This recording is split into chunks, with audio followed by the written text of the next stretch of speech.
Hello and welcome. I'm Leigh Ann Gerrans and you're watching W News, broadcasting live from the Al Arabiya studios. These are our top stories. President Trump urges fellow Republicans to vote for the release of the Epstein files, maintaining we have nothing to hide.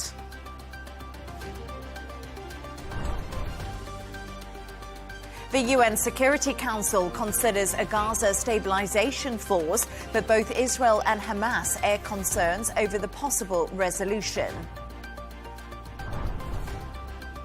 And the former Bangladeshi Prime Minister Sheikh Hasina is sentenced to death after being found guilty of crimes against humanity.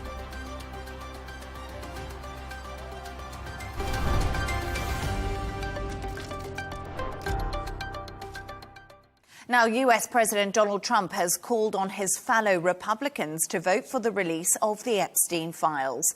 Writing on Truth Social, the president said, "We have nothing to hide, and it was time to move on from the so-called Democratic hoax." Thousands of documents relating to the convicted paedophile and disgraced financier were released last week. For more on this, I'm joined from California by Errol Moorcouch, American political strategist and spokesperson for Republicans overseas. Errol, great to have you on the show. Thank you so much for joining me. President Trump U-turns on the Epstein files yet again. Is he right to get House Republicans to vote for releasing them, or has he been backed into a corner? He's right to finally force them to release them or push them to release them. I think what has occurred has been a little bit of a self-inflicted Streisand effect, where Donald Trump has seen this as a distraction from all of his successes and what he's done on the geopolitical stage. And I think in doing so, he drew unnecessary attention to a topic that had been front and center for the Republican Party going through the election. And also to note, it had been pushed much harder by Trump's surrogates than by Trump himself. Trump has always disliked Epstein, always supported, go back to 2015, saying we should look into that island, we should look into these places. As soon as he was president again, he didn't want that overshadowing his presidency. And I think the White House realized that was a miscalculation. The base, the moderates, the people who we got to come over, a lot of them were really concerned about this very specific issue. And ultimately, the protections that this has given innocent people, which is why they haven't released the files, is because in America, if you're investigated and found innocent, they seal that file so you're not you're publicly disparaged. But myself and everybody included has said, forget about it. If you're in those files, we want to see it. Alan Dershowitz, he defended himself. If you're in there, you can defend themselves. Trump's doing the right thing. I don't think it's something he's being forced to do. It's something he wanted to do, but it's a little bit of a timing thing. And it's also to kind of take away the power from the Democrats who've started to try to use this against us, which obviously proves Trump's concept of the Democrat hoax more true, and obviously why he stepped up today to do the right thing, I think, by the American people at large. So President Trump has turned on one of his most loyal supporters, that's Marjorie Taylor Greene, in a row over the Epstein files.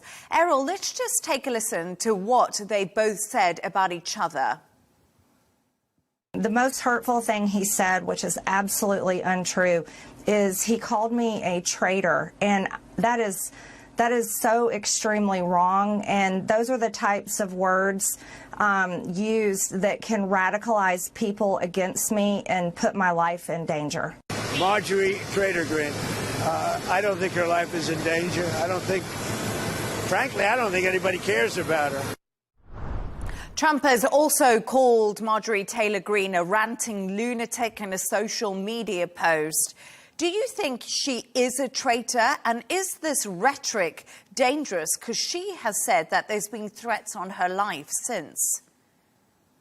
So, yes, I do think she's a traitor to Donald Trump's agenda going into 2026. I think it's very important to differentiate that word because she's obviously taking it very personal, as she is a patriotic American, somebody who does care about this country in the way that she cares about it. I do not think the president is saying she's a traitor to the United States. She is, however, to give your viewers a little bit of an inside scoop, the GOP, we have internal polling, and we showed Marjorie Taylor Greene privately that she was going to lose in the upcoming midterm to John Ossoff by 20 points nearly. And John Ossoff is a very strong, moderate Democrat candidate. When we asked her to step aside so we could run a competitive candidate, she basically refused and then started to go on to the, Epstein tangents and starting to sort of throw some stones at President Trump. And this is a very important time going into the midterms where we need all hands on deck and every vote matters. Trump is the party boss. And if you're not going to get on board with President Trump, it's much like professional sports. In professional sports, you're only as good until your last game. Same goes in politics. Well, I commend Marjorie Taylor Greene for standing up for the survivors of sexual assault, and I do not think she's a traitor to the United States of America. She has been a traitor to the president's agenda, especially going into the midterm, and that's why this has happened. Now, in regard to her danger, she has said many, many, many more offensive, if you want to put in quotes, I don't think free speech is offensive, but offensive words. She has gone out there, put herself out there, been very bellicose, been very aggressive, as is her personality, as its combative personality. That's what she got her there in society. Donald Trump himself described her as a tough cookie many times throughout the last decade. And so certainly I do not think that this is going to bring any undue danger or threat to her life. She is a sitting U.S. Congresswoman, and her husband are incredibly successful financially. Nobody here thinks that some Republican person is going to go and take this and attack her. I do not feel that she's in danger, but that doesn't mean that she shouldn't be cautious, or in today's contentious environment where people like Charlie Kirk were murdered by crazy, left-wing violence, that doesn't mean that it's invalid her fears. But a lot of this was self-inflicted by her. She needs to realize her role as a legislator and Donald Trump as the president. And when she overstepped that boundary for the last time, it finally came back to bite her, unfortunately. So, Errol, it's really interesting. You said to me that you wanted her to step aside to get somebody else to run in her place. Because as I watched Marjorie Taylor Greene, she did an interview on CNN over the weekend. She's also been doing the rounds. She did The View too. She has become more moderate. And do you think that is since she knows her position is not as watertight as she believed it could be? And this is why she's coming out fighting. That's correct. And her type of moderate viewpoint, by the way, it's an interesting type because it's the type that overlaps with AOC or the far left fringe and the far right fringe, the Freedom Caucus and the Squad have a lot more in common than actually anybody realizes. They oftentimes both are against interventionist foreign wars. They both are looking for helping only the American working class. One of Bernie Sanders' biggest things in 2016, by the way, was to keep the border shut, no immigration, so we could help the poorest people. America First people and far left people share that. So I think that her push towards finding cohesion is probably her last gasp to see if she can still hold on to this nominee or if this is a time for her to walk away and go into media. Right now, ultimately, she doesn't have the votes. Politics changes with the winds of time, and she's done two tenures there, and it looks like in going to the third one, she wouldn't win. And if she does that and she stays on, then she becomes a liability and sandbags our party, and that's why we feel that would be a treacherous action. And let's just get back to the Epstein files now. And could the House vote lead to the release of all the Epstein files? This is a question lots of people are asking because obviously it goes to Congress and then Donald Trump has to sign that off. What's your feeling on it? Will we get all of these Epstein files? I think at this point we will. There isn't a lot left besides to remove the black boxes of redaction. As well, you have bipartisan support, including the moderates, including the president. You have probably it's a 90-10 issue in America, and the 10 people who don't want it released, I assume, are guilty of something. There's nobody in the world who doesn't want to see this. If they fail to release them all, that's going to be another failure of legislature, because they keep promising this and they keep promising this. And then they say, oh, well, we have to redact this. We have to redact. It's not acceptable. So this is their chance to make it right with the American people. And the American voters are watching in 2026. And if we do not do this correctly, they will take away the mandate they gave us and they will put the Democrats in power. And we would have nothing but egg on our face for that. So it's very important for us to deliver.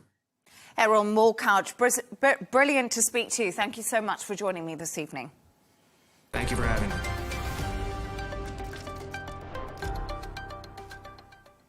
The UN Security Council will vote on supporting an international stabilization force for Gaza this evening, backing President Trump's peace plan. It could pave the way for Palestinian statehood, something Israel continues to oppose. Hamas has also called the resolution dangerous and an attempt to subject the Gaza Strip to international authority. For more on this, I'm joined from New York by former Director of Communications and Senior Policy Advisor at the U.S. Mission to the United Nations, Jonathan Watchell. Jonathan, thank you so much for joining me this evening. How has the situation in Gaza been handled at the United Nations, where we will have a vote in just a few hours' time on the U.S. draft resolution, which is a crucial moment?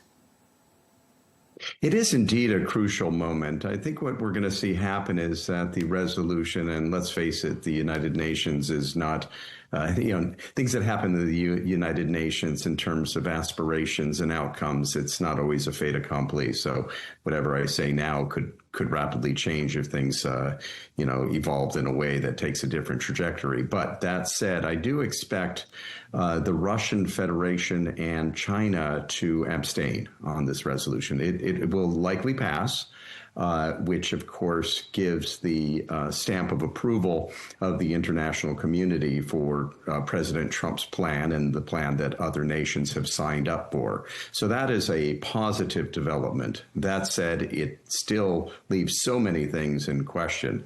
Most notably, will Hamas step out of the way to allow a future Palestinian state, let alone a sovereign Palestinian entity governed by a responsible party that is willing to make peace with its neighbor? That still remains fundamentally in question. And Jonathan, the US draft resolution raises the possibility of a Palestinian state. Israel's prime minister is under immense pressure from his far-right coalition to denounce this. How much wiggle room does Netanyahu have with the international community and, of course, Donald Trump in avoiding recognizing a Palestinian state? Yeah, that's a fundamentally accurate question there, Kellyanne. The issue here is that Israeli society is, of course, traumatized by what had happened on October 7th.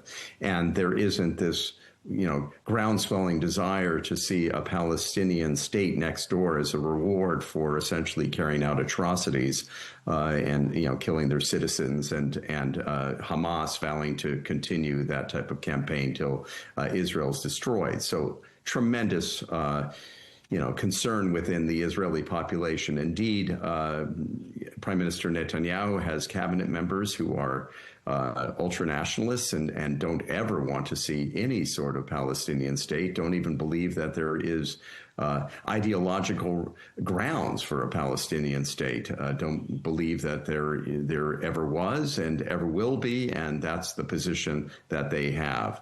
The basic truth, though, is that the situation is such that the international community is exhausted after seeing the horrors of what has befallen the Israelis and the Gazans as a result of 2 years of grinding war, and really want to see some sort of resolution here and a way forward for these two peoples to coexist.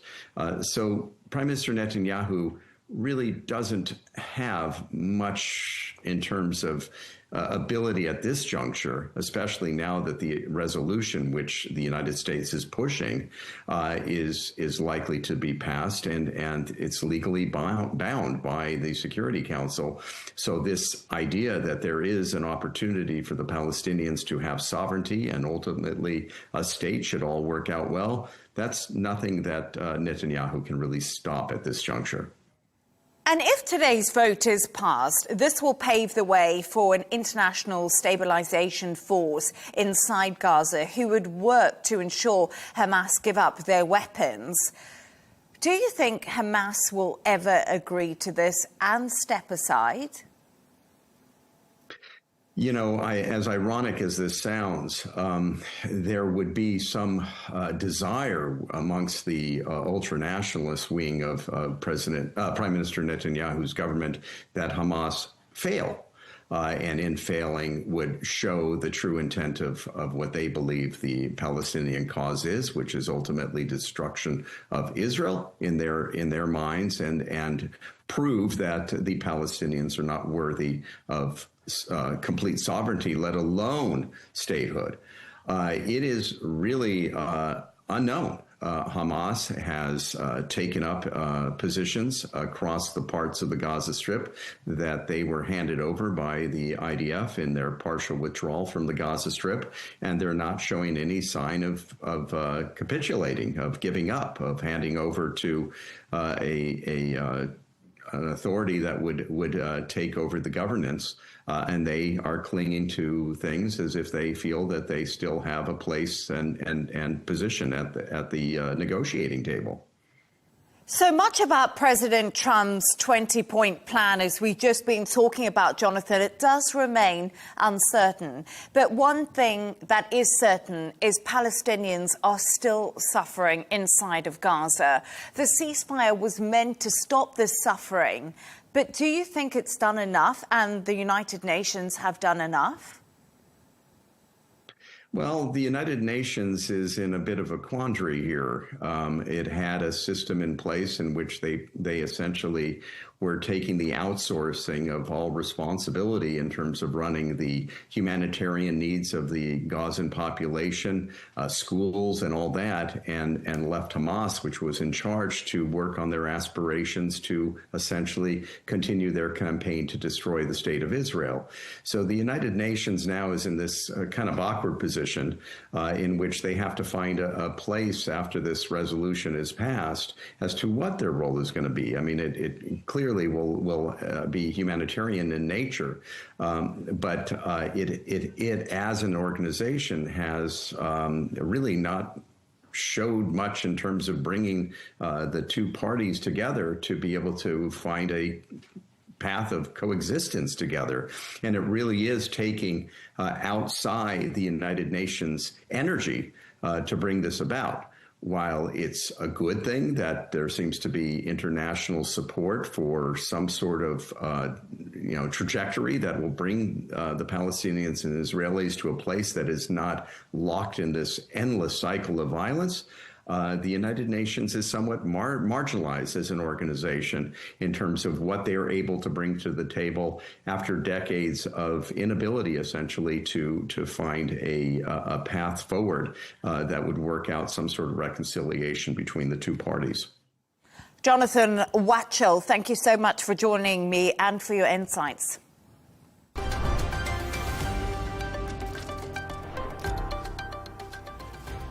Let's take a look at some of the other stories making the headlines today.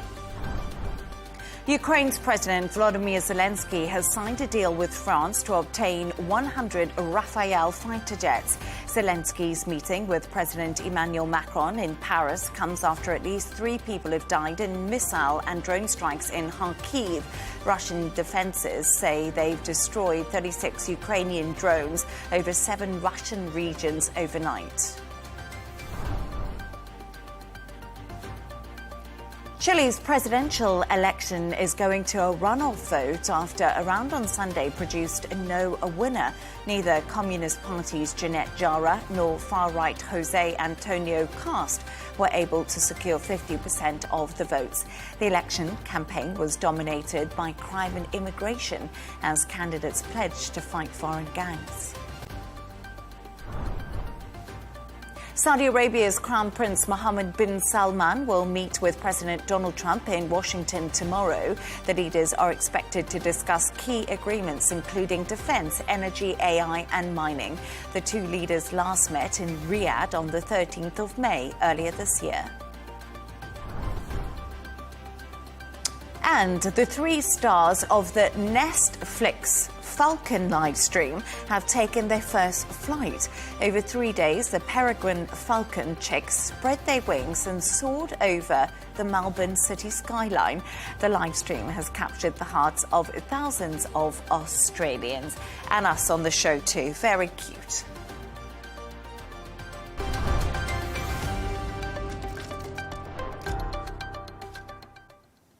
Now, a spat between Japan and China is threatening to spiral. China is retaliating against comments made by Japan's Prime Minister that the country would respond to a Chinese attack on Taiwan with military action.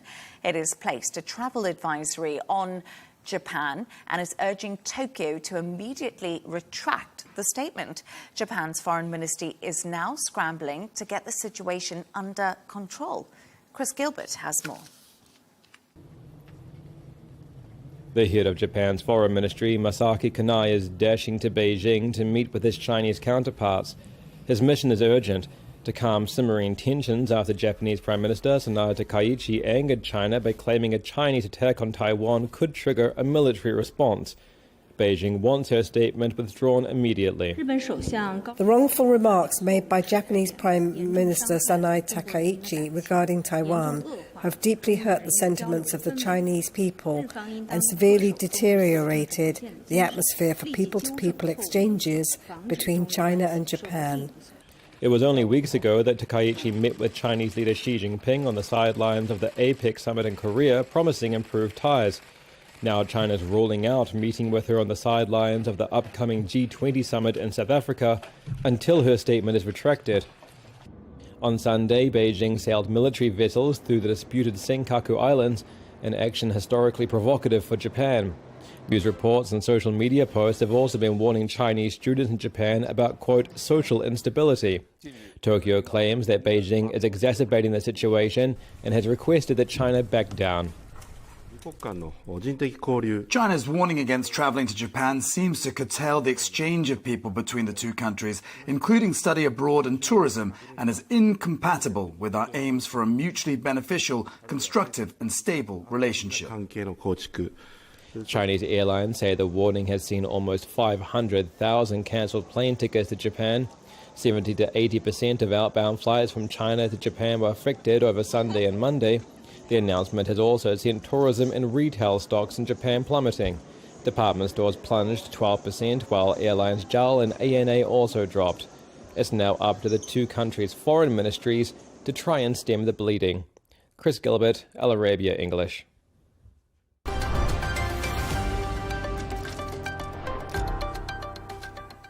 Former Bangladesh Prime Minister Sheikh Hasina has been sentenced to death after being found guilty of crimes against humanity.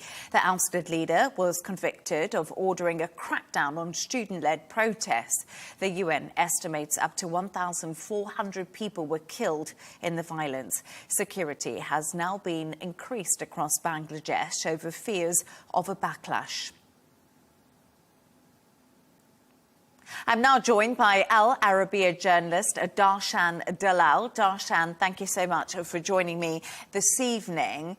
What's the latest from the tribunal following the announcement of Sheikh Hasina's death sentence? Yeah, thanks, Leigh Ann. This was one of the highly anticipated rulings in Bangladesh. And there were tense scenes in Dhaka and across Bangladesh. People were glued to their screens, whether it was on television or on mobile phones, as the as the judge basically gave out the ruling, people erupted in cheers. The former prime minister, who was ousted in July last year, she was found guilty on crimes against humanity, particularly against 3 counts. First one was an incitement, and secondly, she was basically found guilty on the count of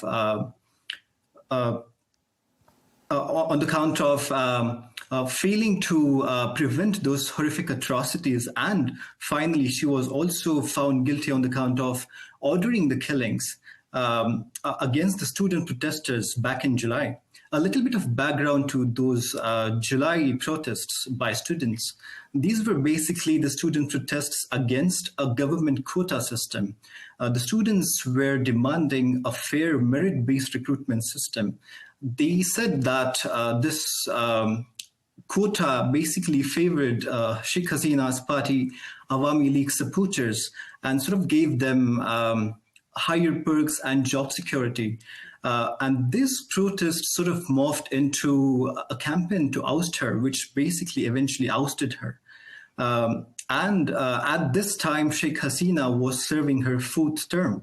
And if my memory serves me right, this was an election boycotted by the opposition, and in which she secured 97% of the votes. So she was accused of having an authoritarian regime. Many observers were sort of like accusing her of heavy-handed ruling. This particular tribunal, International Crimes Tribunal, that has given out the ruling against her was basically a tribunal set up by herself. She advanced this tribunal and sort of defended this tribunal. It was first set up back in 2010, where it was basically supposed to carry out the rulings to prosecute the people in the Bangladesh's War of Independence in 1971, when it get independence from Pakistan. Back then it was called East Pakistan. But today, this same tribunal that she once set up, she was basically using it as her go-to instrument to basically silence her political rivals, has now given a death sentence to her. And Darshan, as you say, the death sentence has been given to Sheikh Hasina. But what is the interesting thing is we know Sheikh Hasina is in exile currently, and she is in India. What have we heard from the Indian government, and what have we heard from Hasina herself at this stage? Yes, so Hasina has put out a statement right after the ruling. She said this ruling is basically politically motivated and biased. She has not acknowledged the authority of this court. She says that this is the court set up by a government which is not democratically elected, and she has basically denounced this. She has also said that she is willing to convey all her points and in terms of what all the accusers are saying against her, and that she's also even willing to go to The Hague. As we know that she remains in exile in New Delhi in India. New Delhi has also put out a statement following the tribunal's ruling. India has said that it has noted this ruling by the International Crimes Tribunal, and it remains committed to peace and stability in the neighboring country. However, it has not expanded on whether India plans to send her back to her own country, which is the demand from the Bangladeshi government. Right after the ruling, the Bangladeshi Foreign Ministry set out a statement asking for her to be extradited back to Dhaka, where she can basically face the full force of law and justice. But there is no details from New Delhi at this point. Yeah, it's really interesting because India also said that it has noted the verdicts against Bangladesh's former Prime Minister, and that as a close neighbour, India remains committed to the best interests of the people of Bangladesh. But Darshan, what does this verdict mean for the interim government right now in Bangladesh? And could it complicate the elections that are coming up in the country in February? Yes, so we finally have a date or sort of like timeline for the elections in Bangladesh. We earlier did not have those. Now we know that they are supposed to happen in February. This particular ruling can be seen as a win for this interim government. when the Nobel laureate Muhammad Yunus took over the government, he basically promised people that he will hold those people accountable for the atrocities that happened in July protests. And this particular ruling can be seen as a reconciliation for those families who lost loved ones. Around 1,400 people were killed in these protests and thousands were maimed. So this particular ruling can be seen as a win for Yunus's government.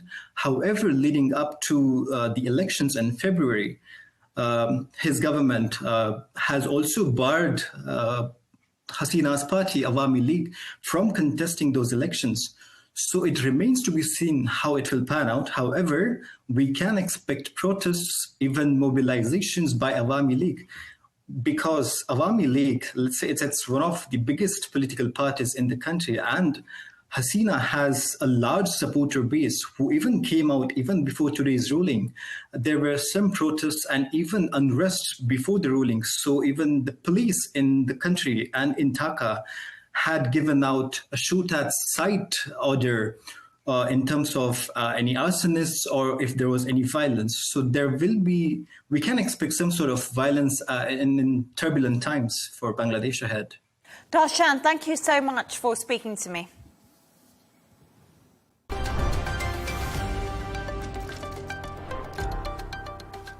Venezuela's cartel de los Soles could be considered a foreign terrorist organization by the U.S. State Department. The United States believe the group is led by Venezuelan President Nicolas Maduro, something Maduro strongly denies. It comes as the Trump administration continues to crack down on drug trafficking and weighs up military action in the South American nation.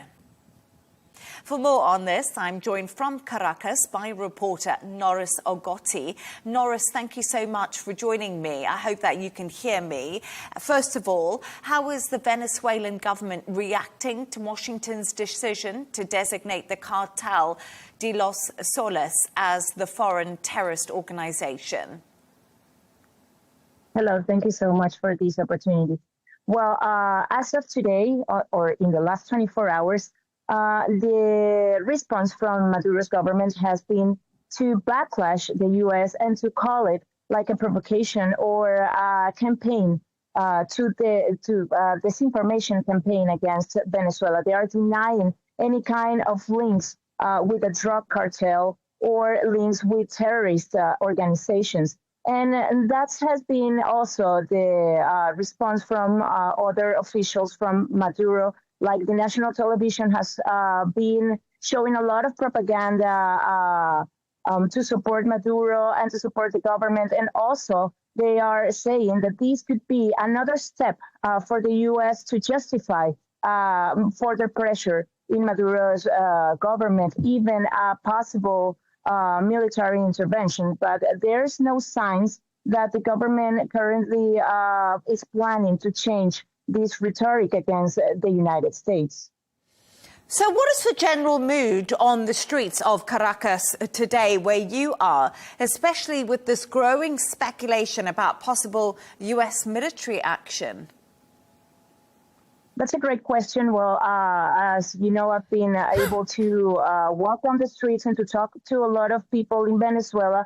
What we're seeing right now is mixed emotions. There are some people that are indeed worried, mostly because of these military deployments from the U.S. in the Caribbean. But the big majority of Venezuelans are more worried about the day-to-day economic chaos that the country is leading to right now, especially because the holidays are coming and there's and this is a season where the expenditure is bigger than throughout the year. So people are more worried about how are they going to end up this year economically and how are they going to face the next year hurdles than the diplomatic disputes. Of course, people are worried, let's put it like this. They are trying to survive this economic and political environment. But what we see more is tiredness, tiredness and confusion towards what's going to happen in the country. People are running to the stores trying to buy as much as they can. trying to be as much prepared as they can for any possible outcome in the country. A difficult situation right now.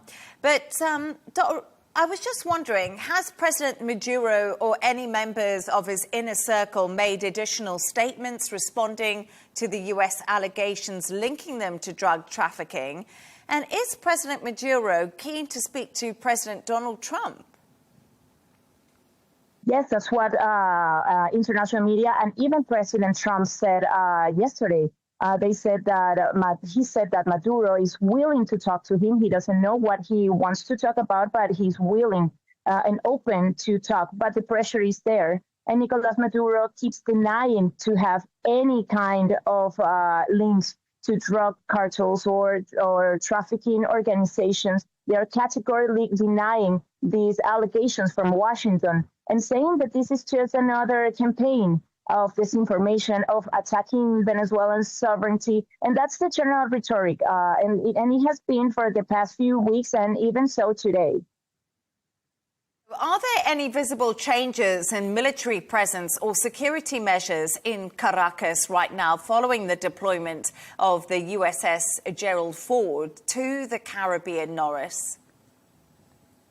Well, Maduro's government has said that they are ready to defend the country. There have been some military exercises, but outside of the main cities. In the city, for example, in Caracas, the capital where I am currently, there's not a huge deployment of officials. Of course, you can see more security towards the governmental buildings and maybe in the main avenues, but nothing that you can call as unexpected or something that's not ordinary in the day-to-day military deployment. Of course, there have been a lot of censorship, more pressure into the citizens, and more, vigilance in terms of what they speak, what the opinions are on social media. They're incarcerating people just for saying things in social media, such like ads or even posts of Instagram. And even journalists are being currently held in prison for their opinions regarding this situation. Even so, or moreover, if people are talking or sympathizing with Donald Trump's movements towards Venezuela currently. Norris Ogotti there in Caracas, thank you so much for joining us and giving your insights into what's happening at the moment in Venezuela.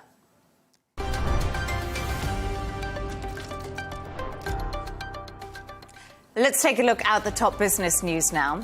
The Federal Aviation Administration said it would end mandated cuts in domestic flights at 40 major U.S. airports. This is expected to ease restrictions that have been imposed over air traffic control during the shutdown. On Friday, air traffic controllers began receiving back pay equal to about 70% of what they were owed. The Supreme Court in New Zealand has ruled that Uber drivers are employees rather than contractors. The Workers' First Union said the court's judgment paves the way for thousands of Uber drivers to pursue full employment rights. The landmark case was brought to the courts by two unions on behalf of the 4 Uber drivers 3 years ago.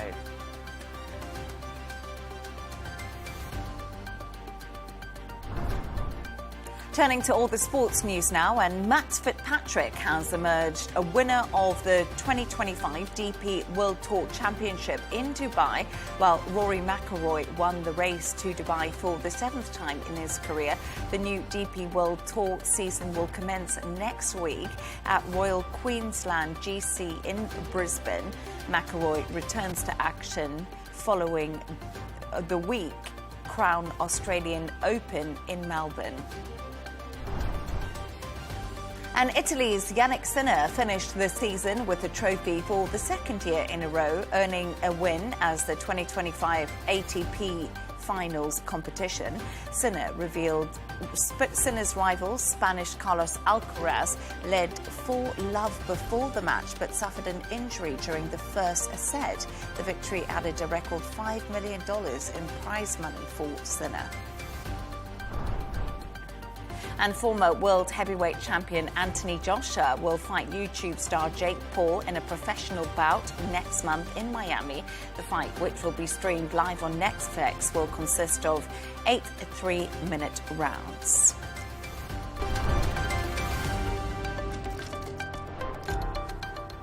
And a reminder of our top stories. President Trump urges fellow Republicans to vote to release the Epstein files, maintaining we have nothing to hide. The UN Security Council considers a Gaza stabilization force, but both Israel and Hamas air concerns over the possible resolution. And the former Bangladeshi Prime Minister Sheikh Hasina is sentenced to death after being found guilty of crimes against humanity. And that's all from us on W News. Don't forget to subscribe to our YouTube channel, follow us on X too, and we'll be back in a couple of hours with W News Extra. Goodbye and thank you.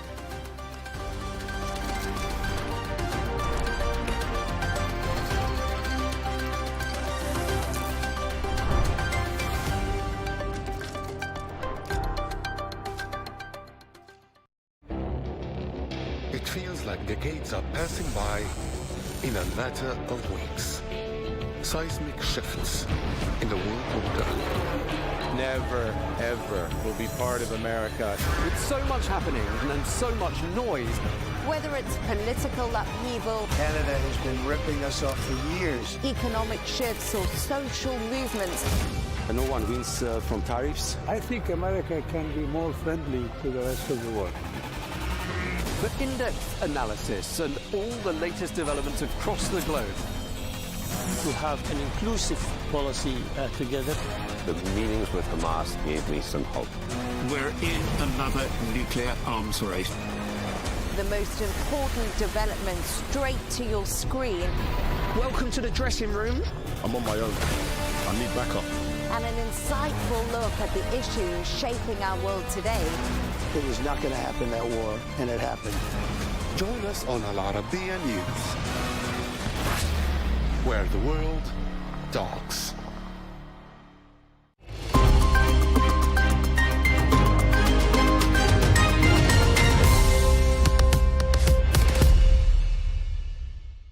Hello and welcome to the Dailies. American media rushed to respond to President Trump's sudden U-turn on the Jeffrey Epstein files, urging their release after years of opposition. Tensions in the Caribbean grew as President Trump hinted at diplomacy amid a U.S. naval buildup off Venezuela. In the Middle East, the UN Security Council readies a vote on a U.S. plan for Gaza as Saudi Crown Prince Mohammed bin Salman makes his first U.S. visit since 2018. And in sports, England secured 2026 World Cup qualification with Harry Kane's double against Albania, completing a perfect run. American media scrambled to cover President Trump's striking reversal as the president shifted from opposing the disclosure of documents linked to Jeffrey Epstein to publicly urging House Republicans to back their release, stating they have nothing to hide. Politico explains in its report that the president's new position comes as GOP lawmakers prepare for a defining vote that could see more than 100 Republicans abandon party leadership pressure and join bipartisan momentum to force transparency. The piece contends the push has exposed deep fractures within the party, with allies like Marjorie Taylor Greene breaking ranks and losing Trump's endorsement. It suggests this moment could mark a turning point in GOP unity as lawmakers weigh their loyalty to Trump against demands for accountability. Another story grabbed headlines in the U.S., the intensifying White House's campaign of military pressure on Venezuela with little clarity on its end goal. Further developments fueled more controversy by President Donald Trump saying on Sunday he's considering talks with Venezuelan President Nicolas Maduro. Of course, a buildup of U.S. forces in the region has raised the prospect of military action in Venezuela.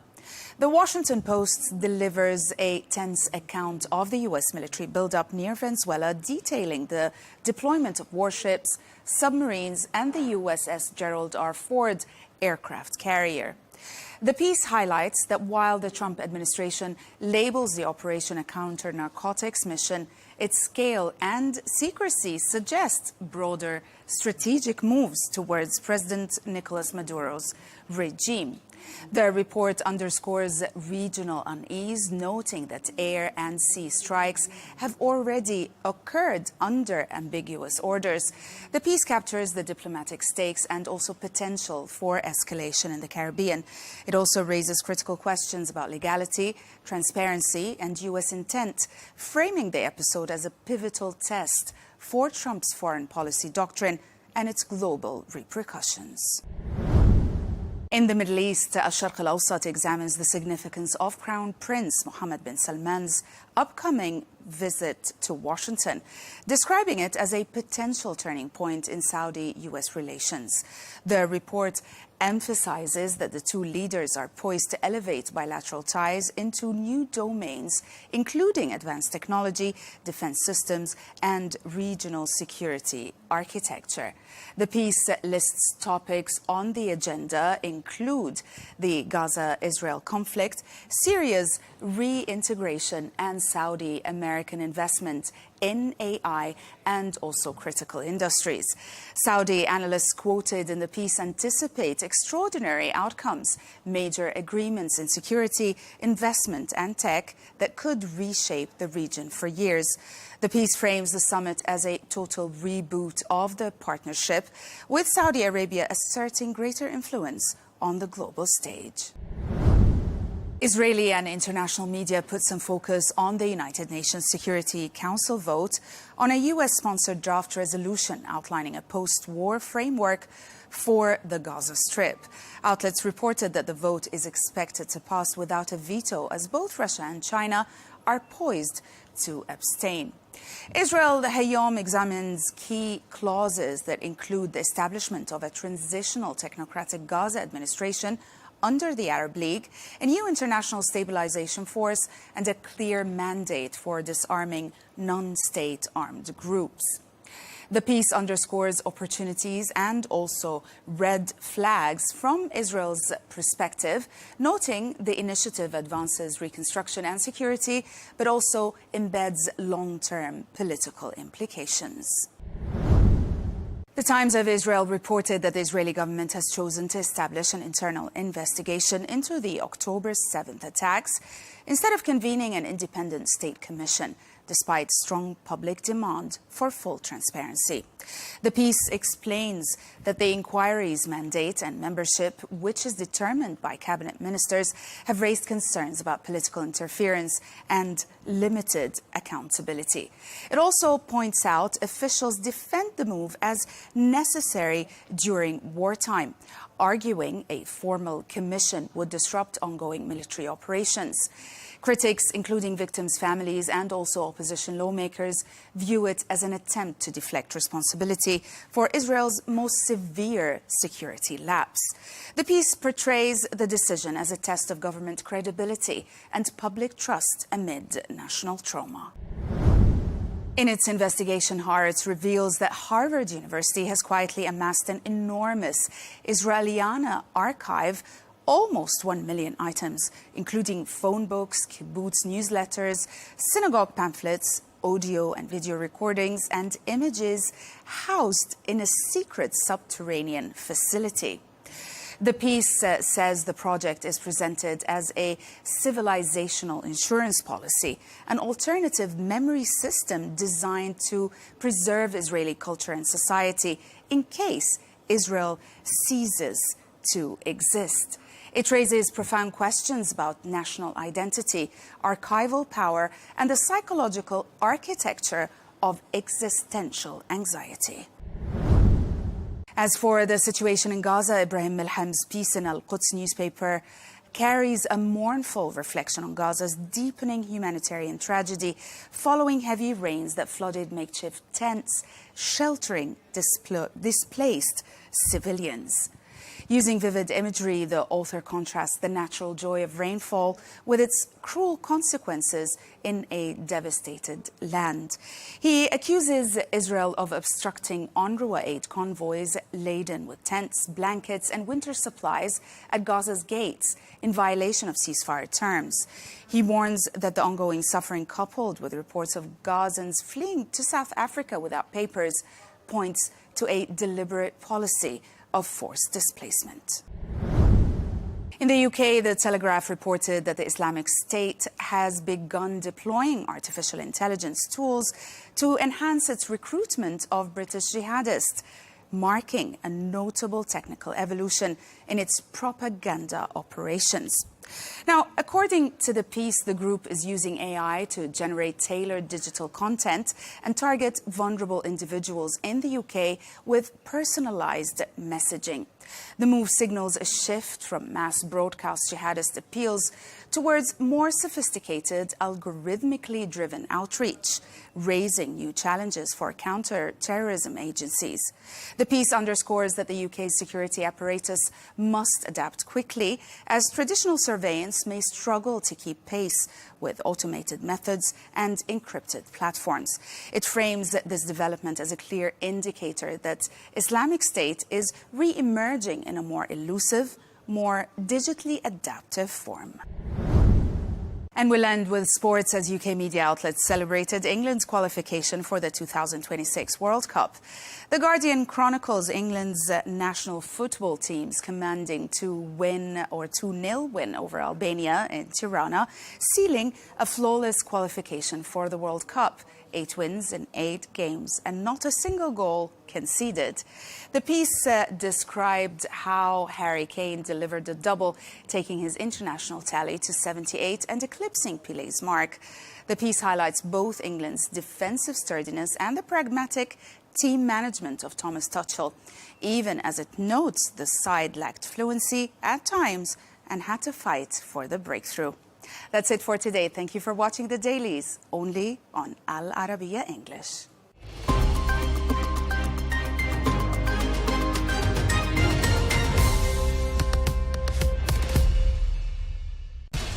We have to take care of our people, and we're going to take care of our people first. For in-depth analysis and all the latest developments across the globe, make sure you join us every weekday.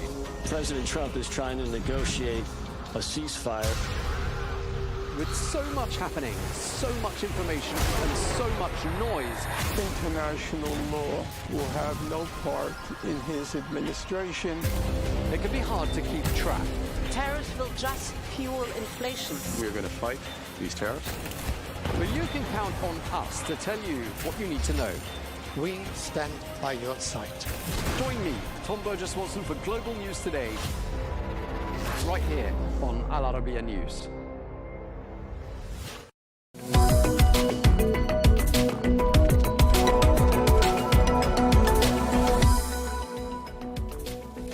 Hello and welcome to The Real Deal, coming to you from the Al Arabiya English studios. This is your weekly bulletin bringing you all the latest business news headlines and analysis from Saudi Arabia. Coming up, the US Secretary of State Marco Rubio says the United States expects to sign several major agreements during a visit to Washington by the Crown Prince Mohammed bin Salman.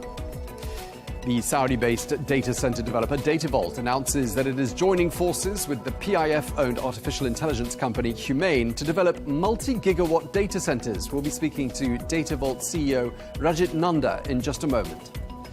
As Saudi Arabia continues to advance its status as a global aviation hub, we ask the regional president of Airbus where he sees his company on that journey. And Saudi Arabia's first Turiz summit brings in billions of riyals in new tourism projects as the kingdom pushes ahead with the goal of boosting tourism to 10% of GDP. Diving into our top story today, Saudi Arabia's Crown Prince Mohammed bin Salman is in Washington this week and will be holding talks with President Donald Trump at the White House. Well, ahead of his arrival, the US Secretary of State Marco Rubio said the US is going to sign some good deals during the visit. However, Rubio did not give any details about those deals. And the White House has told Al Arabiya that a Saudi-American investment forum will be taking place in Washington on the 19th of November during that visit. Well, this visit and the investment forum are viewed as part of a broader push to advance cooperation between the two countries in key sectors such as energy, technology, infrastructure, finance and defence. Well, I'm joined this week by Ali Raza, who is the Chief Investment Officer of Haytham and Company. Ali, a very warm welcome to the programme. Thanks for joining us. Just tell us, first of all, what is the state of economic ties between Saudi Arabia and US and the United States, would you say? Well, the economic ties between Saudi Arabia and the US are clearly deepening and broadening. I mean, we saw Mr. Trump make a historic visit to Saudi Arabia as the first international destination after coming into his second term earlier this year. And there were a number of very interesting and very exciting partnerships that were established then. And, what's happening is that the economic relationship is shifting from one of simply commodity and defense to a much broader relationship that involves industrials, technology, energy, healthcare, financial services. And both regions expect and understand that there is a critical need to establish closer trade relations between these two flourishing regions. One is, of course, a region which is filled with ambition and vision and has abundant resources. The other is more established and dominant, but there is a mutual benefit to both regions establishing these types of relationships. And I think the expression, several months after Donald Trump's visit, for His Royal Highness Crown Prince Mohammed bin Salman to make the visit himself and to host an investment forum, it's a clear indication that all of the observations that we made earlier this year are now crystallizing and turning into tangible initiatives. And Ali, I wanted to ask you to help us decode the comments made by the US Secretary of State Marco Rubio. He said lots of big deals are going to come out of this visit. What do you make of that? Well, look, I mean, when such an official makes these comments, then it will always invite scrutiny or speculation. So we can speculate here. And, we've seen some evidence of where the interests lie for both regions, right? There's a clear interest in defense and security. And I imagine we would see more of this. The defense minister of Saudi Arabia was over in the US recently conducting discussions. But on the industrial front, we've seen a very eager intention and effort from both sides to develop relationships across tech, particularly, the hot topic right now, compute, semiconductors, cloud infrastructure. There were a lot of chips that were allowed earlier this year. I imagine we will see more relationships forming between some of the US technology champions in the compute space. And again, we can speculate on the names and what they may mean, but I imagine, this will continue to expand. And Rubio's comments, I think, are a catch-all statement or phrase which will encompass many of the sectors we've just spoken about. But if we are going to expect anything, I think we should at least see defense, energy, compute being top of that list. Yeah, well, we're going to be speaking later in the program about data centers when we cross to the CEO of DataVault as well. But I wanted to ask you just lastly, before we move on, I mean, there's been these reports of an investment summit taking place in the United States on the 19th of November. What do we think that's about? So the investment summit, of course, is an expansion of some of the collaborations that took place earlier this year. And, once again, Mr. Trump made the historic visit to Saudi Arabia, which was quite an incredible event. There were some incredible relationships established, some great investments and partnerships announced, a very large volume of partnerships announced in Saudi Arabia and across the Gulf. And, this investment summit, I think, will really be about crystallizing that. Earlier this year, we described Trump's visit as extending an olive branch. And I think this visit is now really the tree taking its roots. All right. Well, thank you very much indeed for that, Ali. Ali Raza, we'll be speaking to you again in just a moment.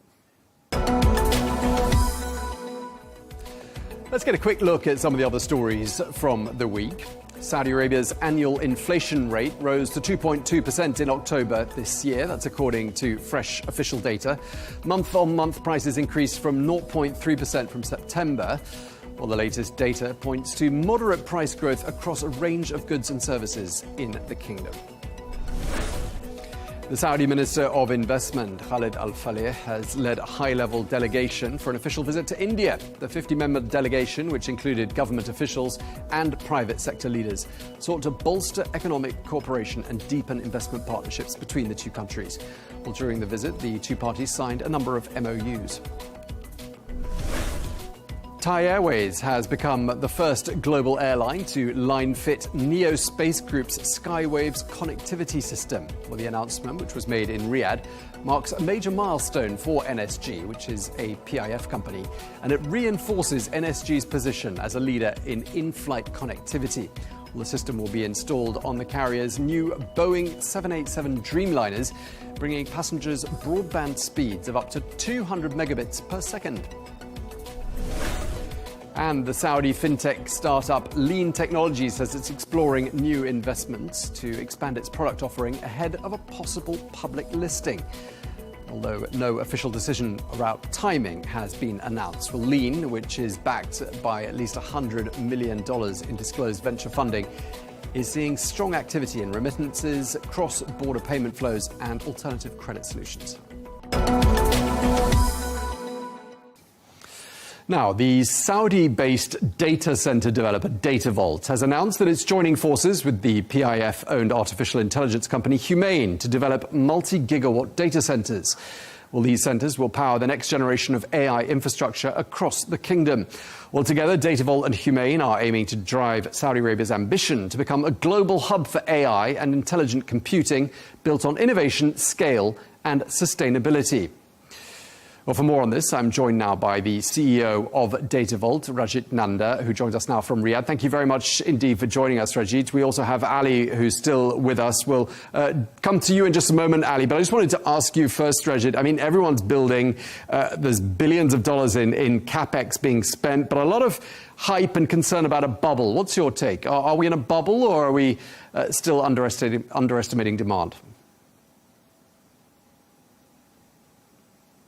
Well, thank you for the question. It's a great question, which is doing the rounds these days. And what I would say is that there are good things about bubble, okay? And one of the good things about bubble is you end up seeing winners and losers. Now, my own view is that we definitely are at a very important point in the history of this AI transition, where we have a lot of companies who are just using AI prefix and AI suffixes and are claiming that they are AI companies, even if they have nothing to do with AI, all of them. So there is a moment in this AI transition journey where we need to separate the men from the boys. And I think there is going to be some amount of course correction. The good thing is, like all of these bubbles that we have seen in the past, there will emerge some clear winners and there will be some clear losers. And history, when we look back at it in 5 years from now and 10 years from now, we all will see that these winners are the ones who are leading in the whole AI front. Look at what happened back in 2000 and 2001 during the dot-com bubble. There were a number of companies out there, and 99% of them collapsed. But then today we are dealing with multi-trillion companies, the Microsofts of the world, the Googles of the world, and of course Meta came a couple of years after that. But we still have all these wonderful companies from that dot-com era out there. So just like it happened back in 2000, we will end up having some winners and losers. In terms of just the financial metrics, what I do want also the viewers to understand is that back during the dot-com bubble days, or a number of other bubbles that we have seen, but okay, the best comparison is the tech dot-com bubble. And during that time, we saw a lot of companies that did not have revenues, and that, or the ones that existed with small revenues, they were trading at market multiples which were triple digit. 125, 150, 160. If you today go and look at many of the tech companies, we know that today 15 big tech companies are pretty much providing 40%, 50% of the market cap of S&P 500, for example. And if you look into their multiples, they are still trading at levels of 30, levels of 40, levels of 45. So there is still a lot of sanity in the way the growth expectations from these companies are expected to play out in the coming years. And therefore, I do think that we will see a lot of clear winners in this whole AI bubble discussion and all the clean out that hopefully will happen over the next 6, 12, 18 months. Sure, and you make a really good point there about drawing parallels with the survivors of that dot-com era. I'd like to talk a bit about your newly announced partnership with Humane. Tell us a bit about that and link that, if you will, to what you were just telling us earlier on. Humane, as you know, is the Saudi national champion, the company that is going to be in the AI stack. Okay. And Humane is looking at the length and breadth of the AI stack. Where we come in is to partner with Humane in order to look at one specific area, which is the build out of the data centers. Now, remember that data centers are like the roads on which the fancy cars drive. Okay, the whole AI stack is going to lead to a lot of fancy cars out there. The different apps that all of us are using and getting enamored of, these are the fancy cars, think of them. But for that driving experience, we should not forget that we need to have great roads and we need to have roads all across. So what DataVolt does is build those roads, and we let Humane focus on the rest of the AI stack out there. So this partnership is really an infrastructure partnership in the whole AI stack, where we look to partner with them to build out the energy infrastructure, the DC infrastructure, and wherever it makes sense, also the compute infrastructure for them. Ali, let me turn to you now, because you follow investment flows very closely, and I'm wondering whether you're seeing any signals that would suggest a bubble or something else. I don't think we're in a data center bubble at all, Tom. The reality is that we're building infrastructure for industries of the future. And in a lot of cases, industries we haven't even seen yet. That's the reality, right? And, you know, infrastructure expansion always precedes economic expansion, always precedes industrial expansion. I mean, as Rajit was just saying, you know, we're building a lot of very beautiful cars, but they need roads to drive on, right? And this is much the same. And, you know, the reference, it's not the first time I've heard the reference or comparison to the dot-com bubble, but the dot-com bubble was much about software and applications. And even then, you know, we saw the likes of, I mean, some of the examples that Rajit shared, but, you know, Mark Andreessen, one of the most famous investors these days, who's undoubtedly funded so many industries and incredible ventures, came up with Netscape back then. I mean, he's just one example of so many incredible innovations that were born in that era, right? But when we are trying to make a reference to the dot-com boom, which a lot of people do, I think one of the things we have to be very conscious of is that applications are very different to infrastructure, right? And we're building infrastructure that is core to industries of the future now, much like rail was to many resources 100, 150 years ago. I mean, this is something we cannot look past. And actually, you know, just a few short years ago, 2021, the Ministry of Investment in Saudi Arabia had estimates that our requirement for capacity by 2030 would be around 1 gigawatt. And now, even the lowest conservative estimates, estimating around 3 gigawatts of capacity, anywhere up to 8 gigawatts on the more aggressive estimates. And this is, you know, not just a case of building as much as possible, build it and they will come. I think this is, you know, this sort of capacity is a reflection of what we need right now when we consider all of the incredible socio-economic transformation that's taking place. And once the new industries are born around this spine, you know, what will become, I think, the spine of the industry, we can only imagine what the capacity requirement will be. So my view is, no, I think we have a long road ahead of us and much more to build. Okay, Rajat, let me turn back to you. Thanks for that, Ali. I mean, there is a fear, isn't there, that AI demand will outpace available power. And yet Saudi Arabia is saying we've got the power and we can export some of this power.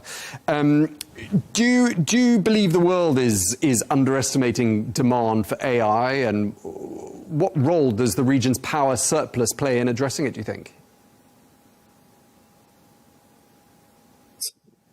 Look, we believe that Saudi has everything in it to emerge as the third force in the world of AI.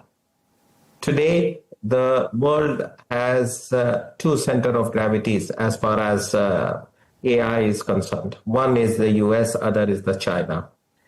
The million-dollar question in front of all of us is there room for other such center of gravities to emerge? I think we will see the democratization of AI. And in the process of the democratization of AI, as we go forward, there is room for a few other center of gravities for the whole AI enablement. And Saudi, in our view, is very well positioned to be one of the leading champions in terms of being at the center of gravity of enabling AI. But for it to happen, there are a number of things that we need to think about. First of all, what is it that Saudi is able to give in terms or able to offer in terms of attracting itself to be an AI champion of the world? Okay. We all know that the buzzword in the context of AI is energy. And Saudi, over the last years, has very well demonstrated that it is the lowest, most reliable, and the green path of the energy generation. All of this is happening with rapid strides in the Kingdom of Saudi. This is a country which today produces 20 gigawatts of green energy per annum, which is probably the third largest green energy produced in anywhere in the world after China and India. The cost at which it is produced is 15% or 20% of the cost at which on an average it is produced in the US. And it is about 60% of the cost at which it is produced in places like China and India. You know, we all believe that China is the lowest cost producer of everything. I can tell you the Kingdom of Saudi is the lowest cost producer of green energy in the world today. So the availability, the reliability, the cost at which the green energy is being produced makes it a very important engine towards making the whole AI dream happen. The second important enabler in this context is connectivity. Thanks to the great vision of the Crown Prince, in the last 9 years, this country has built 17 subsea landing stations that are coming to the kingdom. And in the next 1.5 years, these 17 landing stations are going up to 24. The beauty of these landing stations, subsea cables, is that compute power can leave after it is being produced. It can leave the kingdom and go to its destinations. Whether you need to send it to the 1.4 billion people in Africa, or whether you want to send it to the 350 million people in Europe, or whether you want to send it to the 450 million people in US, or for that matter, the 1.4 billion people in India, all of this is possible because of the vision to put the connectivity, especially through the subsea cables between the kingdom and the rest of the world. The third important aspect, in my view, is basically the whole manufacturing supply chain. The kingdom, in the last 9 years in particular, has been building. Look at the gigacities. Look at all of the downstream petrochemical. Look at all the entertainment parks and everything else that is being built in the kingdom. $40 to $80 billion of capex, hard infrastructure is being built in this country for the last 9 years consistently. As a result of that, what has happened is this country has been able to build a very resilient and a very dependable supply chain for building out all of this infrastructure. So all of these three, when they come together, what happens is basically you are able to demonstrate to the world that you have the capability of delivering the lowest cost of compute. And therefore, the kingdom today stands from a geo-economics perspective in a very vantage position to be able to deliver compute power at speed, compute power at a cost that is very, very competitive. Okay, Rajat, let me turn back to Ali, and this will have to be the last question because we're nearly out of time. But one of the things that you are pretty vocal about, Ali, I think it's fair to say, is the idea that energy-rich nations could really shape the AI century. I mean, do you think the world is ready for that shift? Personally, no, I don't think the world is ready for that shift, Tom, but I don't think we will be waiting for the world's readiness because, for the last 2 decades, two or three decades, we ran on the Silicon Valley model. Innovation was weightless, right? It wasn't attached to geography. Whoever had the best engineering won the game. But that's changing now. Geography matters, resources matter, energy matters, land availability matters, sustainability matters. So, in the new age, I think there's going to be a real shift in who's driving the tech conversation. As Rajat just mentioned, I mean, the supply chain is incredibly important for this whole equation, right? But the geography matters. And, relating that back to, Saudi Arabia, it's a blessed nation because it is very strategically located and very geographically rich. So I think, other nations like so will have a real chance at playing at the highest level. And to use Rajat's words there, for Saudi Arabia to potentially become the third force, US, China, and perhaps Saudi Arabia in the very near future. All right, Ali, thank you very much indeed for that. You've had the last word. Ali Reza, we'll come back to you later on in the programme. But meanwhile, a very big thank you to Rajat Nanda, the CEO of Data Vault. Thank you both very much indeed for your time.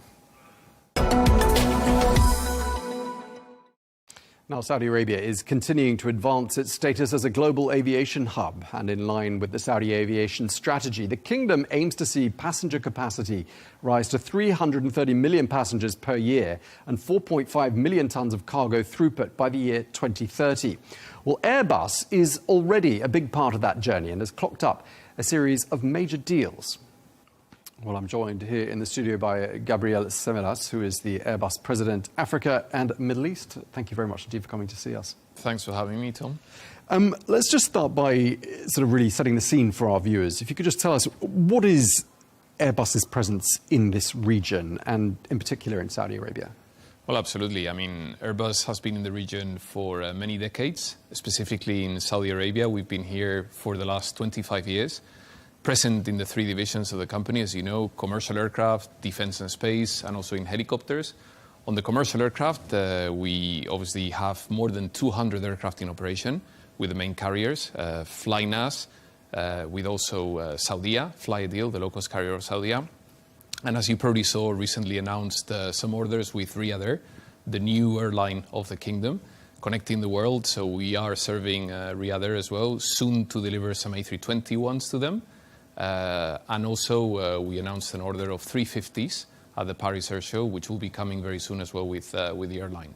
Also with the leasing company from the PIF, Abilis, we announced a big order as well with some 350 freighters and also some single-aisle A320 aircraft. So absolutely devoted for that. Obviously the need, and that shows a bit the collaboration that we're doing with the Vision 2030, the need for aircraft in Saudi Arabia is growing. With this backlog, on top of the 200 aircraft in operation, we've got more than 450 aircraft to come just in Saudi Arabia. As you know, Saudi Arabia is attracting a lot of travel in the region, tourism, but also religious travel. In fact, 3 of the main routes, busiest routes in the world, according to IATA, are in Saudi Arabia. From Dubai to Riyadh, Riyadh Jeddah, and Jeddah Cairo, which is impressive. When you look at the ambition of 2030 of having 300 million passengers to come, they're already on the journey to that. So that's pretty impressive. Of course, we also have some activities with defense and space.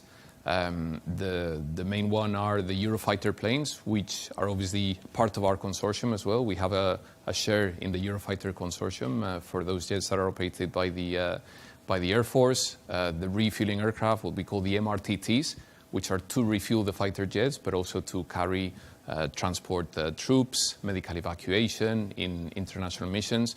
There will be the biggest fleet with up to 10 aircraft coming in soon into the Air Force outside Europe.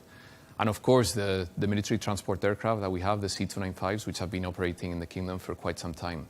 And on top of that, if you add all the helicopters activity, we have more than 100 helicopters from Airbus flying there, with companies also from the PIF, like the Helicopter Company, private operators, but also with the Air Force and other branches of the Ministry of Defense. So quite a big presence, more than 400 employees now in Saudi Arabia. And as I said, we've been there for over 25 years. Wow. So all of that happening, and you mentioned Riyadh Air, and we've had Riyadh Air on this program. Clearly, you're seeking to capitalize on all of that momentum. We have heard some reports that, sometimes it isn't possible for demand and supply to match perfectly. Is it going to be possible to deliver and, match the demand with Airbus aircraft? Yeah, absolutely. I mean, as you said, there's a huge demand for aircraft. We've never seen such a backlog. We've got more than 8,500 aircraft in the backlog around the world. There is a plan to ramp up production. So, for example, on the single-aisle program, which is one of our most successful programs on the A320, we're planning to ramp up to 75 aircraft a month. That is impressive, as you see. 75 aircraft in 2027. We've recently announced the opening of 2 new assembly lines, one in the US, in Mobile, Alabama, and one in China as well, which adds up to 10 assembly lines. Wide bodies as well on the 350 program. Currently doing a rate of 6 a month. Our plan is to ramp up to 12, so that's doubling the production of the aircraft by 2028.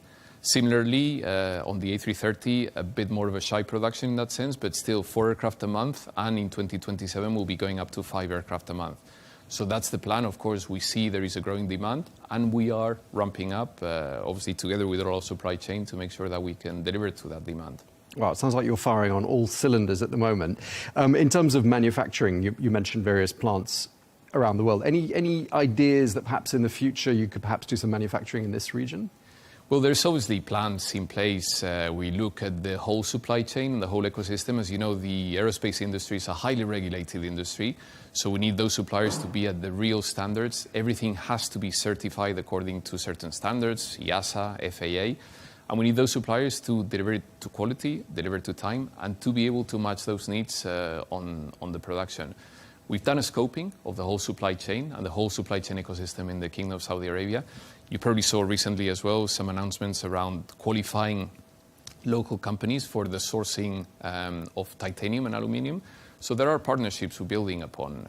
Another good example is the partnership we have with SAMI, which is part of the PIF group as well, to do all the MRO activities for the military assets that we have in the Kingdom.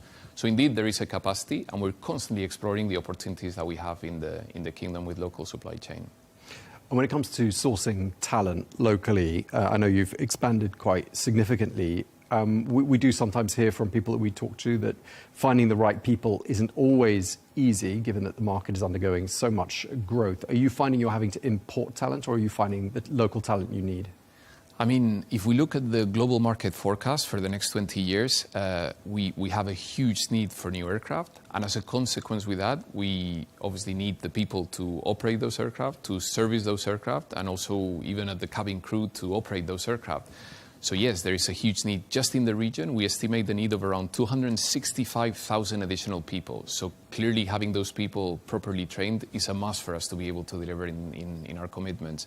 So as Airbus, we are providing long-term partnerships. We are about transferring as well know-how so that we can develop the local ecosystems.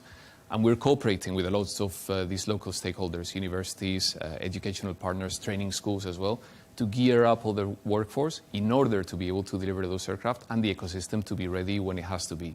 So yes, human capital is part also of the Vision 2030, key aspect of the angle, and also a key aspect of our strategy in the Kingdom to provide those needs in the country. Okay, just talk us through your medium to long-term plans in this particular region.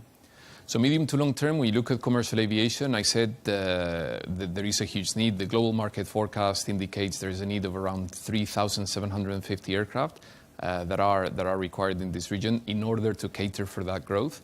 And it's impressive because when you look at other parts of the world and the split between single aisle and wide body, it's in the Middle East. You see there is a 43% need on wide body aircraft. You've probably flown on routes from Dubai to Riyadh where you're operating an A380 aircraft for a 1.5-hour route. You don't see that in other parts of the world. And the planes are full. We have also with Saudia the high-density A330 aircraft, which carries up to 300 passengers, also on the same route. It's impressive, that growth. And we see it continuing to grow. And the establishment and obviously the growing middle class, not just in Saudi Arabia, but also in the Middle East, we see it growing above the GDPs. So obviously people have a need to travel, connecting families, connecting businesses, also transporting cargo, which is very important. So clearly there is a growing need, and we are there to support the airlines and to support the economies in that path of growth. Indeed. I've been on an A380 very recently between Dubai and Riyadh. It was full. There will be people who are wondering why not produce more A380s, given that those planes are all operating at maximum capacity, as far as I can see. Yeah, indeed. So the A380 is a fantastic product, as you say. In the UAE, we have Emirates, obviously operating the biggest fleet of A380s. But of course, we're looking also at innovation, new products. A350 is our latest generation aircraft. It's got brand new engines developed by Rolls-Royce, which are 20 to 25% more efficient than oldest generation engines. As well as 70% of the aircraft is advanced materials. So the A350 is the new standard, these new technologies, and it's also a fantastic experience. So if you have the chance of flying on an A350, you'll see the high quality of the product and the cabin that we can offer and the airlines can offer in such type of products. In terms of making air travel more ecologically friendly, what sort of innovations are there at Airbus in order to meet that goal? Well, obviously one of the biggest innovations is the development of those new products like the A350 that I was mentioning. Just providing that 20 to 25% more fuel efficient means obviously less CO2 emissions, which is already in that journey of what we call the net zero to 2050. Saudi Arabia, for example, is in that journey of renewing the fleets. They probably have one of the lowest average age of fleets around the world, which is already going in that direction of reducing the CO2 emissions. The second pillar that we have, where we are also advising and supporting airlines and also local producers in the ecosystem, are sustainable aviation fuels. We see this as the most immediate way of reducing, in addition to the renewal of the fleets. Clearly, the challenge that we have is the price of SAF and the availability of SAF around the world. But we believe it's clearly our aircraft, we are investing in them being able to operate on a 50% blend of SAF. By 2030, they'll be able to operate on 100% SAF. But of course, we need to develop that ecosystem. We're doing a lot of work with the Civil Aviation Authority in Saudi, who is a great promoter of SAF. And we want to support the ecosystem in developing that so that then we can continue on the net zero journey of 2050. Okay, well, it's all we have time for, unfortunately. But it's been a real pleasure talking to you and finding out about Airbus in this region. Gabriel Simelas, thank you very much indeed for your time. Thanks to you, Tom. Thank you very much. And finally, we often talk about Saudi Arabia's Vision 2030 and the goal of attracting 150 million visitors to the kingdom each year. Well, it's also hoped that by the end of the decade, tourism will represent about 10% of Saudi GDP. Well, the very first Turiz Summit was held last week from the 11th to the 13th of November. The three-day event brought together nearly 8,000 delegates and some 140 speakers from right across the global tourism industry. Well, Saudi Arabia's Tourism Development Fund, the TDF, unveiled 2.9 billion Saudi riyals worth of new tourism projects and strategic partnerships during the course of the Turiz Forum. That translates into about $773 million worth of projects. Well, I'm joined still by Ali Reza, the Chief Investment Officer of Haytham & Company. Ali, thanks for standing by. Just wondering, what struck you about the Turiz Forum and what emerged from it? Well, Tom, I think one of the most interesting things about the Tourist Forum was that it was, not just another tourism event. We've seen many of those. It was a forum to conduct a discussion on a truly integrated economic ecosystem. And, it's not just the discussion around the ecosystem, but it was also, I think, it brought something which is very common of many of the economic agendas in Saudi Arabia, in that the conversation was global in nature, right? And I've heard this from a number of the sovereign entities in the past, various professionals and executives that work there. I've often heard the phrase, or some version of it, sovereign by design, but global in vision. We saw the forming of the World Economic Forum partnership to really transform tourism globally, bring sustainability and digital transformation to tourism across the globe. So there were some incredible investments, like many other events, secured towards Saudi Arabia, but it really was a global conversation. I think that was the most interesting aspect of this. Stay with us, Ali, because we're going to stick with the topic of tourism. And earlier on in the week, I spoke to one of the most iconic names in luxury hospitality, Sir Rocco Forte, who is the president of Rocco Forte Hotels. And in December 2023, Rocco Forte Hotels entered a landmark partnership with the PIF, which acquired 49% stake. So Rocco is now eyeing locations in Saudi Arabia for future properties, including on the Red Sea. Here's what he told us in an exclusive interview. Obviously, with a deal with PIF, it makes sense for us to come into this part of the world. And obviously, there are a lot of developments taking place in Saudi Arabia. And we're looking, and we're close to a deal on one of them on the Red Sea, a hotel which is being developed in the Red Sea. And obviously, you were talking earlier about tourism development. I mean, they really hit it in a big way. And they're building a huge number of hotels in a lot of different destinations with a view to becoming, an international tourist destination. OK, so Rocco Forte speaking to me earlier on this week. He's, of course, the president of Rocco Forte Hotels. And, clearly there is this big push, isn't there, Ali, to grow and diversify Saudi Arabia's tourism landscape. I mean, do you think we're going to see more international chains entering the fray?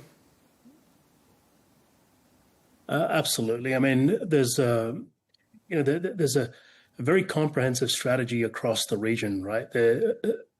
Saudi Arabia, perhaps to the unfamiliar eye, may seem like a big desert location, but when we look deeper into it, you'll see that there's the incredible history in places like Alula. There are projects like the Red Sea project along the coast, the Abha region. We spoke earlier this year, Tom, about the Festival of Roses. I mean, the list goes on, right? There are so many really incredible sites and landscapes, and matching efforts underway to develop these into rich tourism destinations. It's quite a diversified ecosystem, or at least one that's developing. Now, in terms of the brands, of course, I mean, almost every major hotel chain has announced, some of them up to 50, 60 new hotels across the kingdom. And Rocco Forte, of course, is a legacy name, adding another one to the list, and one that PIF has a very deep interest in. But I expect that this list is going to continue to grow at record pace. I mean, even within central Riyadh, we can clearly see, you spend a few days there, that there is a need now for additional sites and hotels. And there are beautiful sites that have opened up, like the ones in Via Riyadh.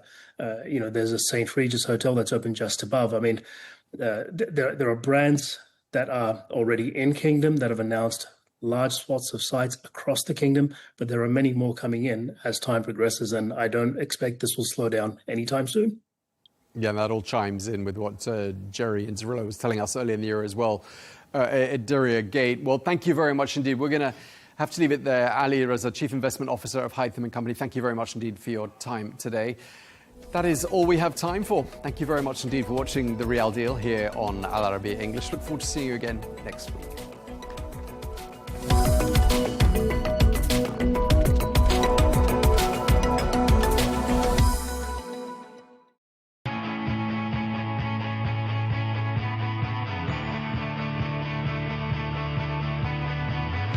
Welcome to the Metropolis. The big city. This is where tech, trends, and culture meet. Meet the people. See the sights. Walk the city streets. And experience the lifestyle.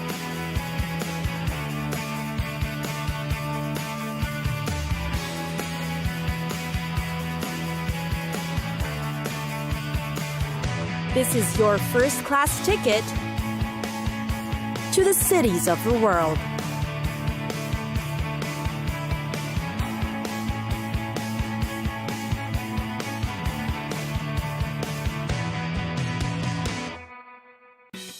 Dublin. The capital and largest city of Ireland, Dublin. It has become a historical and contemporary center for education and the arts, a fast-improving economic industry. And today, it's become one of the frequently visited cities in the world. Dublin's unique charms is its string of attractions that offers a bit of everything for everyone. The Guinness Storehouse is one, being one of Ireland's top visitor attractions. It is a massive 7-story building that once served as a Guinness fermentation plant. Now it has been remodeled into a shape of a giant pint of Guinness. The Storehouse teaches guests how to make the world-famous beer. The Gravity Bar inside is a favorite, where they get to enjoy drinks while enjoying breathtaking 360-degree views of the city. The Dublin Zoo is a highlight too. See many rare and exotic animals in their natural habitats. There's a gaze of giraffes, zebras, scimitar oryx, and ostrich. There's also the Kaziranga Forest, where you'll see a herd of ancient elephants. One of the most innovative water parks in Europe is the National Aquatic Center. It's great for family fun and thrilling adventures with friends. Go through caves or water adventures, fly through the air, or have an enjoyable family day. It's got the biggest water rides and attractions. The National Gallery of Ireland is where you'll find over 2,500 paintings and some 10,000 other works in different media. Watercolor arts, drawings, prints, and sculptures are all there. Another museum is the National Museum of Ireland Archaeology, where you'll be transported back in time. The finest collection of prehistoric gold artifacts in Europe can be found here. Then, there's also the National Botanic Gardens. It has many attractive features like an arboretum, sensory garden, rock garden, and burn area, large pond, and extensive herbaceous borders. Plus, it has an annual display of decorative plants, such as a rare example of Victorian carpet bedding.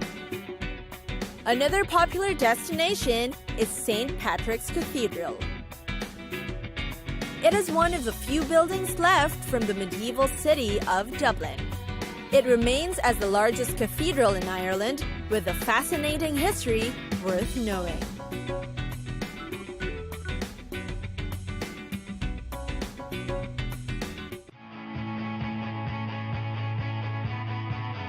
It's time for us to go.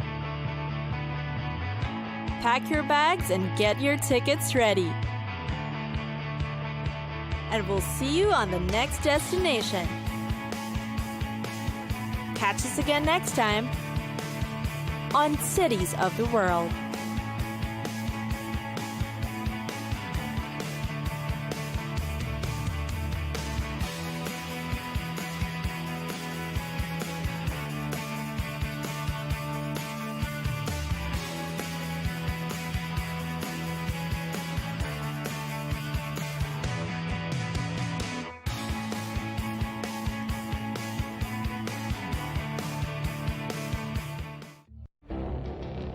It feels like decades are passing by in a matter of weeks.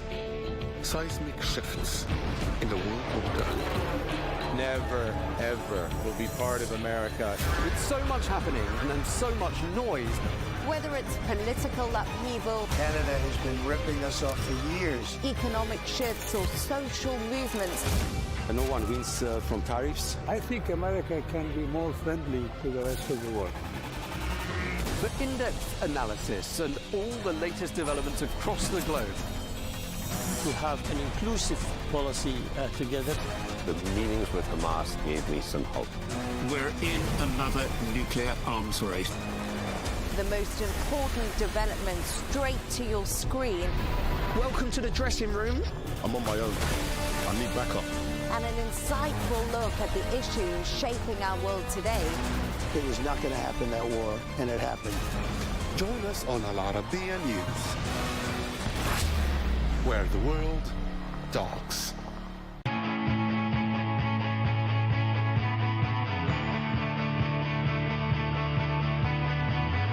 Welcome to the metropolis, the big city. This is where tech, trends, and culture meet. Meet the people. See the sights. Walk the city streets.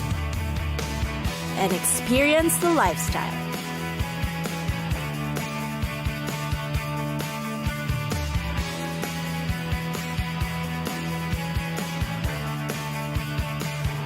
This is your first-class ticket to the cities of the world.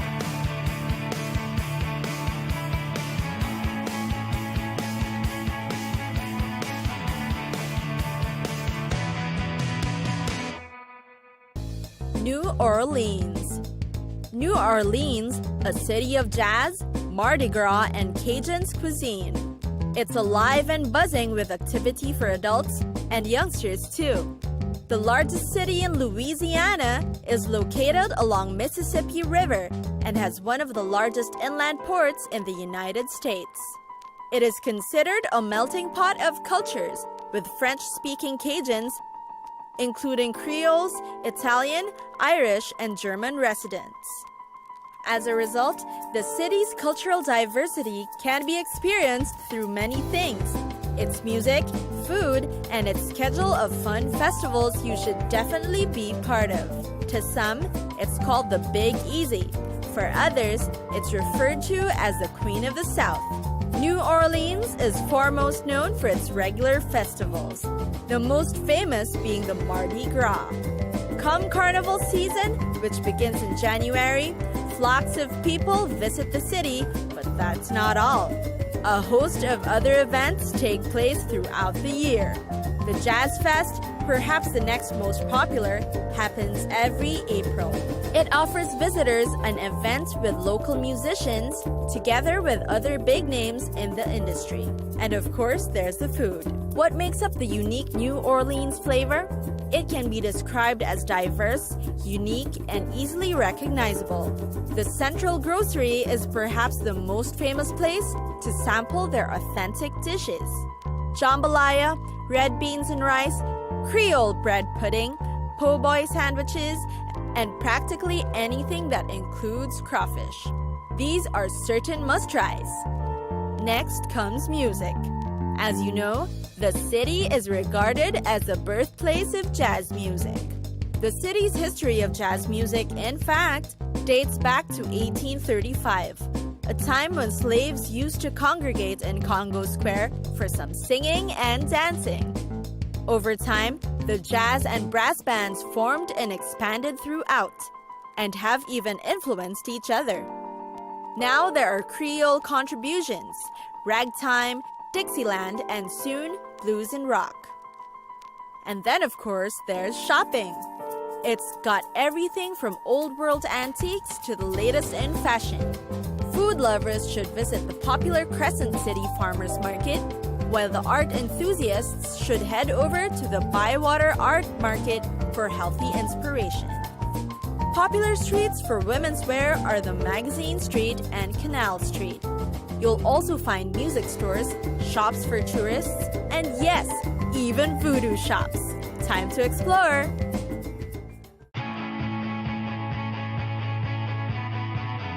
It's time for us to go. Pack your bags and get your tickets ready. And we'll see you on the next destination. Catch us again next time on Cities of the World.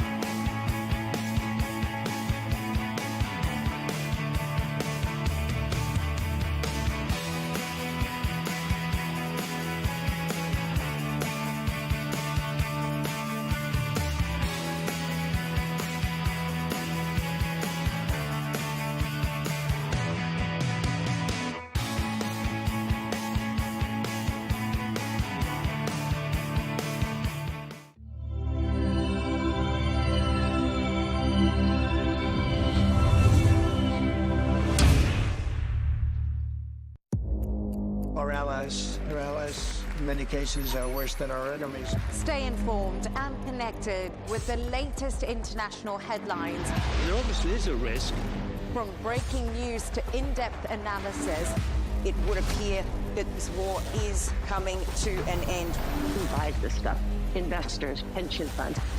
We deliver the most important developments straight to your screen. Iran always wanted to deal with militia. Join us for compelling, expert-driven conversations. A curfew order has been established. And an insightful look at the issues shaping our world today.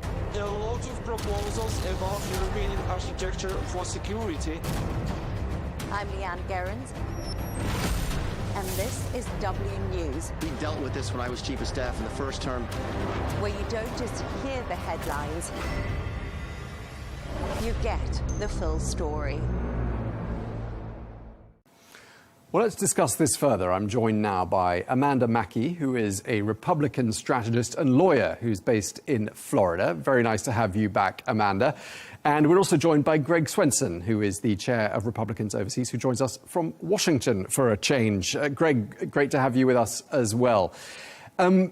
This shutdown, 43 days long, the longest in US history, is over.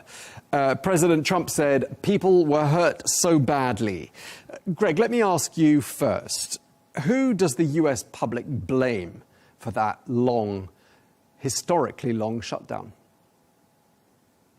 Tom, I'm not sure. I think the polls are kind of split on it, and I don't think anybody really wins with a shutdown. And of course, people on the left are going to blame Republicans. But I do think if you look through a lot of the noise, this was definitely the Chuck Schumer shutdown. And, you know, the Democrats had every opportunity to vote for the so-called continuing resolution several times and over the last 40 days. And they finally voted for it yesterday. And basically, it's the same terms that were offered to them 40 days ago. And so I think it's ultimately a loser for the Democrats. I don't think mainstream Democrats were for it. I think it was really inspired by some of the radical fringe. And that's why the radical fringe, the progressive left wing of the Democrat Party is so disappointed and annoyed with Chuck Schumer, even though he voted against the continuing resolution last night. So I do think ultimately the Republicans will look better. But right now, I think the public perception is probably split. Amanda, would you largely agree with that assessment, that no one really came out of this looking particularly brilliant? Well, I think the proof will ultimately be in what the rhetoric turns out to be. Certainly, the Republicans have the best argument to make.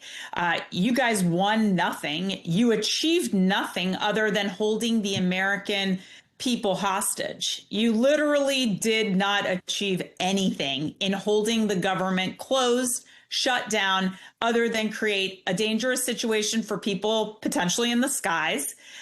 You created a situation that made a lot of people uneasy about 42 million Americans going without SNAP food benefits for the needy and the poor.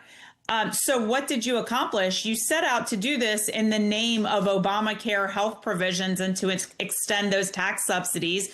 You didn't get anything on that in this bill. So really, what did you accomplish? So the Democrats have egg on their face, I think. But if you look at the results of last Tuesday's elections, they certainly swept in states like Virginia, which is obviously home to a lot of federal employees, over 300,000 federal employees. So in Virginia, in New Jersey, they did win. And so if you look at election results during that time, they did capture the audiences and the independents. But what will be interesting really to see is ultimately who do the Americans blame for the shutdown. And I think if you look at what the Republicans have said, this is a continuing resolution. We were just trying to get a bill to open up the government. We weren't doing anything fancy in this. You'd supported this before, but you didn't support it this time. I think the real challenge here is going to be for the Democrats and where they go from here, because now they are very divided. They're very upset with Chuck Schumer. They want him out. They're probably coming for Hakeem Jeffries, the House Minority Leader, next.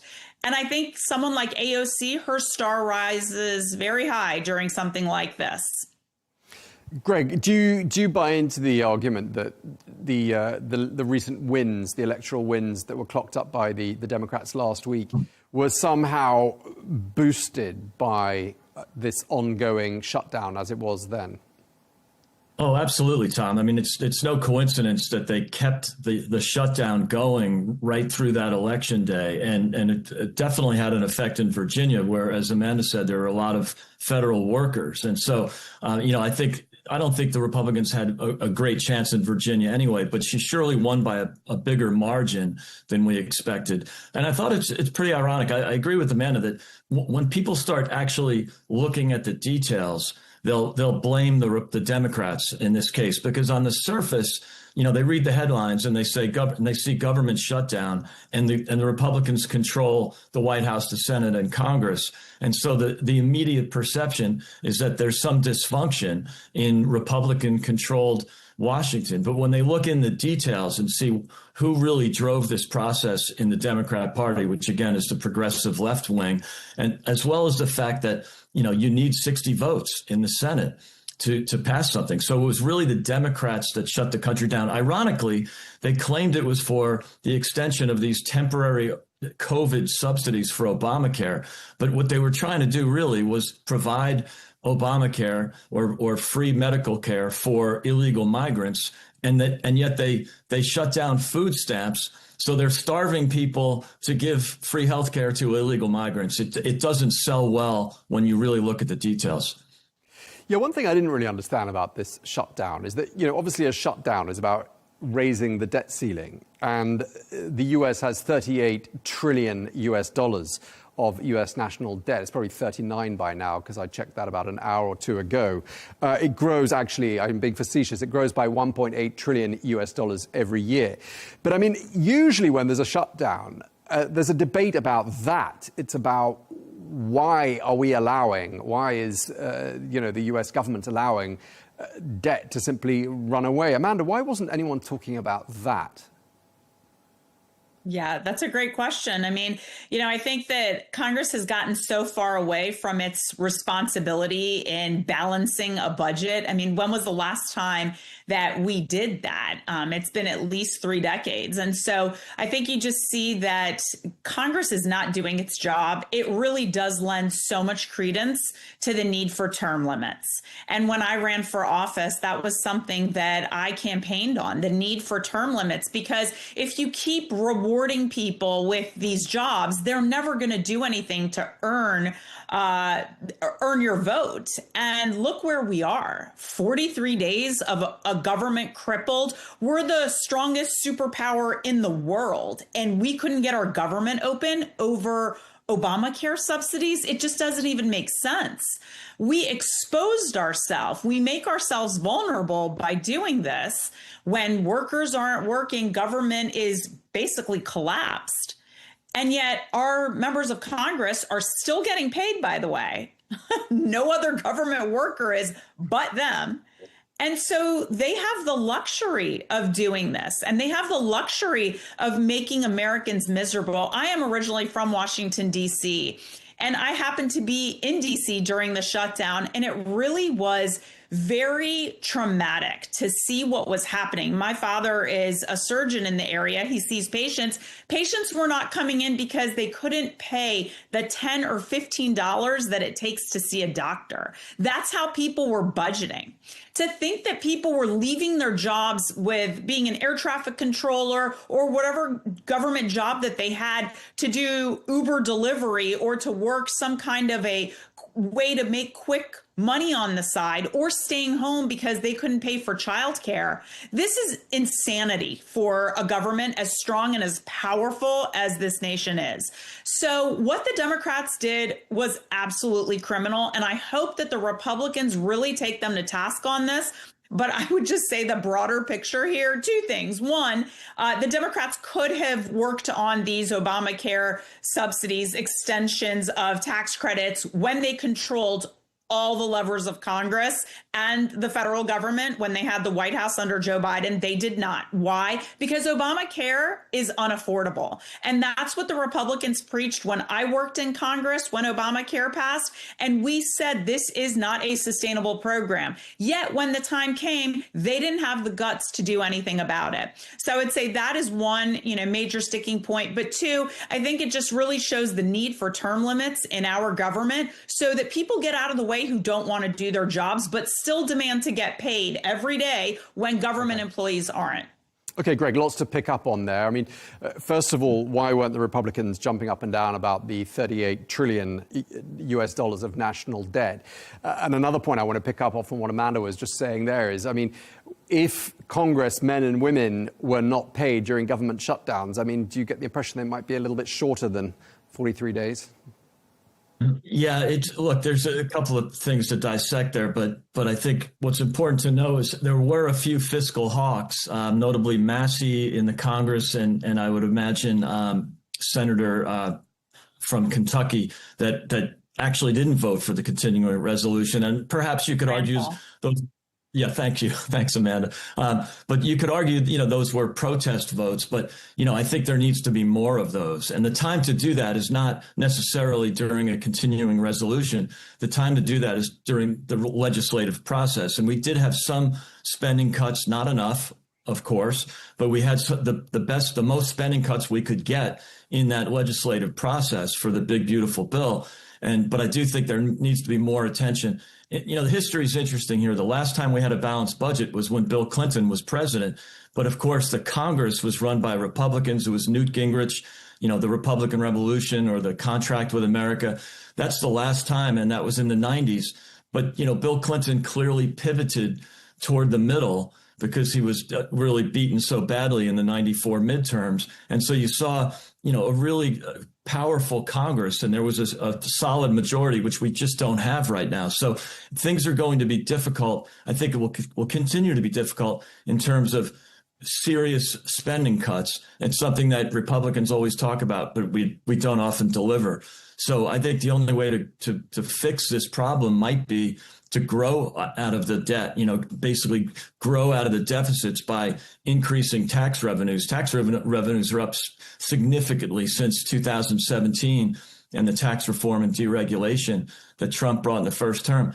I'm not sure there's enough room there to make those dramatic improvements, but he is trying, and there is going to be significant deregulation, or already has been. We'll start to see the effects of that, and hopefully we'll see that in tax receipts. So, I think there has to be a return to fiscal sanity and a return to the Laffer curve, and understand that, lower taxes actually end up delivering more tax receipts. Amanda, I don't know what your thoughts are on that. And one thing I wanted to ask you as well is, if federal workers were not paid for 43 days, did they show up for work? Because if they didn't and then they get paid back pay, isn't that just really bad value for money for the U.S. taxpayer? It is, but, the payments were divided. So basically, for the first 2 weeks, they were set.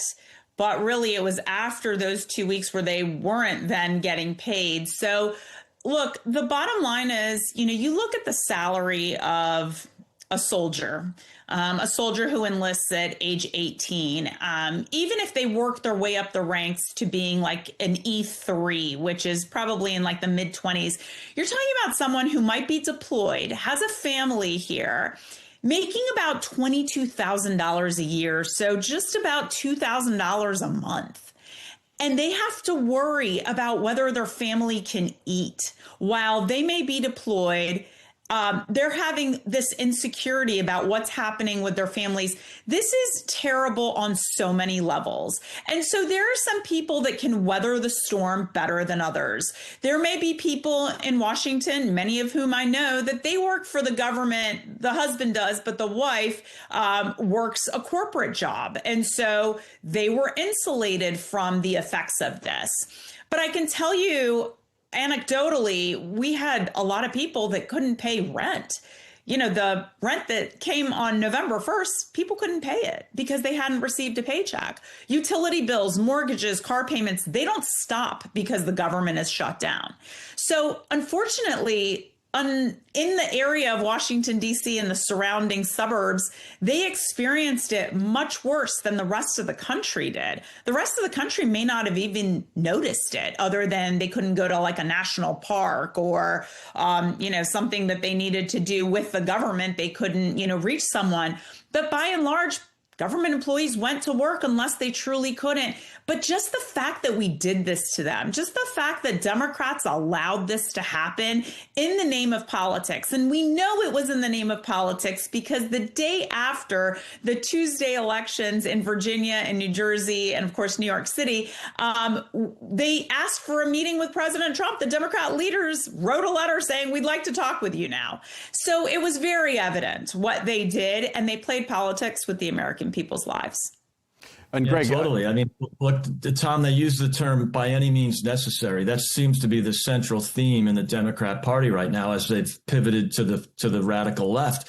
And so they were willing to have people, depending on food stamps, go hungry. They were willing to have soldiers, as Amanda pointed out, going without a paycheck. Imagine Democrats willing to stop welfare benefits. I mean, that's what they really believe in. And, as a conservative, we would prefer fewer welfare benefits. We'd prefer less government spending, but we wouldn't want people to go hungry. I'm all for the safety net. And so the fact that they stopped food stamps because they just believe in, as I said, any means necessary. They're willing to do whatever it takes for the benefit of the NGOs and the radical left, Soros-backed funding groups that they have. That's really what drove this. I don't blame mainstream traditional Democrats for this. Sure. And I was going to say, ironically, we don't know what the level of damage on the U.S. economy was from those 43 days of shutdown, because the agencies that generate the statistics were out of action for the duration, so we don't really know. But I just want to ask you both, do you think there was some nervousness in the ranks of the Republicans that the government was shut down for 43 days on a Republican leadership sort of watch, if you like? Did you get that sense at all, Amanda? I do believe that there was obviously discomfort, and then Tuesday in the elections obviously made that even more palpable and noticeable, if you will.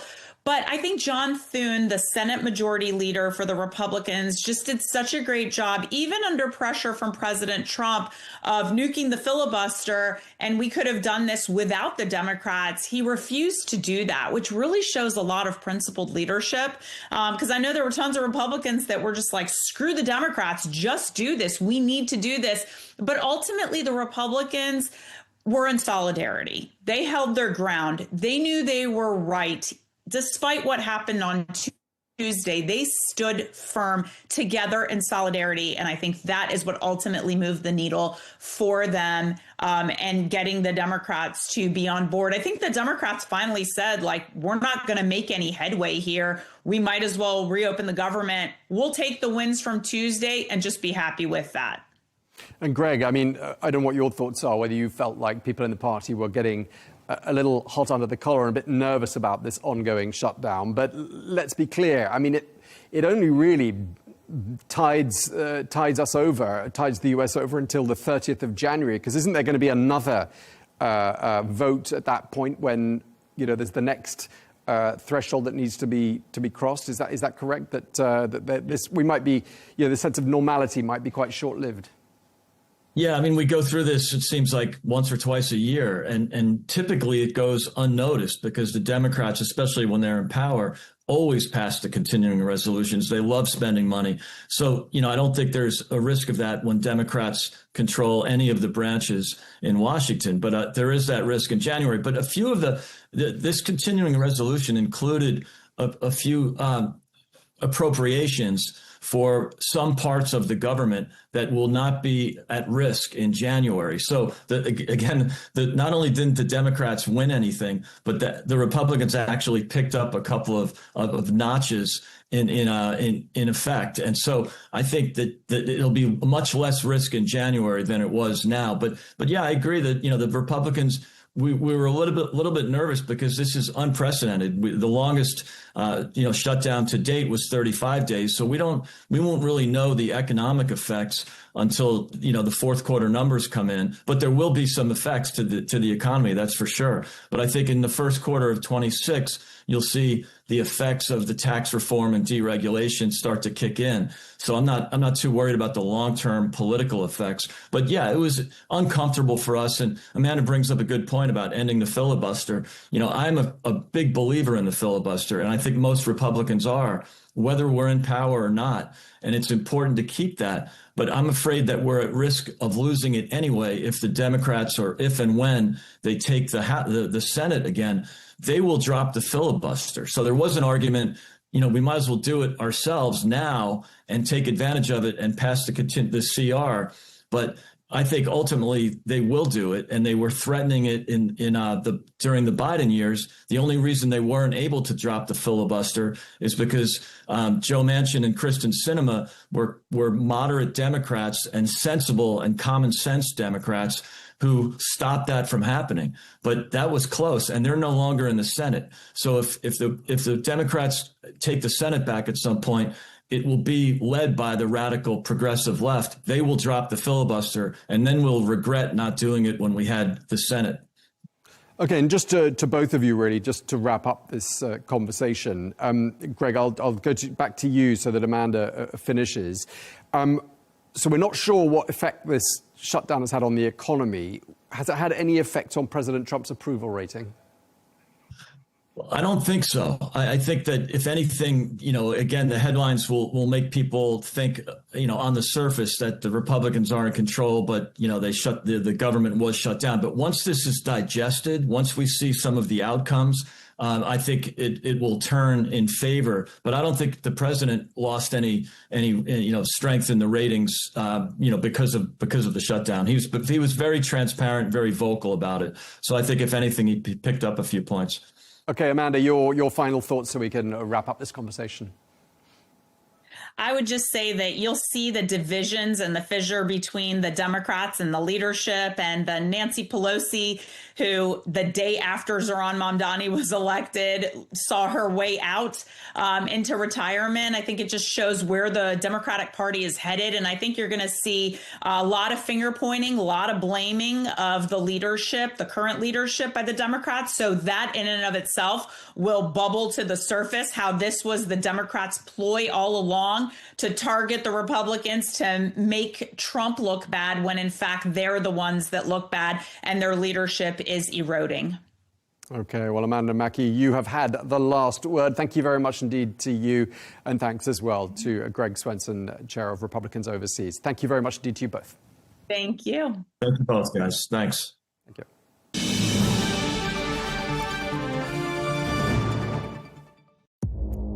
Our allies, in many cases, are worse than our enemies. Stay informed and connected with the latest international headlines. There obviously is a risk. From breaking news to in-depth analysis, it would appear that this war is coming to an end. Who buys this stuff? Investors, pension funds. We deliver the most important developments straight to your screen. Iran always wanted to deal with militia. Join us for compelling, expert-driven conversations A curfew order has been established. And an insightful look at the issues shaping our world today. There are a lot of proposals about European architecture for security. I'm Leigh Ann Gerrans, and this is W News. We dealt with this when I was Chief of Staff in the first term. Where you don't just hear the headlines, you get the full story.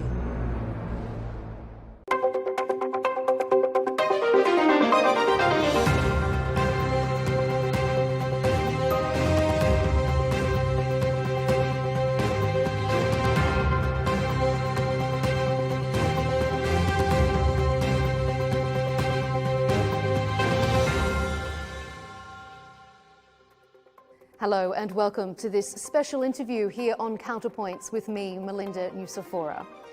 Well, a tireless, fearless and trailblazing journalist and writer, Baria Alamuddin is known just as much for her advocacy as she is for her impactful and highly analytical writing. I have the great pleasure of welcoming Baria Alamuddin here for a special interview on the sidelines of the Manama Dialogue in Bahrain. Baria, thank you for making time for Counterpoints. Thank you for inviting me. It's a pleasure. Baria, the Manama Dialogue has been going on for more than 2 decades now. I know you've been part of it for such a long time. Tell me why you think this particular gathering of power brokers, of writers, of geopolitical analysts and thinkers, politicians, why is it important and what can it bring to the region? Well, as you know, we live in a very turbulent world. And I've been coming to this Manama Dialogue for 21 years now. I do love Bahrain, I must admit. It's a small island and the people are lovely and you feel safe and the atmosphere is nice. Running away from the bad weather in London is not a bad idea. Never a bad idea. Yes. And also, I must admit, this gathering is a very important one.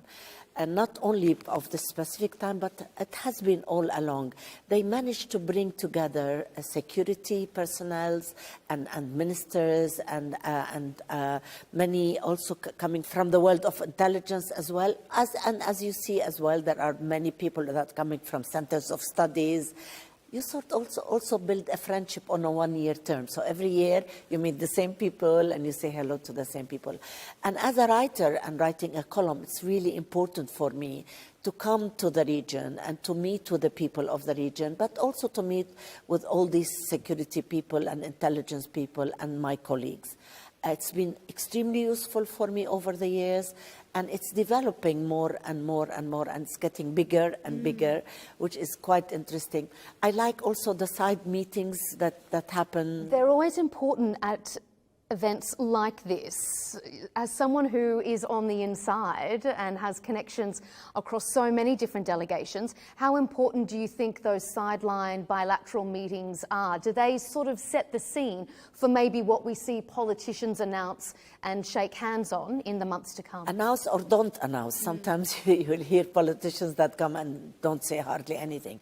These are the important ones. It's the sidelines meeting where people speak off the record and people say their mind and you discuss and you hear stories that you don't read in the newspapers and you learn more things.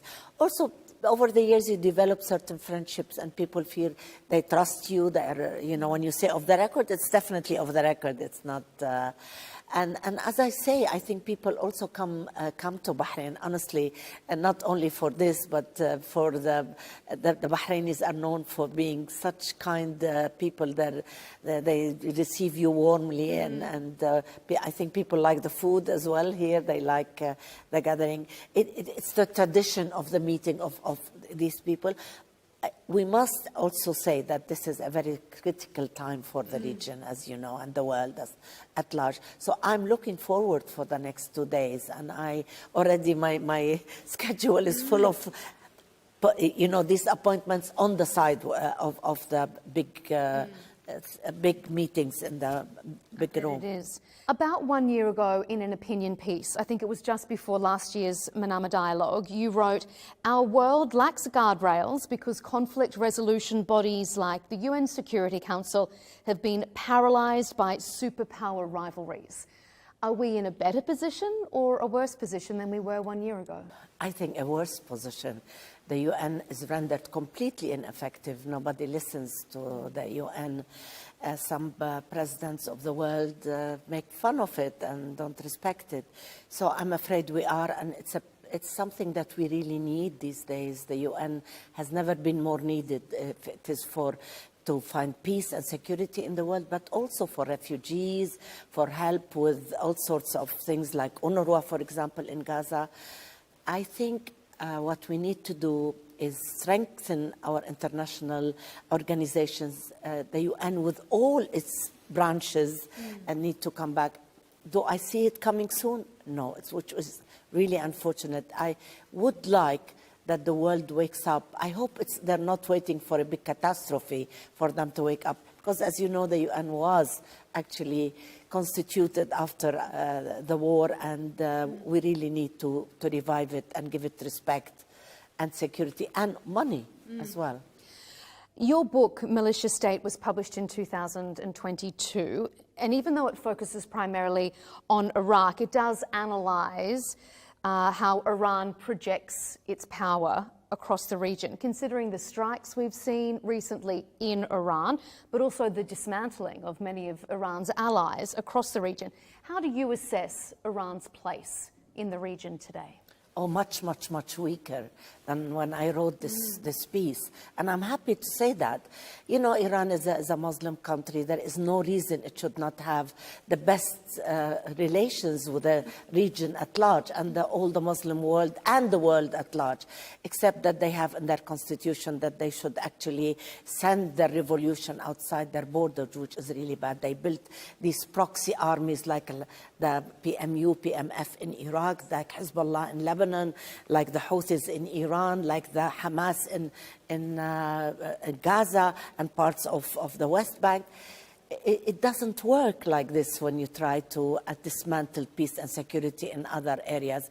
And they were boasting about it. Iraq is still under the influence of Iran, completely under the influence of Iran. Although they have been weakened, it's their gateway to the Arab world. And I called my book Militia State because I could not call it Iraq. It wasn't Iraq. It was completely controlled.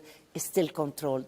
The Hashd al-Shabi actually costs the Iraqi government $4 billion.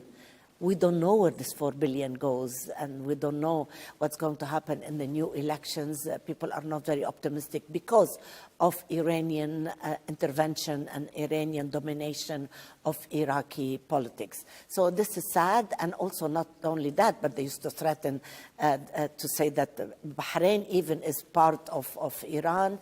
Again, I would say that because Iran is much weaker, it is now trying to make good relations with all its neighbors. Do I believe it? No, I don't believe it. But let's hope they will learn, and let's hope that they will concentrate on the good of their own people. The Iranians should be living in great security and affluence, etc. There is poverty in Iran. I think inflation runs at about 40%. It's a dismal economic situation in Iran. If we turn to your home country, Lebanon, with some recent news out of there in previous days, the Lebanese president has called on the army to confront Israeli incursions in the south. And as we know, that's usually been Hezbollah's domain to confront Israel in the south. Badly, they confronted Israel badly, and they were defeated. They were inflating, and they were telling us lies. They were saying to us that they can defeat the mighty Israeli army. You see, now that we have the president saying the Lebanese government, the Lebanese army are the ones who are going to now take on that role, what do you read into that? I feel proud when my president says that he is going to tell the Lebanese army. But I worry about the Lebanese army because, you see, Israel doesn't fight alone. Israel fights with all the intelligence from the American state, from Europe, from many countries in Europe. They say something and they do something else. This double standard has become the norm of the day these days. They say we should stop the killing, we should have peace, but they give Israel arms and ammunitions and planes and whatever. So I do worry about the Lebanese army, because the Lebanese army, as I said, is no match to, there is the pride element. Hezbollah never really defeated Israel as such.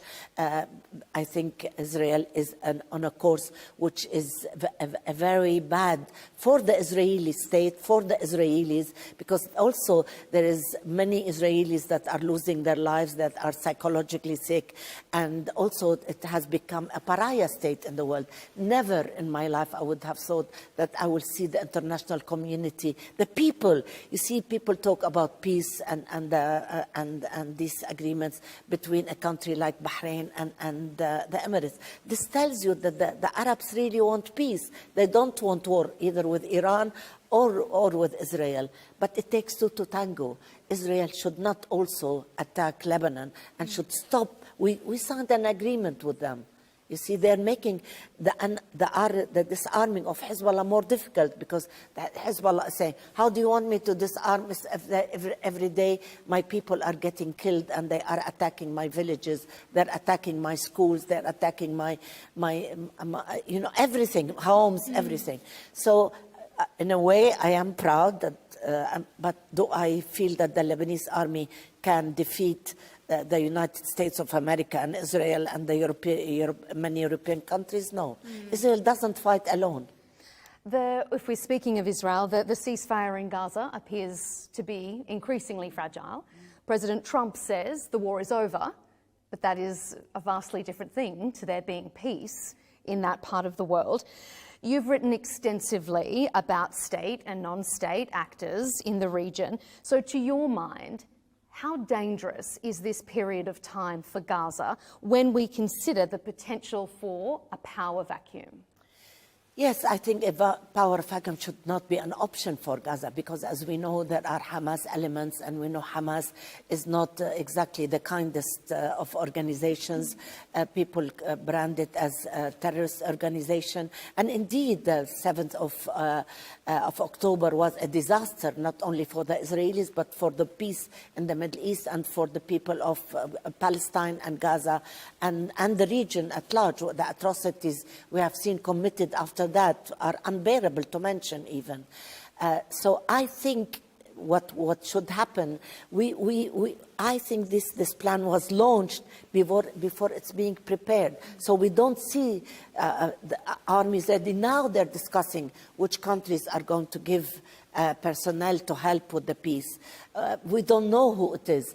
Would this ceasefire last? I don't know. Definitely we see that President Trump is now finally trying to influence Netanyahu to stop, actually ordering him to stop. And you hear in Israel that Israel is not an independent state. It's now ruled by the United States. If it is ruling it is to stop the fighting, that's a good way, I think, of doing it.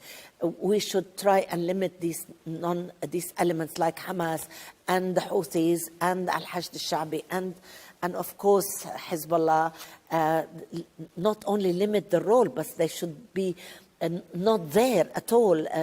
Iraq supposedly the Hashd was supposed to be part of the Houthi efforts and the Hezbollah efforts. We saw that they acted in a very cowardly way, and what they do is now they are like a mafia inside Iraq. They wreak havoc. They take the money. We don't know where the money goes.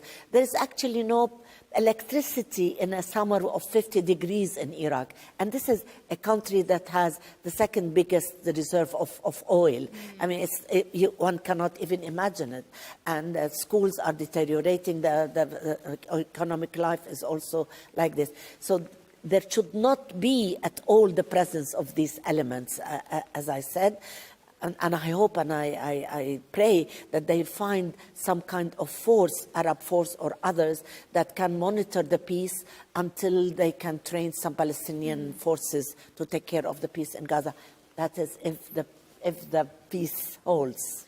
Turning away from regional affairs to your own career itself, you've interviewed numerous powerful women over a very long and illustrious career, no less Benazir Bhutto, Margaret Thatcher, and Indira Gandhi. I want to know, in the dealings you've had with those women in such powerful positions, do you think women can bring something special to leadership that men can't or don't to leadership roles? I don't think, I'm sure that they can bring. I remember with the late Indira Gandhi, and I was the last journalist to see her alive and interview her a few hours before she was killed in her home. She said to me, we women see details that men are not able to see. We women are multifunctional, and we see that in our homes. When you work, you take care of your husbands, of the affairs of the house, you manage it, you have children, you take care of them. So I am very sure. Also, there is a certain empathy and tenderness about women that most men don't have in general, which I think is needed to govern a country or a people, or to manage affairs of a state. I'm very happy to see that women are moving forward in the world, but not enough. What about in this particular part of the world? How do you assess women's role in leadership positions in the region? I am so proud of women in this region. You know, when I come to a country like Bahrain, where women have started education amongst the first Arab nationals actually to start, and they work everywhere. Banking is led by women, health is led by women, so many sectors. I'm also trying to finish a book I started about women in Saudi Arabia. And I mean, every time I go, if I don't go for a couple of months, I come and I see it's like a revolution in women's affairs. And also in their confidence, which a woman cannot lead or cannot be somebody that can achieve something if she doesn't have confidence in herself and in her abilities and the role she can play in developing their country. I really believe women in the Gulf, women in the Arab world in general, but specifically in the Gulf, because countries like my country, where women were leaders, have regressed because of war and poverty and the state that we live in. So yes, I think there is a lot of hope for Arab women, Gulf women, as I said in particular. And again, I want to talk about Saudi women. They set these visions for 2030. A lot of them have been met already. So it's there. You don't need to 2030. And I'm really, really impressed with their determination, their passion to prove themselves. They're everywhere. Everywhere you go, there are women in Saudi Arabia now. And as I said, you know, this was, of course, progress in the making. Yes. But the last, I think, 7-8 years, it has moved at an unbelievable speed. It's women's work that can give her confidence and give her ability to move on. If and when you finish that book, I hope you come back to Al Arabiya English to give us an exclusive insight. It sounds incredible. Baria Alamuddin, thank you so much for joining us here on Counterpoints. Thank you so much for asking me. Thank you. It's been a pleasure.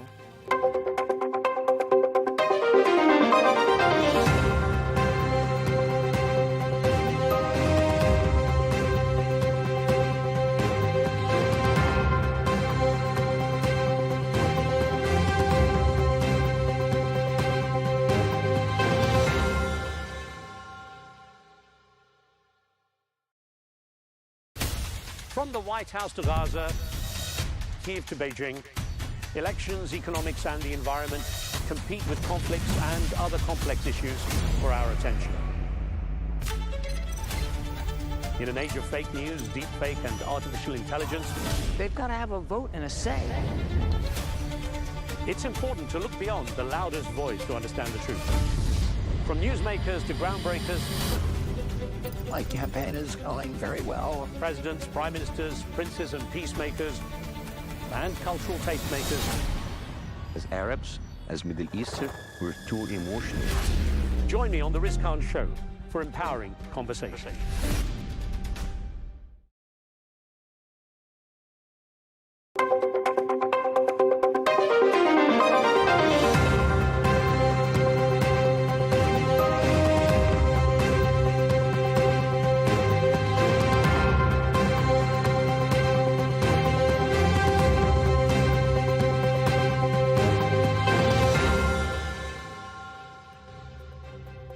Hello and welcome to this special interview here on Al Arabiya English. I'm Melinda Nucifora. Well, there is no doubt that the world is a very interconnected place and an excellent example of just how important one region can be on the prosperity, stability and the future of another is the guest who's joining me now. João Cravinho, the Special Representative from the European Union to the Sahel. Thank you so much for joining us here on Al Arabiya Pleasure, English. thank you. The world is interconnected. There are no borders around regions. Why is it so important in this geopolitical climate that the European Union has a presence in the Sahel region? Well, it's a vast region. We're talking about a region more or less 3/4 of the size of the European Union, with 100 million people, not so far from the European Union, and with vast ungoverned spaces, with vast tracts of territory where you have terrorists, where you have organized crime, where you have enormous socioeconomic difficulties. To have this close to the European Union is, apart from tragic and very difficult for the populations concerned, it's also a danger for Europe. And so what we would like to do, and this is of course not done from one day to the next, it takes considerable time, investment and work. What we would like to do is transform what is now a somewhat desolate panorama into a land of opportunity first and foremost for the people of the region, but also an opportunity for a different kind of relationship between the European Union and an important part of Africa. The challenges of the Sahel are challenges that do not remain in the Sahel. We've seen in other parts of the world, for example in Syria, how, or in Afghanistan, when a terrorist group establishes itself territorially, it doesn't stay where it is. We've seen also how difficulties in terms of socio-economic prospects create, and also in terms of security, create migratory flows which are disturbing for the people themselves first and foremost, but also for neighbors in Africa. The countries of the West African coast have absorbed literally millions of people coming from the Sahel, and also some of them have undertaken this extremely perilous, extremely risky journey across the Sahara and across the Mediterranean or across the open Atlantic into the Canary Islands. People do this at enormous risk, and they do this only because the situation is desperate. And it's exactly that same despair which also leads to the recruitment of terrorist groups, of jihadi groups linked to Al-Qaeda or linked to the Islamic State. So we have a complex of problems, and we need to be able to face up to these issues in a multi-pronged manner, different policy instruments, but above all with a dialogue with those who are in positions of leadership. It's interesting that you raise the way that you liaise with the region, because it leads me to a question of how do you ensure stability, security, prosperity without encroaching on those echoes of colonial past that obviously still run deep in that part of the world? Yes, you're absolutely right, and we have to be very clear about this. We can make a contribution, but we do not have primary responsibility.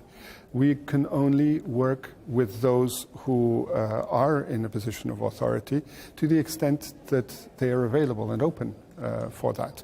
We have no wish whatsoever to impose our views, our perhaps anachronistic understanding from Europe onto what are fast-moving realities in a very young region. We're talking about a region where 70% of the population is 25 or under. People who have completely different prospects and outlooks. And what we want to do is to be able to demonstrate that actually a good, healthy, and strong relationship with Europe should be part of a better future for all of them. But we're not in the business of imposing anything at all. That, I think, would be a major mistake. How receptive has the region been when you consider that it encompasses places like Mali, Burkina Faso, that have experienced coups in recent years, a lot of instability. Are you getting a good response? Is there a willingness to cooperate? There is a big interest. What they tell me is they want to tourner la page. They want to turn the page. They want to establish a different kind of relationship with Europe, and we're very much available for that. Now, how to do this in a context in which we are not necessarily going to agree on everything, because we don't. We have fundamental differences, but we have to have the maturity to agree to disagree on some aspects, and to identify those areas in which we have mutual interests in working together. This is the work that we're currently developing, and I've been well received with this proposal, with this general idea. How much of it is for the mutual benefit of both regions, but also to try and negate the influence of, say, Russia and China, that are also seeing that power vacuum in that region and wanting to exert their influence there as well? Well, I think Russia and China are different subjects. We should treat them differently. Russia is clearly a nefarious, makes nefarious contributions to the region. Its contributions to stability have been negative. And I think that it is now clear that what Russia had to offer, which is simply brute force in Mali, is not producing the results. Nowadays, the military security situation in Mali is worse than it was when the Russians were invited in to try to reconquer the territory. So the limitations of Russian capacity are quite clear. China has a very different approach, but and it is interested in resources. We see that in Niger it invested a very large amount of money, for $5 billion US in making the longest pipeline to the coast in Benin.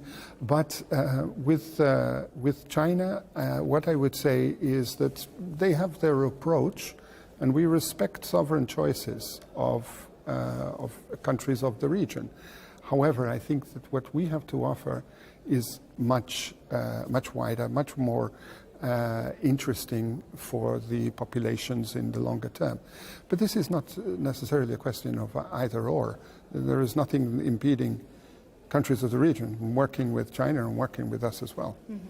And just finally, when we look at things like crucial raw minerals, the benefits that there are, but also concerns about climate, that leads to a lot of climate migration, is that something that the EU is looking to develop in a sustainable way? How do you encourage that to get the benefits that those obviously very materially rich countries have, but negating the impact that it could have on future climate migration?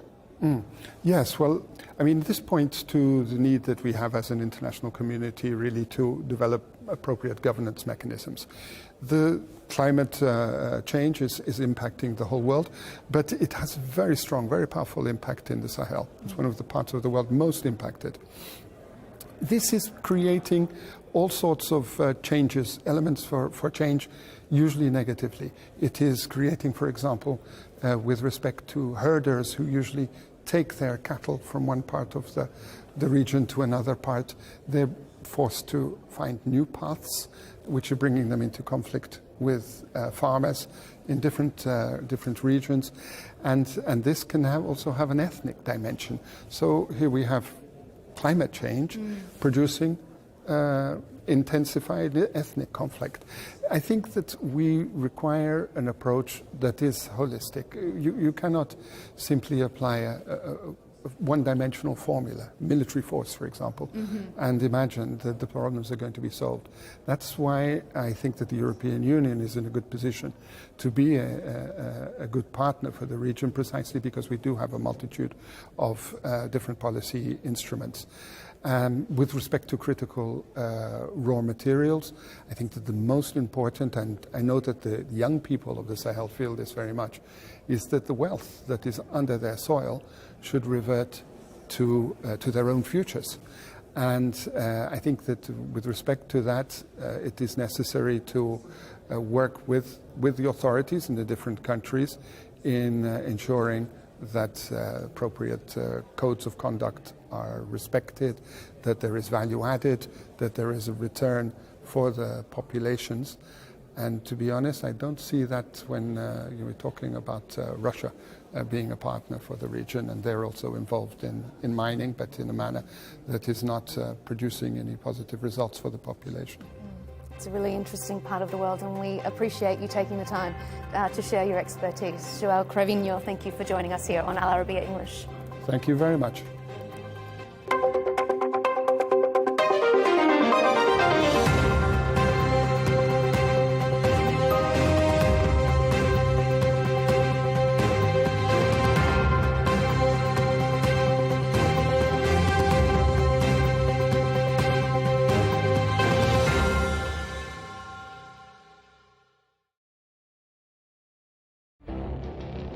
It feels like decades are passing by in a matter of weeks. Seismic shifts in the world order. Never, ever will be part of America. With so much happening and so much noise. Whether it's political upheaval, Canada has been ripping us off for years. economic shifts, or social movements, No one wins from tariffs. I think America can be more friendly to the rest of the world. For in-depth analysis and all the latest developments across the globe. To have an inclusive policy together. The meetings with Hamas gave me some hope. We're in another nuclear arms race. the most important development straight to your screen. Welcome to the dressing room. I'm on my own. I need backup. And an insightful look at the issues shaping our world today. It was not going to happen, that war, and it happened. Join us on Al Arabiya News, where the world talks.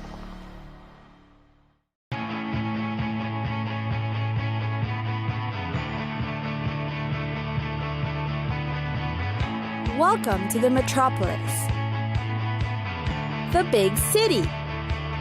This is where tech, trends, and culture meet. Meet the people. See the sights. Walk the city streets. And experience the lifestyle.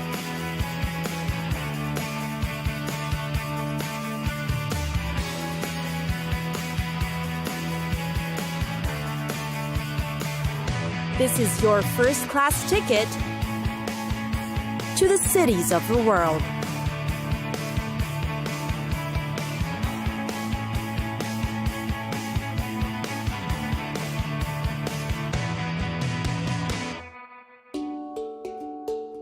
Lisbon. Here's what you can see, eat, and do in Europe's most scenic capital, Lisbon. First on the list, Fado. Melancholy will always be a part of the Portuguese psyche, and Fado is the way it is best expressed. Lisbon's profoundest passions and sorrows are heartfelt in Fado, which are haunting strains of which can be heard throughout the city. Fado music interprets saudade, an emotional and heartfelt yearning that's sung over mellow guitar tunes. The most popular icon of this type of musical expression is Amália Rodrigues, who was born in Lisbon and is known as the Queen of Fado. Her contributions in music were instrumental in popularizing Fado to the world. Simply dining in one of the many restaurants in Lisbon that stage live Fado performances will give you the experience you need. Next are the neighborhoods. The neighborhoods in Lisbon have very distinct personalities, each with a unique history. The oldest one is Alfama, a Moorish quarter. The maze of narrow cobbled streets and steep alleyways that surround the castle conjure up images of an Arabic Kasbah. There you will find elegant shops, historic cafes, and chic restaurants. You won't fall short of festivals to attend in Lisbon. In June, The capital celebrates St. Anthony's Festival, also known as the city's biggest and brightest street party. Thousands of locals come in colorful costumes, parading down Avenida de Liberdade in honor of their favorite saint. And then, of course, there's the Nos Alive Music Festival, which lasts for 3 days. Then there's the Superbox Super Rock concert program, which takes place in Parque des Nacoes. Finally, there's the food. In Lisbon, food is affordably cheap, but intensely delicious. They always serve a dish of the day, or prato do dia, and can be considered among the cheapest in Europe. Being a seafaring nation, fresh fish and seafood are of course staple in most restaurants. The cod or bacalhau is a must-try. Lisbon's Mediterranean cuisine involves Brazil, Mozambique, and other ex-colonies spice up the ethnic menu.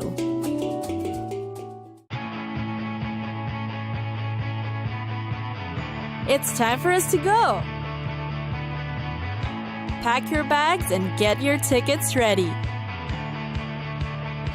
And we'll see you on the next destination. Catch us again next time on Cities of the World.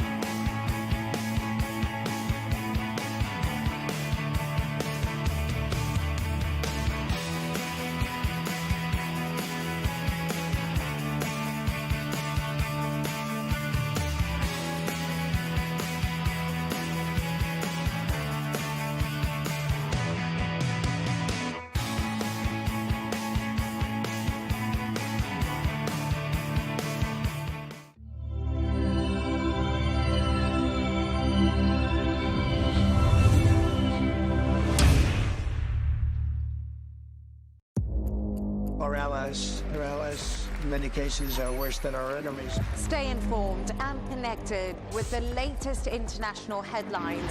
There obviously is a risk. From breaking news to in-depth analysis, it would appear that this war is coming to an end. Who buys this stuff? Investors, pension funds. We deliver the most important developments straight to your screen. Iran always wanted to deal with militia. Join us for compelling, expert-driven conversations. A curfew order has been established. And an insightful look at the issues shaping our world today. There are lots of proposals about European architecture for security. I'm Leigh Ann Gerrans, and this is W News. We dealt with this when I was chief of staff in the first term. Where you don't just hear the headlines, you get the full story.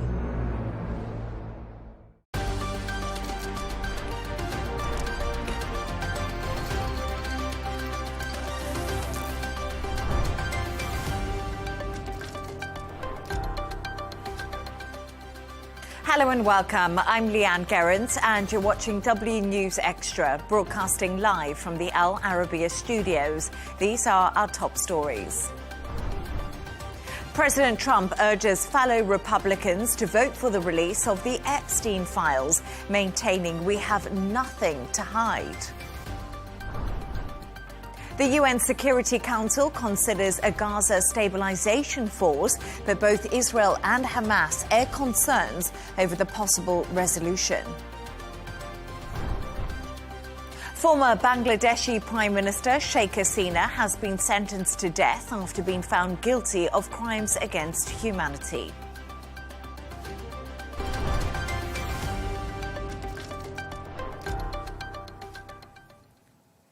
Now, US President Donald Trump has called on his fellow Republicans to vote for the release of the Epstein files. Writing on Truth Social, the president said, "We have nothing to hide, and it was time to move on from the so-called Democrat hoax." Thousands of documents relating to the convicted paedophile and disgraced financier were released last week. To discuss this and all of today's stories, I'm joined by Al Arabiya senior presenter Rawia Alami and John O'Hayes, Dubai 92 presenter.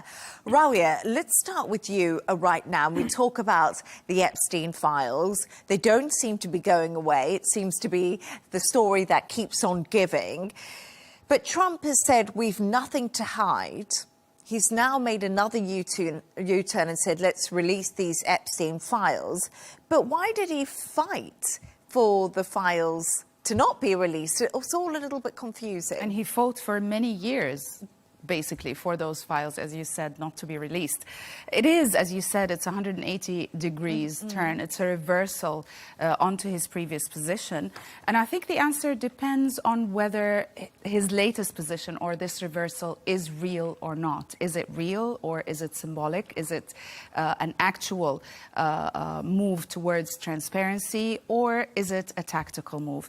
Now, Republican lawmakers, especially those who have been pushing for the release of the Epstein files, seem to think or suspect that Trump's change of stance may have been just a smokescreen rather than a genuine commitment to transparency. Even Marjorie Taylor Greene, his longtime loyalist, turned against him basically on the Epstein files.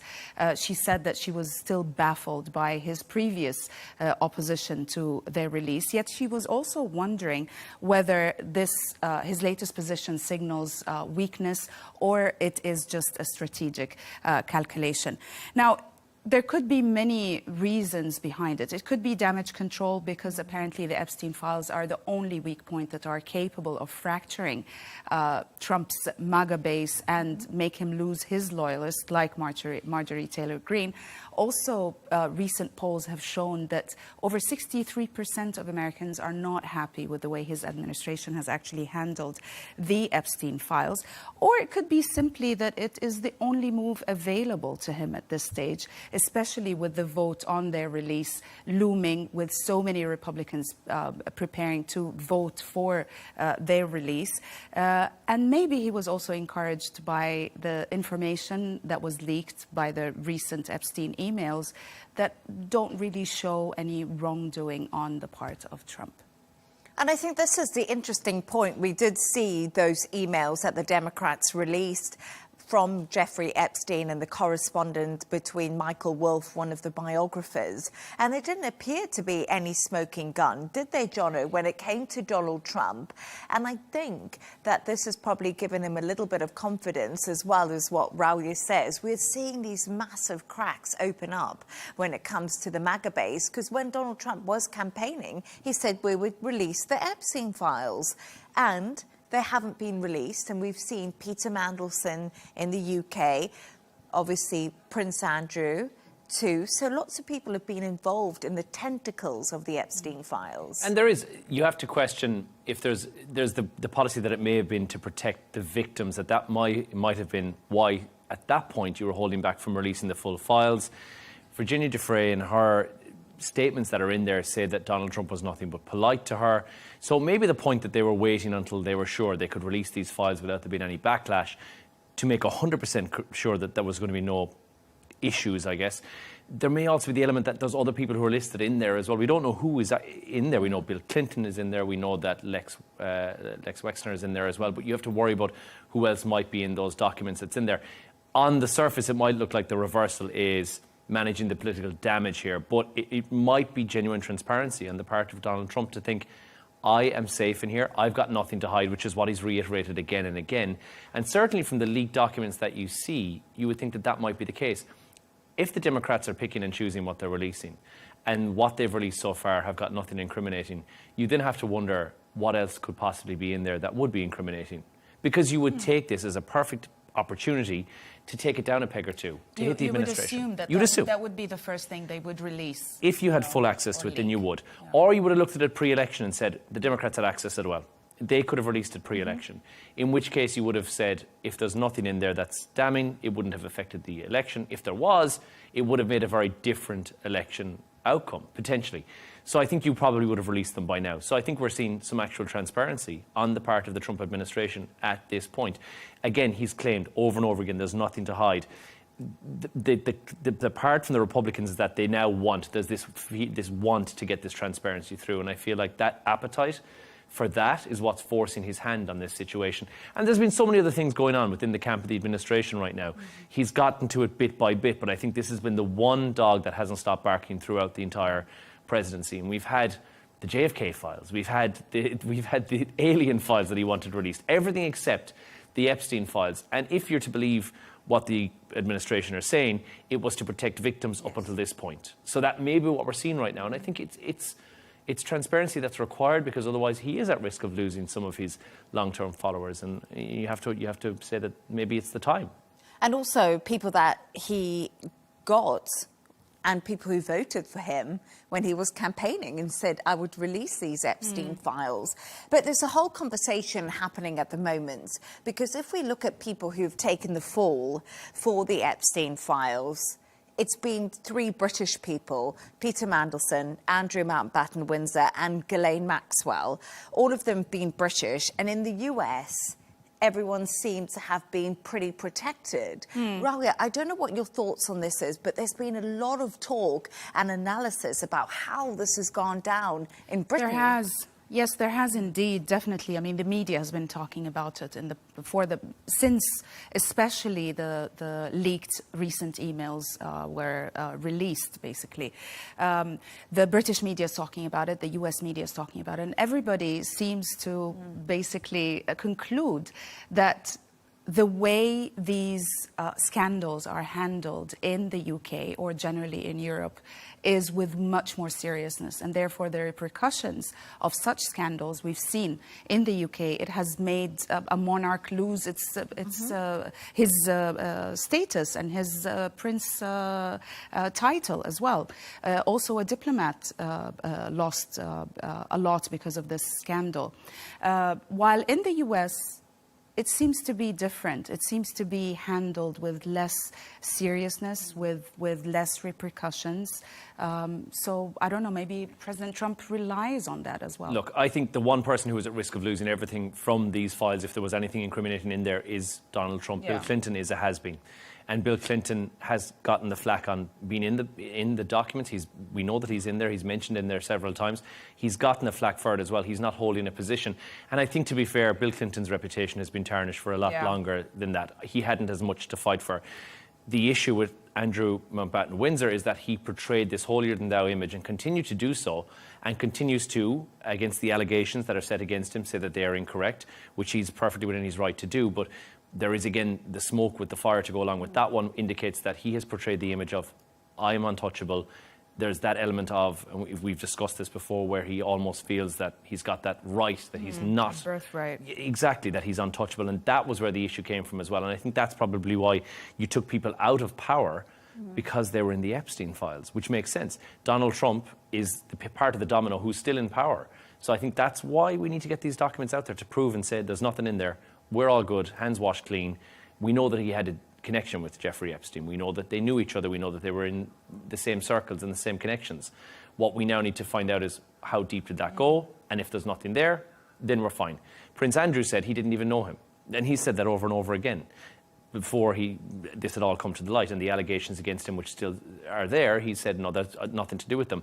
But he portrayed a different image compared to what Donald Trump had done. And I think that's the difference. And I think we must remember Virginia Giuffre, one of the victims of Jeffrey Epstein, who's no longer with us, wrote a memoir and always spoke about how good Donald Trump was to her. And she never, ever said he was implicated in anything like this. So Donald Trump can rest that Virginia Giuffre always said that he was completely above board, never saw anything indecent coming from President Trump. And obviously in the latest leaked emails, we also see Donald Trump not incriminated in those. And I'm sure as time goes on, we will be speaking about these Epstein files again, because it seems to be the story, or the dog that never stops barking, as Jono says. Now let's move on to another story. And the UN Security Council will vote on supporting an international stabilization force for Gaza this evening, backing President Trump's peace plan.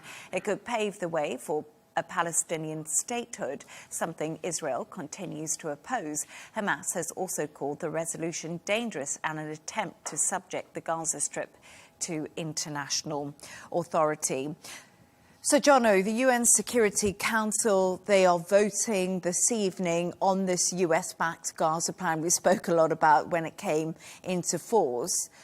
How much influence do you think the Council will have on Israel's stance? And also this broader push for a Palestinian statehood, which Israel is so vehemently against?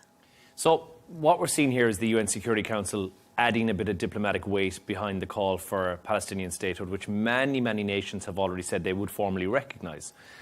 Officially, on paper up until this point, as we're now at phase 2, a Palestinian state cannot exist because it lacks any of the 3 requirements for that. What we would see the UN do here is not enforce that or not bring it into play, but would move it one step closer, which is what a lot of the world has called for. And we knew when the UN came back into session again in September, and we had many, many countries say, hundreds of countries say, we would like to see a Palestinian state. This is further ratifying that, so to speak.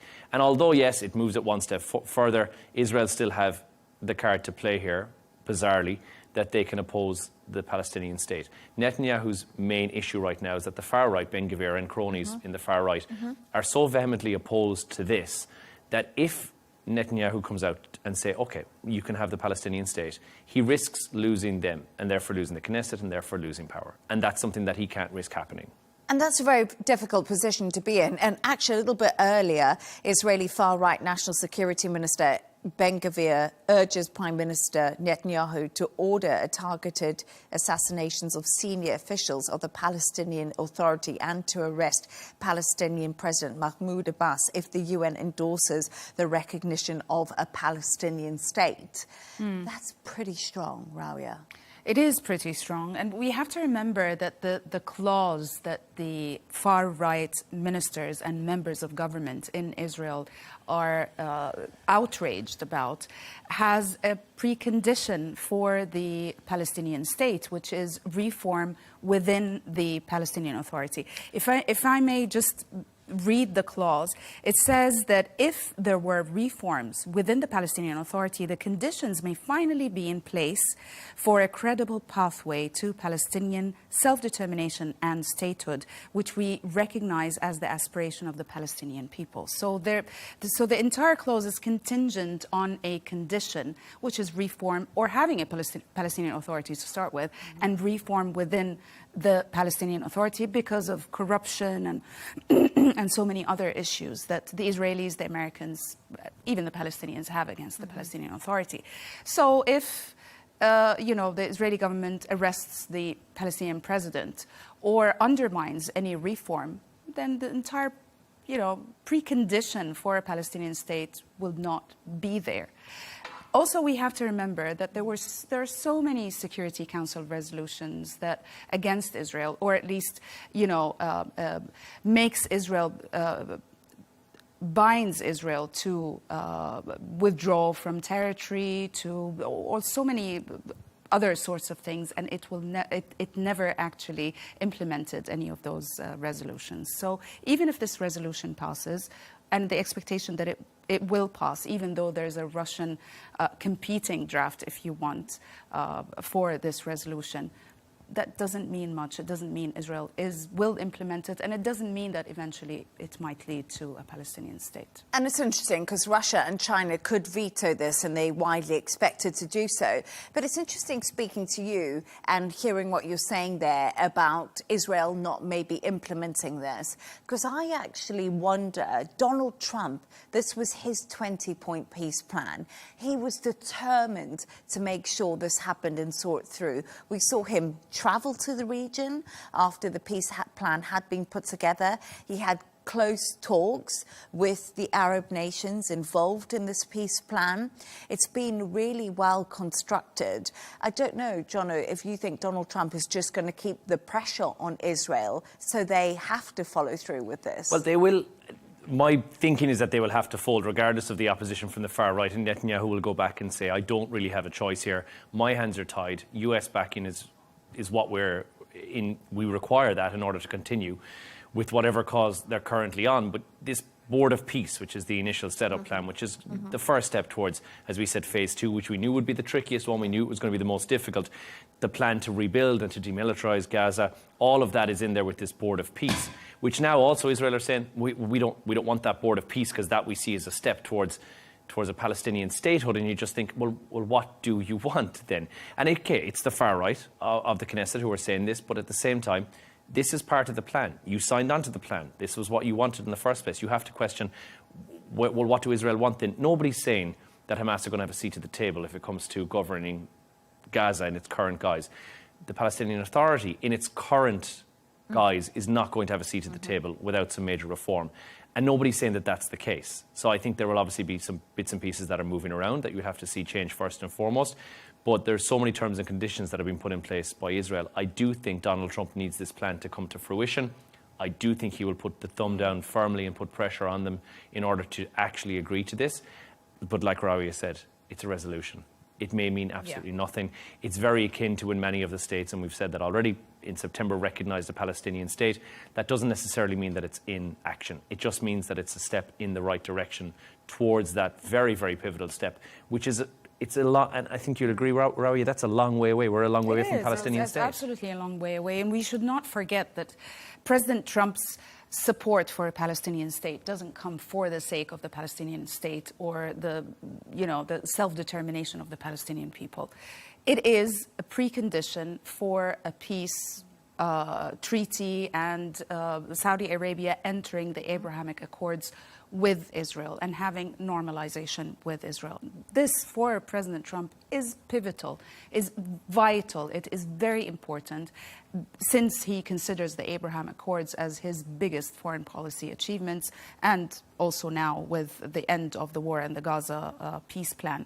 So he will push for it in as far it's going to lead to that.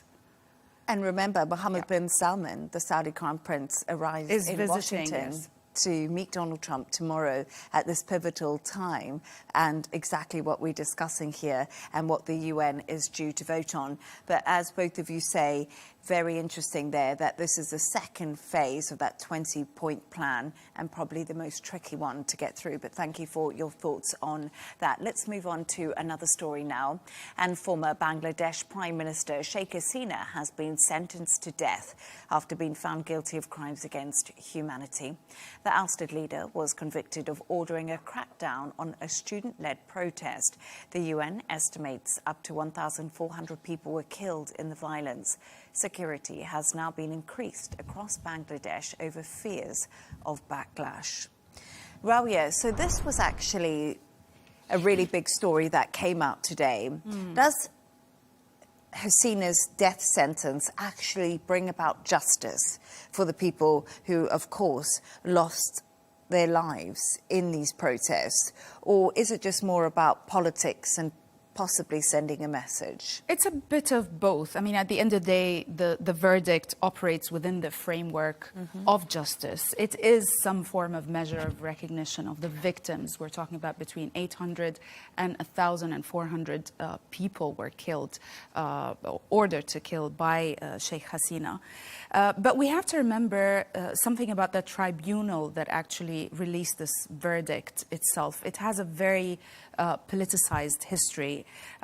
First of all, it was revived or established by Sheikh Hasina herself to go after her political opponents. And now it is being used by her political opponents against her. So there was the history of the tribunal has a clear perception of it being politicized and used to settle political scores, basically.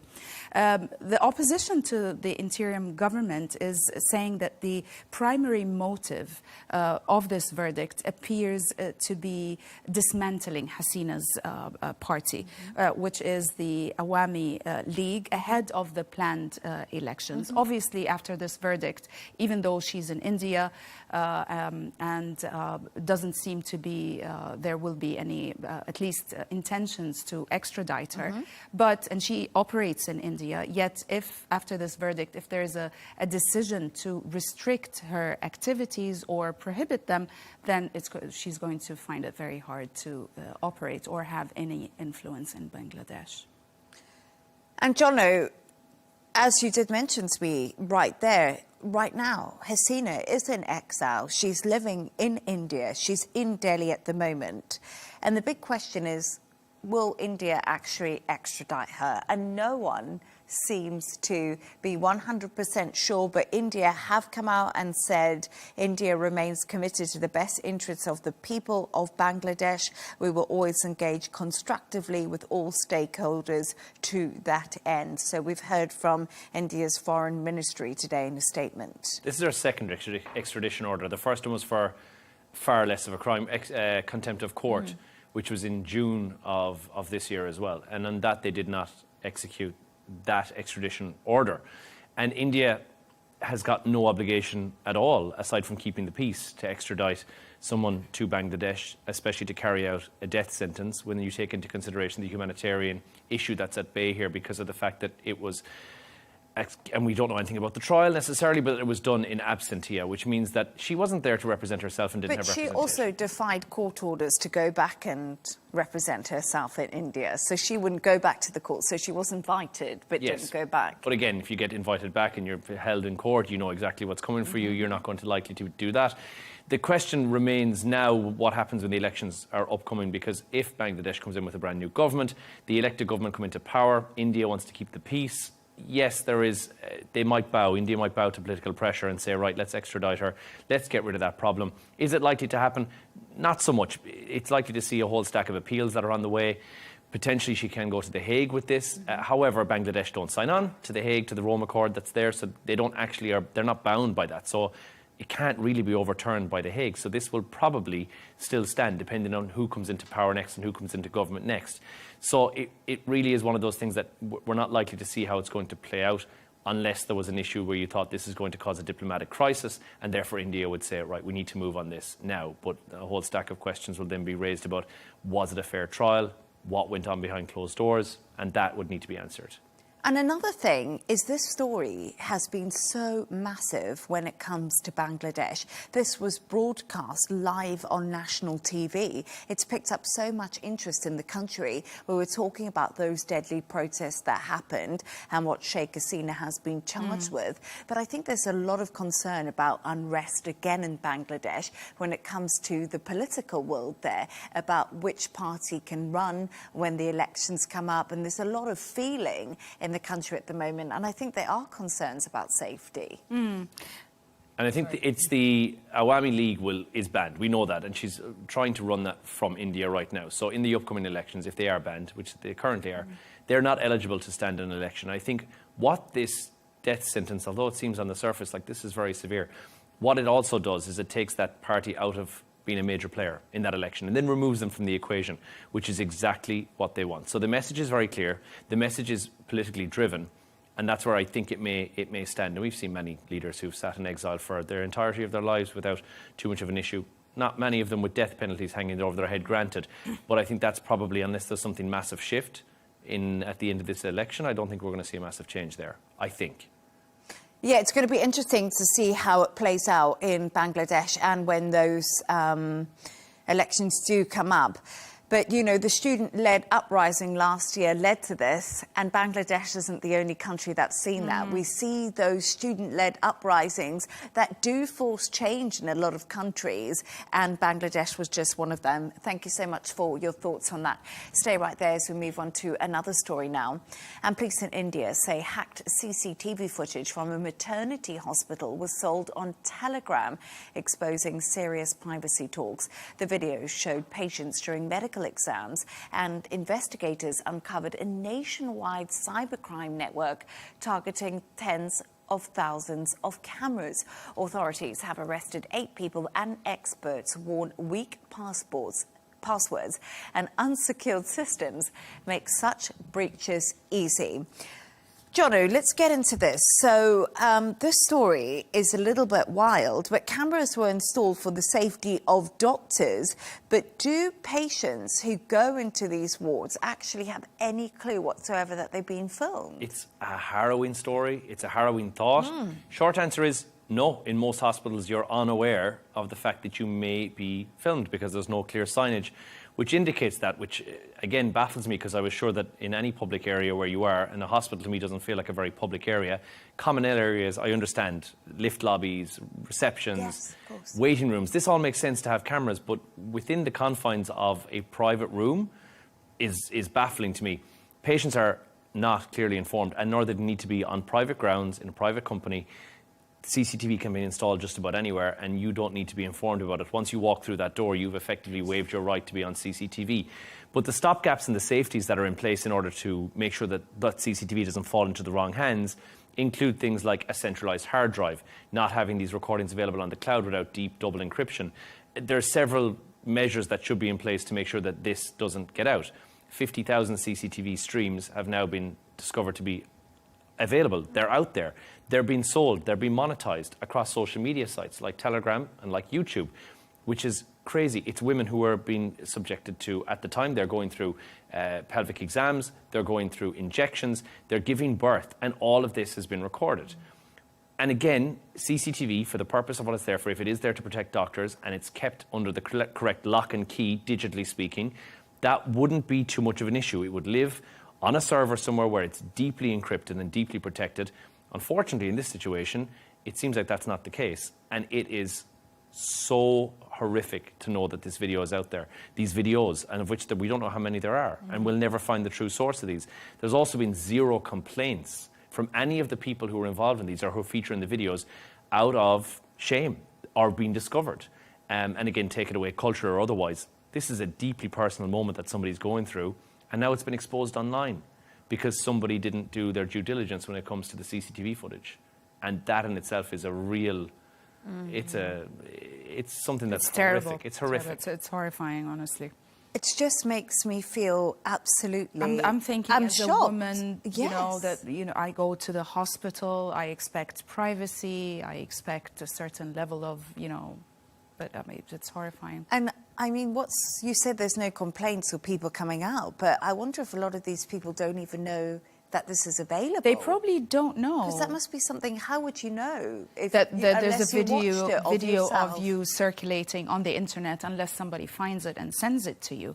I mean, what I find even horrifying is that on Telegram, you are asked to subscribe and pay for a subscription that would guarantee longer videos, from longer versions of the teasers that you've seen. Yeah. But it's really ridiculous, especially when such platforms like YouTube or Telegram are used for such things.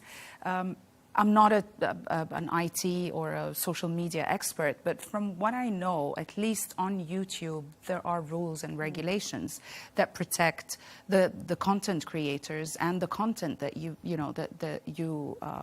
put online. From what I know, that it needs to be reported. Obviously, YouTube usually has 3 strikes for each account. So if the first time you are reported, YouTube would send the content creator or the publisher a warning, but if basically the content was not removed, by the 3rd strike, YouTube closes the account. I don't think there is any of this on Telegram. I think it's encrypted. It's no man's land. Yeah. And it's usernames as opposed to it being individual accounts. They're untraceable. You can't track back where that person is and who they are and what their IP address is. You've got no way of knowing the source of that, and it's where a lot of cryptocurrencies are traded, because it gives a level of what's called security, but which I think is just to fall under the radar. There's now apparently a vast underground network of a demand for CCTV footage, from the average mundane things that are happening, like people taking the subway, to things that are as intimate as a trip to the doctors. And I think I certainly would conduct myself differently had I known that in a doctor's office, in a private doctor's office, or what I perceive to be a private doctor's office, was on CCTV. I think I would be a bit more reserved with regards to how you conduct yourself in that situation. You expect a level of privacy. Refuse to take an injection. Absolutely. To start with. And it is things like, even some of these videos they're saying are just people who are being given injections, and you just think, well, how is that something that somebody wants to watch? And you have to take into, is it something to do with voyeurism? But there is a demand for everything on the internet these days, I guess. But it really raises that concern about, you just assume that the CCTV footage is next to impossible to get, or that it's wiped over after 24 hours, or that it's safe. And I just don't think that it is. But it's a real violation of privacy when we talk about this.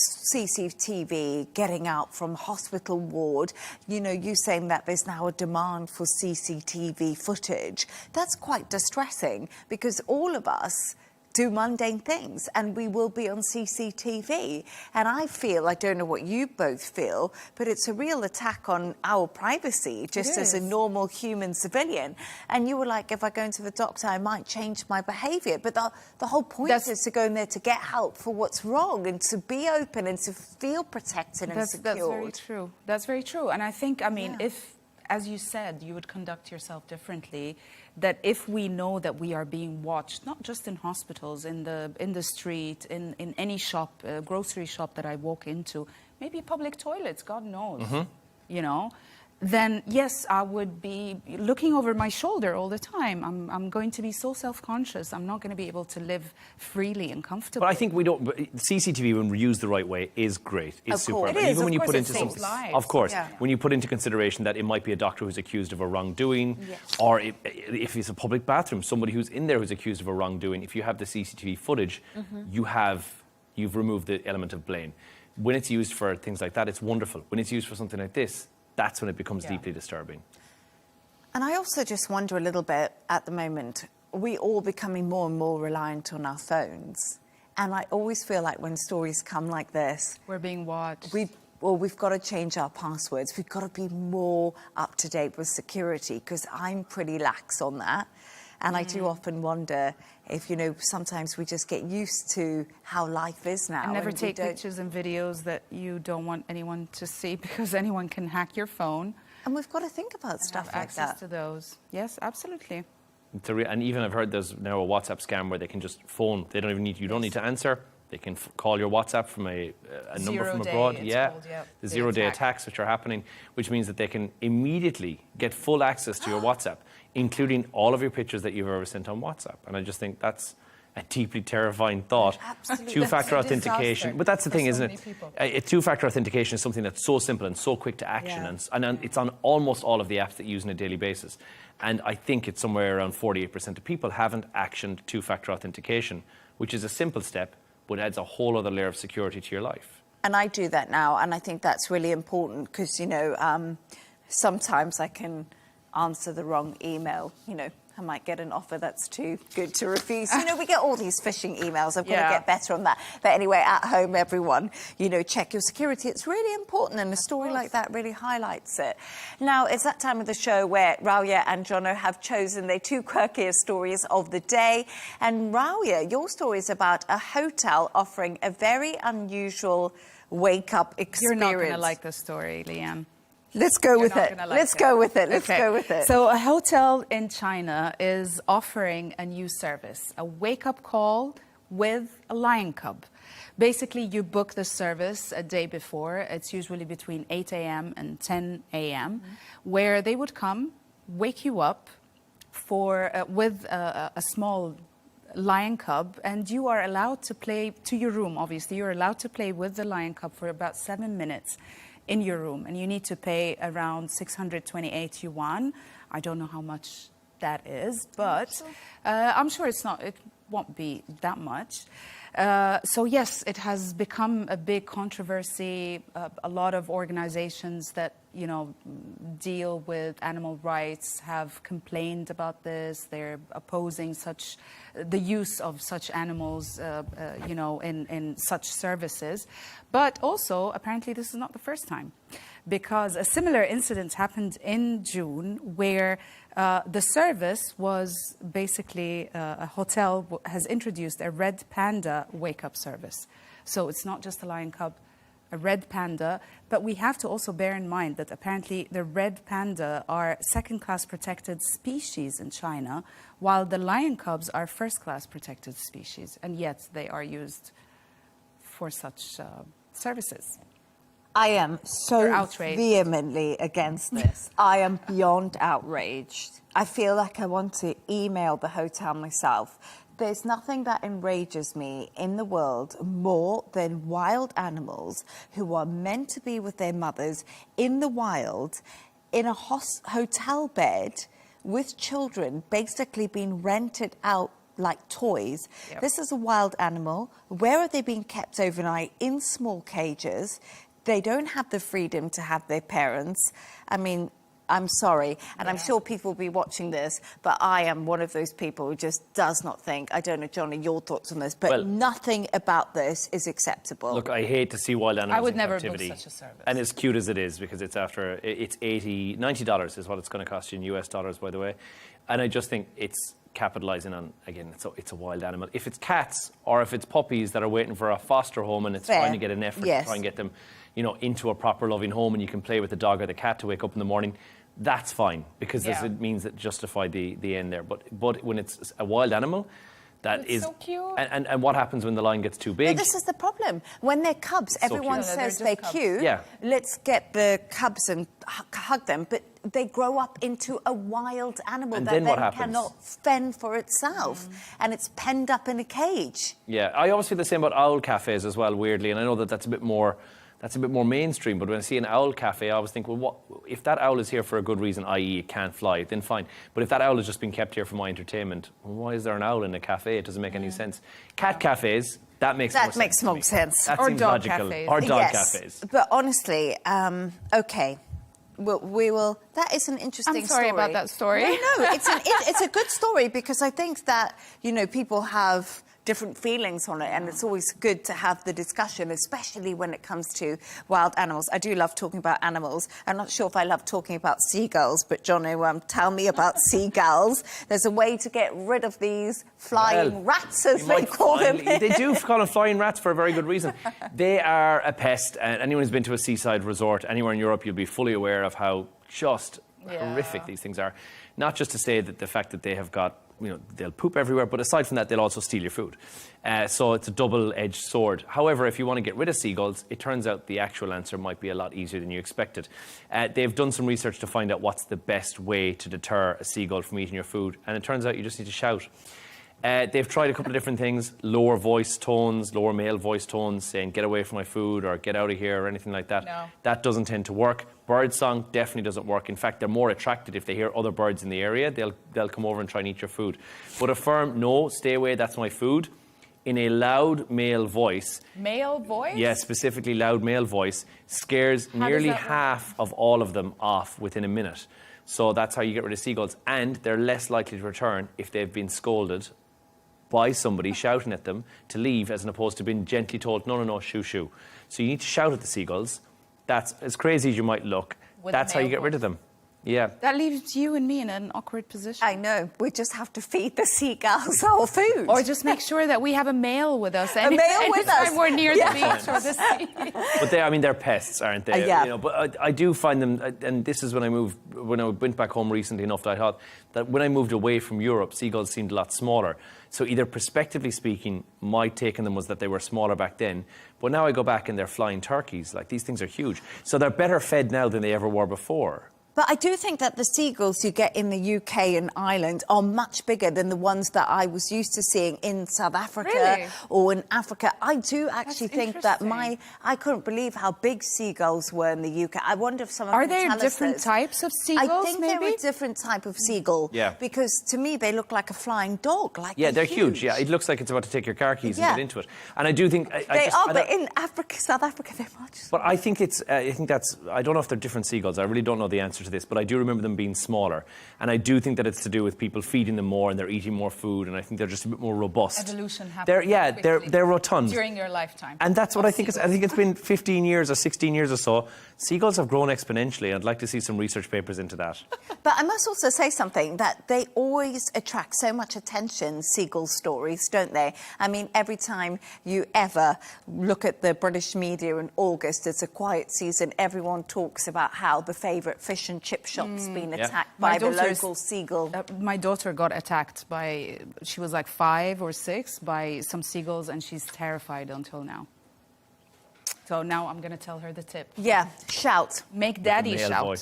Take daddy with you. Take let your him dad, shout. make him shout. Yeah, thanks to our guests today, Al Arabiya senior presenter Rawiya Alami and John O'Hayes, Dubai 92 presenter.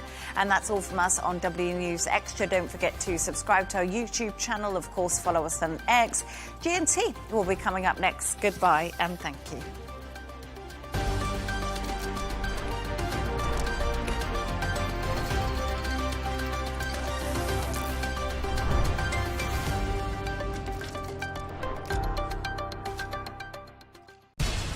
have to take care of our people, and we're going to take care of our people first.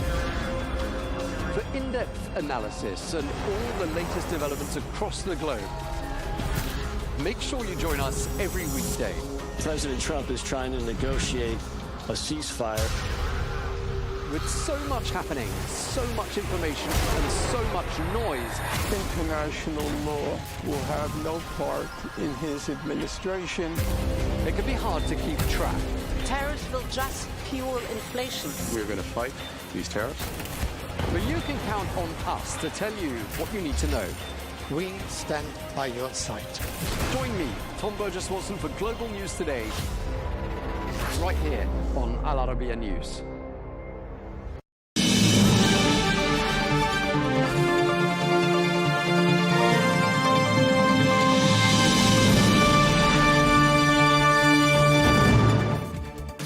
Hello and welcome to Global News Today. I'm Michal Prendergast, and coming up in the show, I'm joined by Mike Baker, the former CIA officer and host of the President's Daily Brief podcast. He joins us to break down Trump's push to release the Epstein files, the Gaza plan vote, escalating tensions with Maduro, Iran's latest Gulf moves, the China-Taiwan security row, and Ukraine's energy sector scandal.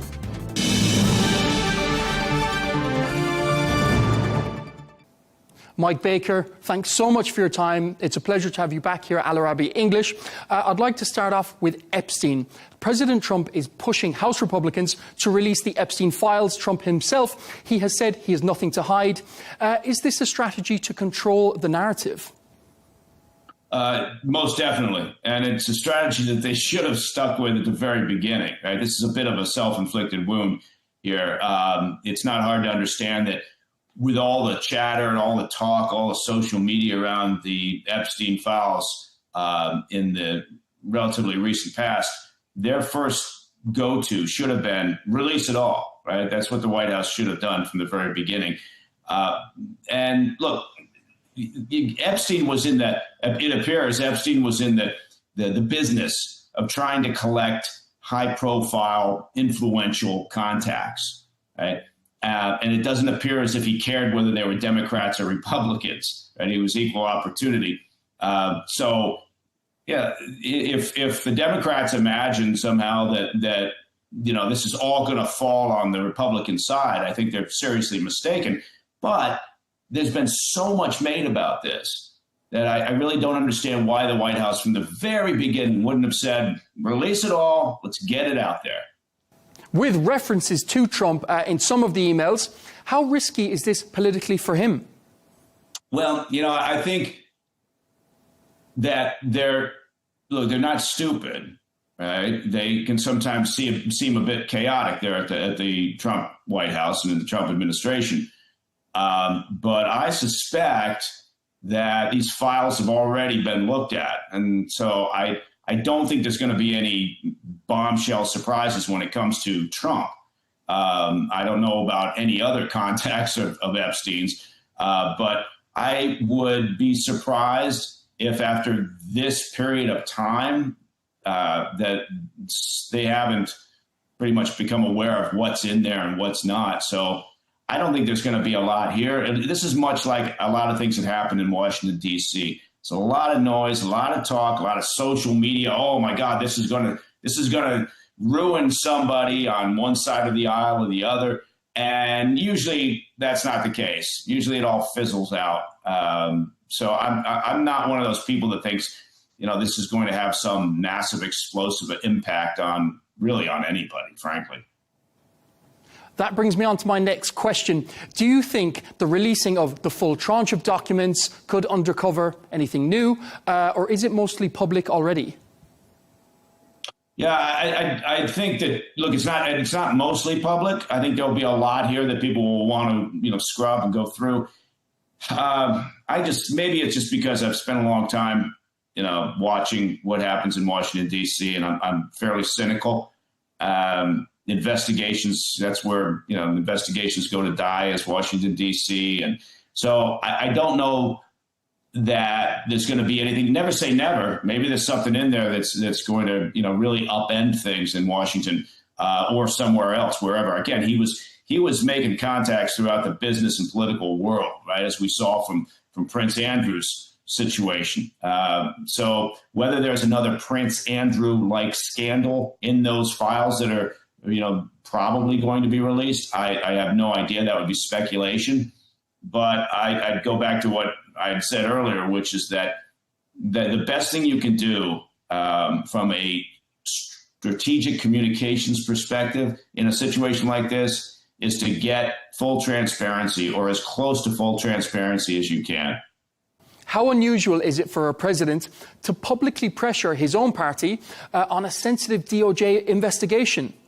Well, that's a really good question. It's an important question, too, because there's a lot of concern right now regarding the White House's influence or attempts to influence the Department of Justice.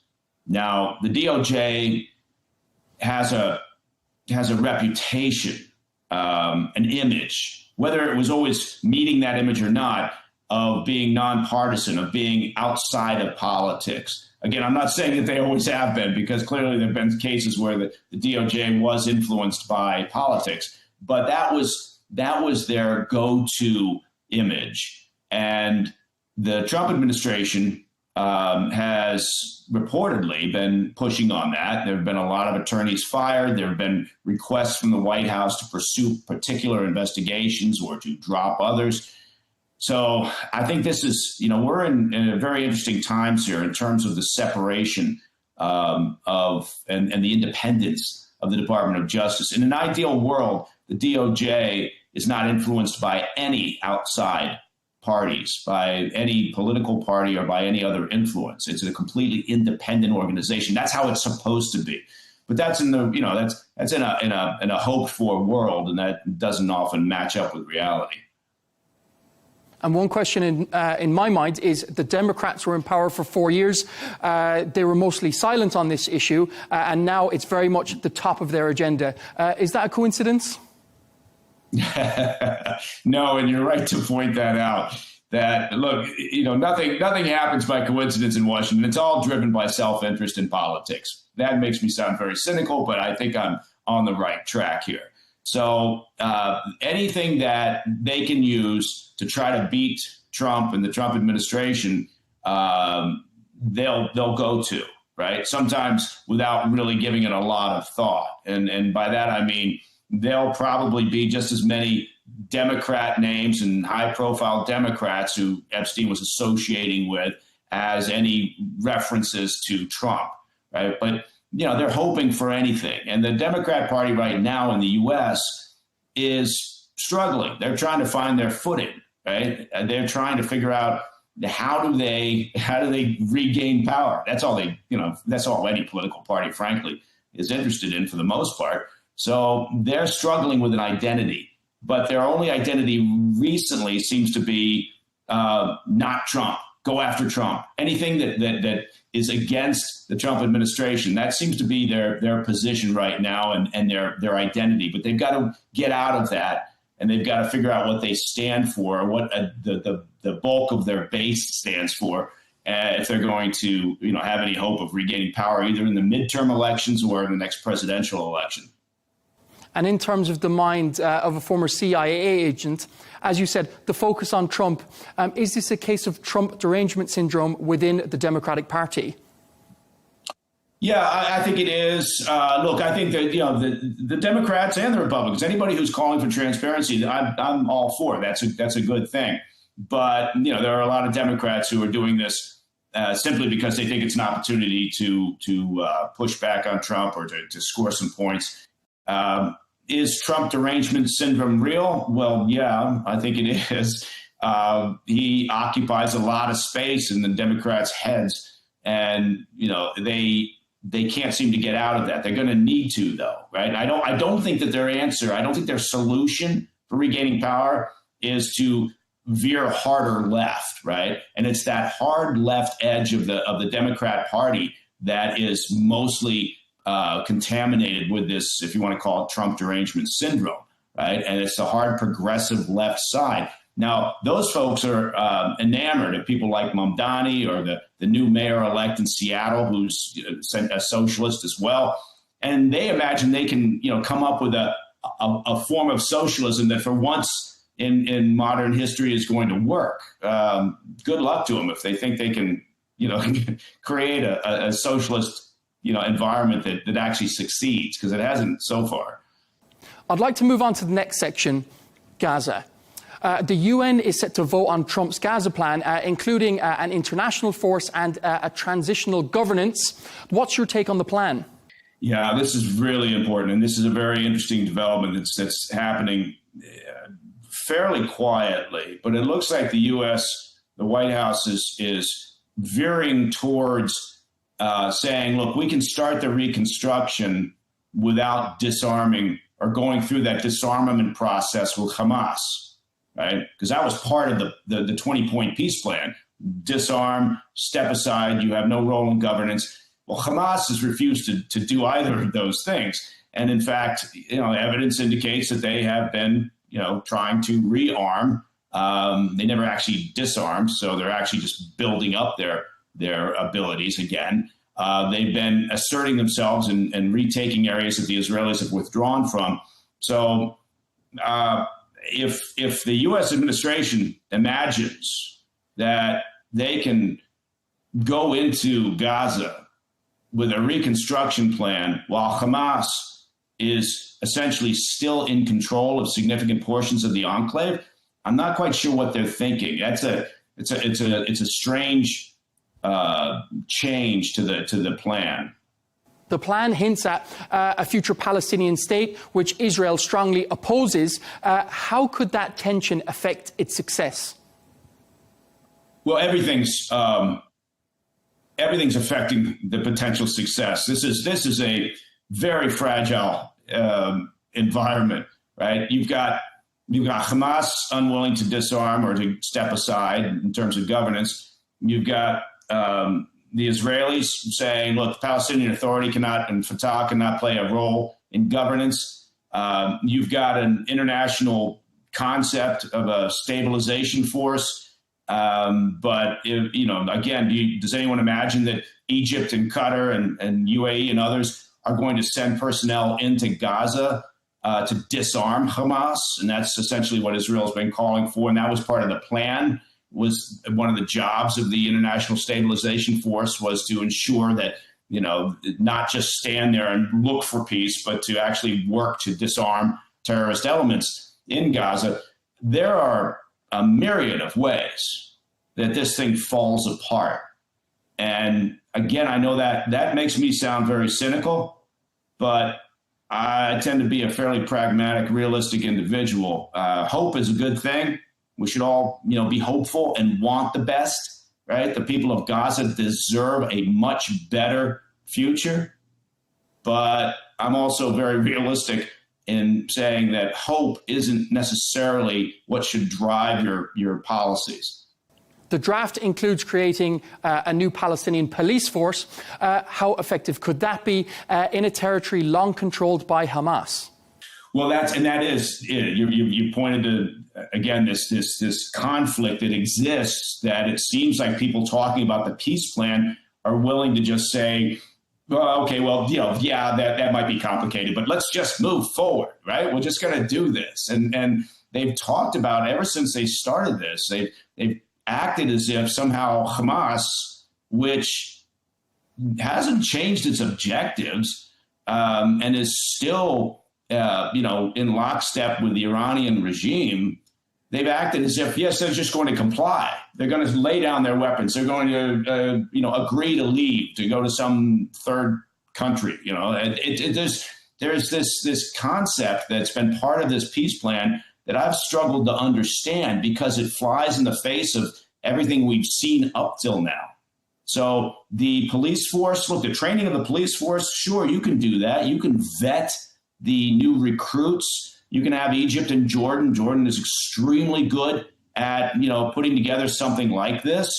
And you can try, but as long as Hamas is in there and they don't want to give up control, and the citizens of Gaza probably aren't particularly interested in seeing Fatah or the Palestinian Authority come in, they're not particularly well liked. So I'm struggling to understand how this comes together. right? I understand that we're all hoping that it does, but again, I don't know that that matches up with reality. And how about American or allied boots on the ground? I know there's been a lot of talk about this in a camp in Gaza, but on the Israeli border. Can you tell us about that? Yeah, well, look, there's already sort of a U.S.-led military command structure, right, that's been set up in Israel that essentially is there to oversee or to monitor and assist with the logistics of humanitarian relief and aid supplies. But there is no chance that there would be U.S. boots on the ground inside Gaza. Right? That's just, I mean, you can never make a sure bet when it comes to, the strategy in Washington, but I think that's as close as you get to a sure bet. Moving on to Venezuela now. Trump has ordered another strike on a narco-terrorist boat, and it's starting to look like a Cold War with Maduro is turning hot. What does this escalation signal about U.S. strategy? Yeah, this is a massive question that exists in Washington, and people all over the world trying to figure this out. What is the U.S. strategy for Venezuela? Is it regime change? Is it to put sufficient pressure on the regime so that Maduro steps aside? That would be ideal, right? That's what you want. Again, I don't think anybody is particularly keen on, actually moving into Venezuela in a kinetic mode with troops and, and a conflict, right? I would be surprised if that's the end result. That's not the same as saying they've identified cartel or narco trafficking facilities or structures inside Venezuela, and maybe they become a target, right? But as far as the buildup of military assets in the Caribbean and around Venezuela, I think that is definitely designed to send a message and try to influence those around Maduro to either get him to step aside or to essentially hand him over. And then the ideal, again, whether the ideal ends up matching reality, that's always the question. But the ideal would be then the opposition government, which, legitimately won the last election and Maduro stole it from them. It would be ideal to have that government come in, because the people of Venezuela, Venezuela used to be one of the wealthiest countries in the region. Now it's a basket case, thanks to Hugo Chavez and Maduro and this desire to create a socialist nirvana. So, congratulations. They've driven the country into the ground. Millions of Venezuelans have fled the country. They deserve much, much better, right? But I don't think that, going in there with boots on the ground, to take on Maduro and the Venezuelan military, I don't think that's the design here. The U.S. is returning to jungle training in Panama for the first time in decades. Is this a coincidence? Well, I think you can read a lot into it, and you could read into it all. There's a direct line here to the idea that they're going to move into Venezuela and conflict and remove Maduro physically through military action. Or you can look at it and say, well, yeah, if we're stepping up our counter narcotics operations in the region, which clearly we are, then that's a good move. And you want your military training in all environments. Panama used to be a prime training ground for U.S. military. So I think I'm not reading too much into that in terms of, is that connected to the next move, which could be, military maneuvers inside Venezuela to remove Maduro. I'm not really reading into that. I think the goal here is to get Maduro to the point where he says, I can't, obviously I can't stay in power, or his close advisors, to make that decision for him. Moving on to the Strait of Hormuz now. Iran has seized a petrochemical tanker in the Gulf amid rising tensions. What message are they trying to send? Yeah, that's a really interesting development.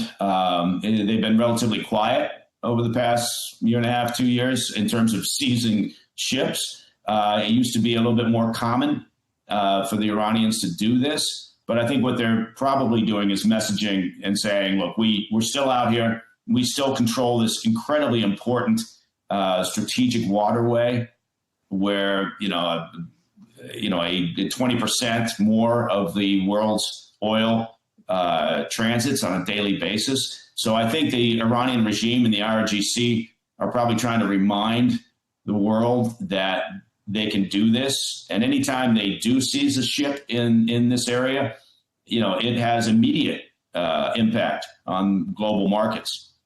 And Iran is facing a generational drought. Can you give some context of the importance of this drought domestically in Iran? Yeah, I'm glad you mentioned that. This is a really important story. This is impacting in particular the citizens of Tehran. Millions and millions of people facing a catastrophic, really, water shortage. And the Iranian regime has been trying to handle this, right? Because this is a basic need, obviously, of people. And the thing that the mullahs and the IRGC fear the most, obviously, is an uprising from inside. And there's, no easier way to lose control of the population than to run out of water and food. So this is a result of decades of mismanagement on the Iranian government's side.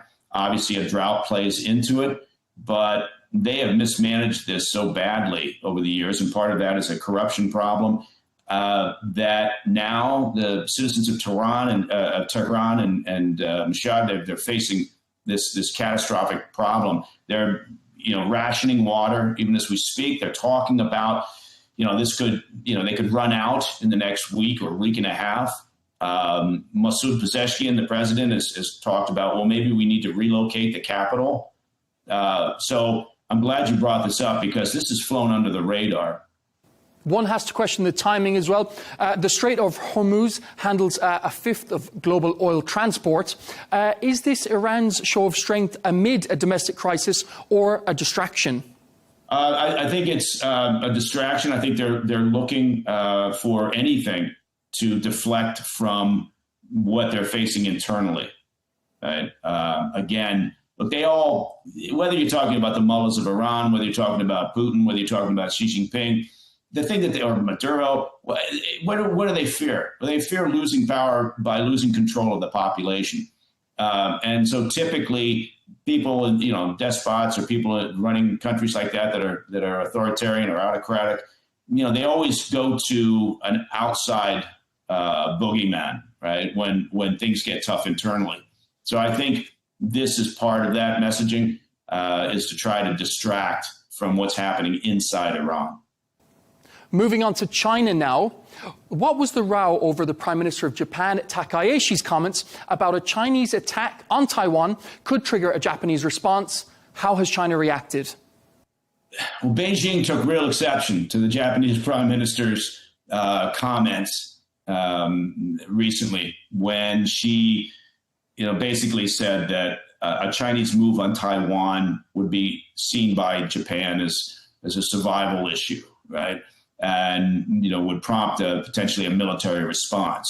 So China did what they always do when they feel as if somebody's, in their words, meddling in their internal affairs. They have a show of force. And in this case, they sailed part of their Coast Guard past what the Japanese call the Senkaku Islands, which are disputed islands that the Chinese also claim. The Chinese call them something different, the Diaoyu Islands. So basically, the Chinese are rattling their saber in response to those comments. They actually, protested to the Japanese ambassador. They called the ambassador in. And it's not uncommon. This is kind of their pattern of behavior, but it's another indication of just how tense things are in that region. And in particular between China and Japan. And Taiwan is so crucially important for the West's access to chips for data centers, for AI, for electronics.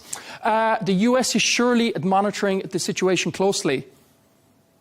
Absolutely, yeah. The U.S. pays a great deal of attention to anything related to Taiwan. Look, the Chinese regime, Xi Jinping is basically saying the Japanese comments from Sanae Takaichi, the Japanese prime minister, that just shows that Japan is is towing the U.S. line, and they're trying to contain China's rise. Xi Jinping is convinced that China should be at the top of the food chain. That's basically where he's going with this. And he also believes that there's no reason why Taiwan should not be back in the fold, right, of the mainland. And that's his goal. Now, whether that's accomplished through kinetic action against Taiwan, whether it's economic pressure and action against Taiwan, that's something that is being gamed out everywhere right now. Everybody's interested in what's going to happen here. The timeline, nobody knows. I've talked to people who are extremely well briefed on all of this, and they believe we could be looking at 2028 in terms of a move of some sort, and however that would look. Part of this is how long does Xi Jinping have in power, right? And is he willing to walk off into the sunset without moving on Taiwan? So there's a lot of elements here that people are trying to figure out. But every time there's an incident like this, whether it's between Japan and China, or whether the Chinese military flies more aircraft into Taiwanese airspace to test their defenses or just to send a message, it's just another reminder that we've got this flashpoint that exists, that the policy of strategic ambiguity over the years isn't going to work. At some point, we've got to figure out what is our response if China moves on Taiwan. Just lastly, Mike, we're going to move on to Ukraine. $100 million embezzled in Ukraine's energy sector, with several implicated close to Zelensky. How much does this hurt his credibility and complicate anti-corruption efforts in Ukraine? This corruption issue in Kyiv right now, related to their energy sector, a $100 million reportedly kickback scheme, is a real problem for Zelensky, and he's acting like it. Right? He's moving on this very quickly because he understands how damaging this could be. Right? He's out there asking constantly for foreign aid, billions of dollars in aid and resources. He cannot afford to be tied closely to a scandal like this. And the problem is that one of his ex-business associates and business partners, a guy named Timur Mindich, who's now fled Ukraine, is supposedly, reportedly anyway, according to the Anti-Corruption Bureau there in Kyiv, kind of at the heart of this scandal. So this is a real problem that people should be watching and paying attention to, because it will impact undoubtedly how the EU and how the U.S. view their assistance to Ukraine. And just about Mindich, he fled hours before he was meant to be arrested. He was surely tipped off. Yeah, if it walks like a duck and talks like a duck, yeah, I think if he took off, in fact, if the reporting is accurate, and he took off hours before the anti-corruption authorities showed up at his residence, yeah, that's a clue, right? You don't have to be, Poirot to see that. So somehow he got wind of this, and I'm sure they're, digging into that as well as all the other elements of this. But again, this is in a very sensitive time. And Zelensky, it does appear like Zelensky understands it this time. He kind of blundered into a self-inflicted wound recently when he tried to take more government control of these anti-corruption elements within the government. That was an incredibly stupid move, and he walked that back. But this time around, it appears as if he understands how aggressive he has to be in trying to show that he's cleaning house. And just briefly, Mike, the war is grinding on to another winter. Are we any closer to a peace agreement? No, is the short answer. Are we any closer to a peace agreement? Not that anyone can see. Putin doesn't appear to be interested at this stage in an off-ramp. Don't think he sees an upside to it. Is it because he's winning? Is it because he's winning? I do believe that Putin thinks that he is, in a way, winning. And part of it may be that he doesn't see a way to get out of it, right? And that's different than saying he thinks he's losing. He may well want to wrap this up, right? It is costing his economy enormously, right? His energy infrastructure is taking a beating just from the homegrown Ukrainian ability to strike deeper inside Russia with their drone efforts and their homegrown missile systems. So, it may be that Putin wants to get out of it. He just doesn't see how that works without losing an enormous amount of face here and potential support from the Russian population. We're just out of time. Mike Baker, thanks so much for your time. Thank you, man. Take care.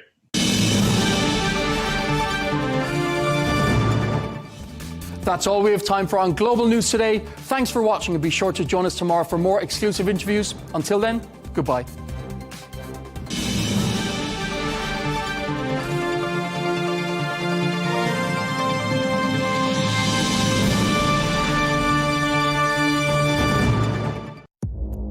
Our allies, in many cases, are worse than our enemies. Stay informed and connected with the latest international headlines. There obviously is a risk. From breaking news to in-depth analysis, it would appear that this war is coming to an end. Who buys this stuff? Investors, pension funds. We deliver the most important developments straight to your screen. Iran always wanted to deal with militia. Join us for compelling, expert-driven conversations.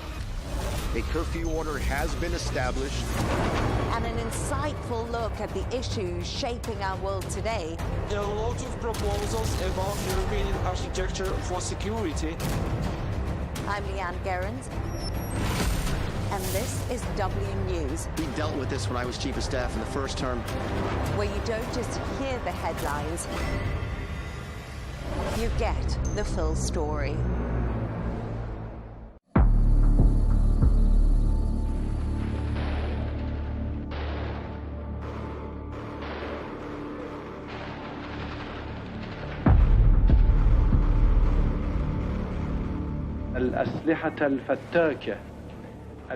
The lethal weapons that have spread into people's hands had begun to ravage the country and tear it apart.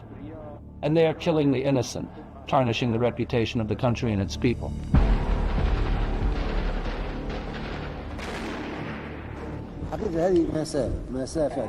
We've lost that margin. Libya is maligned. To all involved, find Musa al-Sadra and how he disappeared. I sought to serve the poor Christians in Tyre just as I worked to serve the Muslim poor, far from sectarian. The Imam's cause does not weaken with time. It is like a snowball rolling from a great height.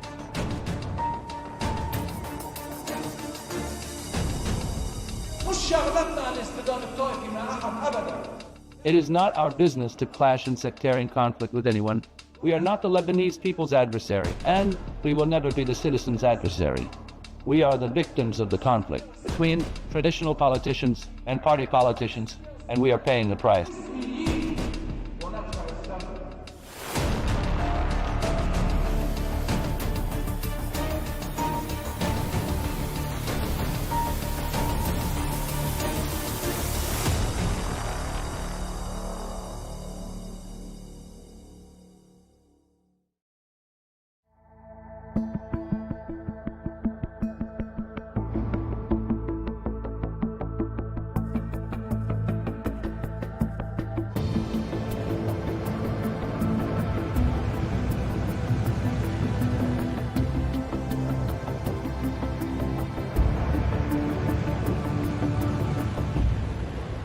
In 1959, an old plane from Tehran landed at Beirut International Airport.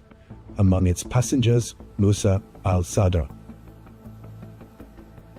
The young cleric, born in the Iranian city of Qom in 1928, where he studied jurisprudence and philosophy before continuing his higher studies in Najaf. Before earning a degree in law from the University of Tehran.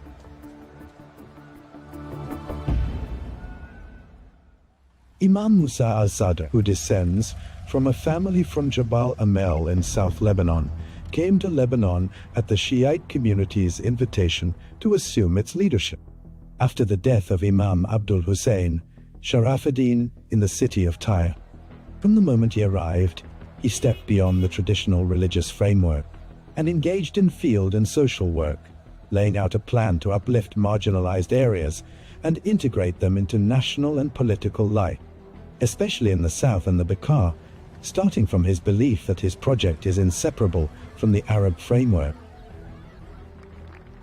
Based on solidarity among the region's states and peoples, and confronting everything that threatens the unity of the Arab world. Imam Musa al-Sadr holds both Lebanese and Iranian nationalities, but he is of Lebanese origin from the village of Shawr in South Lebanon, Tyre district. Imam Musa al-Sadr became president of the Higher Islamic Shiite Council in Lebanon, an official institution, yet he called for the abolition of political sectarianism, and he advocated lifting deprivation from all people of all sectors. At the same time, Imam Musa al-Sadr was free of many slogans and many policies that were being imposed on Lebanon at the time, to the point that he opposed armed Palestinian resistance operating from South Lebanon. He was not against American efforts, and he considered that dragging Lebanon into these battles was beyond the country's capacity. Lebanon's interest is to be in a defensive position, not an offensive one. As security tensions rose in the south, Imam Musa al-Sadr warned against turning Lebanon into a regional battlefield, contested by rival axes, and paying for it with Lebanese blood. He saw salvation in supporting the Lebanese army and enabling it to extend its authority over all Lebanese territory. He called on the Lebanese army to protect the south. Today, some Lebanese are very pleased that the army has gone to the south. And this was Imam Musa al-Sadr's demand since 1975. He insisted that the Lebanese army be at the border to protect the land in the south and safeguard Lebanese sovereignty. Today, the Shiites need the logic of Imam Musa al-Sadr, who was a pioneer in anchoring the principle of the state among Lebanese Shiites. After they had, for a time, drifted away from Greater Lebanon, he brought them back together with Imam Shamsdin into the fold of the Lebanese state. This is what we need today. And when he also founded the Shiite Council in Lebanon, he was the first to declare that Lebanon is a final homeland with an Arab identity, meaning even before the Taif Agreement. Imagine in 1989 in the Taif Agreement that Lebanon would, in its first two articles, affirm in the Lebanese constitution that Lebanon is an Arab identity homeland. This is what Imam al-Sadr, with Imam Muhammad Mahdi Shamsdin, wove into a paper of political and social reform that was adopted at the Higher Shiite Council on May 11, 1977. He had a famous saying, "I am against the unjust ruler, even if he is a Shiite, and with the just ruler, even if he is Maronite or Christian." For Imam Musa, sectarianism was the real affliction of the political system, one that brings with it a lack of trust among Lebanese. Therefore, he focused in his discourse on the relationship among three levels: the homeland, the citizen, and the state. He was on guard and wanted to confront this project, the arming of the Shiites in Lebanon in confrontation, and he sought to preserve the link between Lebanese, Shiites, and the Arab community. At the start of the 1970s, the Lebanese scene began changing gradually due to political and sectarian tensions, along with the strain from armed Palestinians, pushed the Lebanese militias to prepare for internal confrontation. They began organizing their ranks and arming themselves, heralding the country's slide towards civil war. So Musa al-Sadr worked to open channels of communication with various political forces and Lebanese sects. In his speeches, he stressed that social justice and national unity are the real gateway to Lebanon's stability and the strength of its position in the Arab world. What was Musa al-Sadr doing at that time?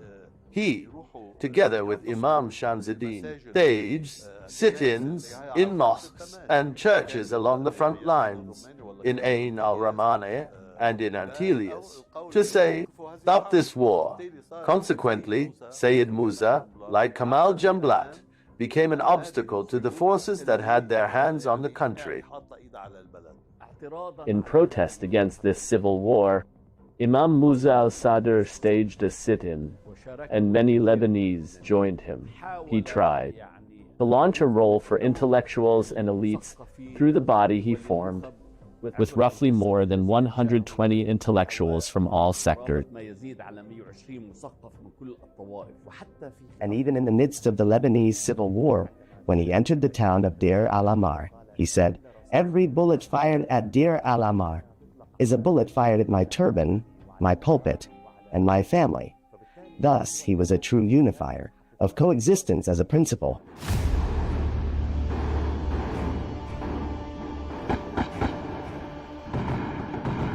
Despite the ferocity of the civil war and its pressures, Imam Musa al-Sadr managed to protect his community and keep it from being drawn into the furnace of battle, charting a path based on the idea that dignity is preserved by the unity of the country, not by plunging into its internal conflicts.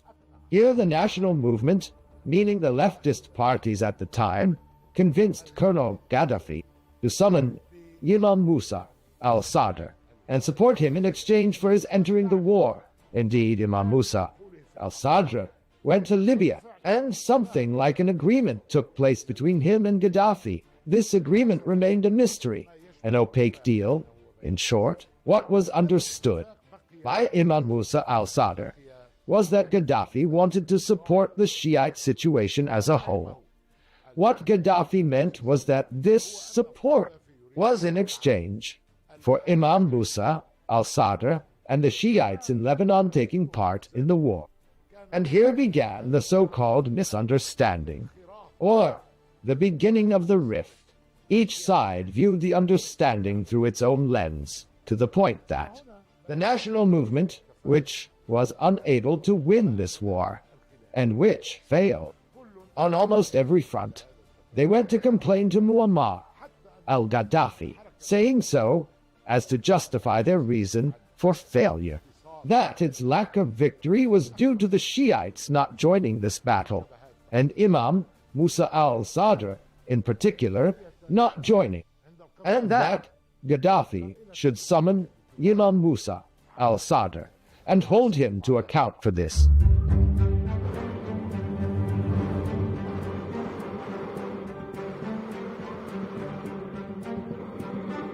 On the fateful day of August 25th, 1978, while Lebanon's summer boiled atop a volcano, Imam Musa al-Sadr left Lebanon with Sheikh Mohammed Yaqub and journalist Abbas Badr al-Din, heading to Libya in response to an invitation from Colonel Muammar Gaddafi. It was a public trip to Tripoli, west, but without anyone knowing, it turned into a one-way journey.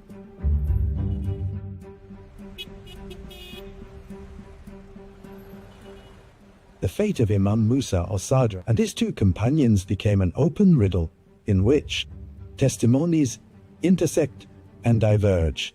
Narratives multiplied about the last trip to Libya. What I learned is, first, that Gaddafi was not about to invite Imam al-Sadr to the Al-Fateh celebrations in September 1978, and Hafez al-Assad intervened. With Algeria's President Houari Boumediene, a friend of Muammar Gaddafi, and asked him to invite Imam al-Sadr to the celebrations and to arrange the relationship with him. I will reveal to you something for the first time. There are two figures whom I know, and I'm certain, warned my father, Sheikh Mohammed Yaqub, not to go to Libya, though I don't know whether Imam al-Sadr was also included in that warning. The first figure is Rifat al-Assad. Rifat al-Assad loved my father greatly and told him and advised him not to go. The second figure who advised him was the late former president, Camille Chamoun. I don't know the background of these warnings, but it turned out they were correct.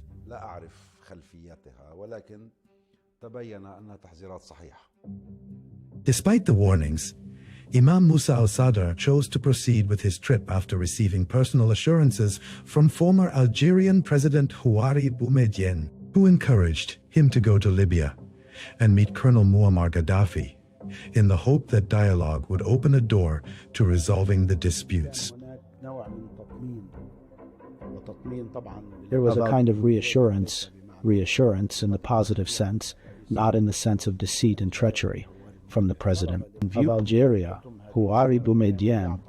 He asked the Imam to make this visit, and believed that with this visit, all the differences in viewpoints and opinions between Imam al-Sadr and the Libyan leaders would disappear. There was a studied, planned conspiracy calibrated to the circumstances I mentioned, especially since Muammar Gaddafi had some time earlier sent his prime minister, Abdel Salam Jalaud, to Lebanon, where he met most of the leadership, national or Islamic at the time, under a certain banner, and most of them differed with Imam Musa al-Sadr in their approach to the Palestinian issue and to the Lebanese reality.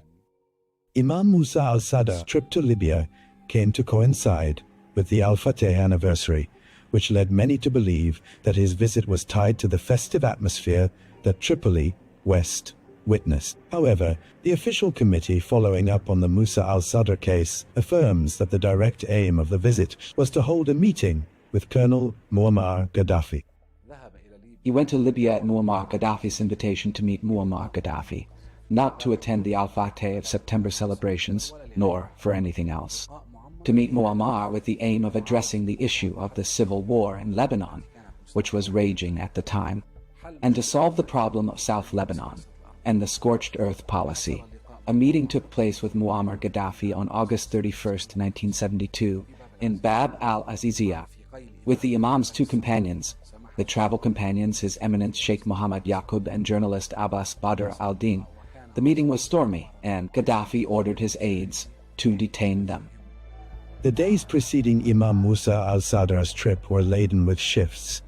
In the streets of Tehran, the features of the revolution were emerging, and as the Israeli incursion neared its end, Lebanon groaned under its wounds and was ablaze with merciless internecine fighting.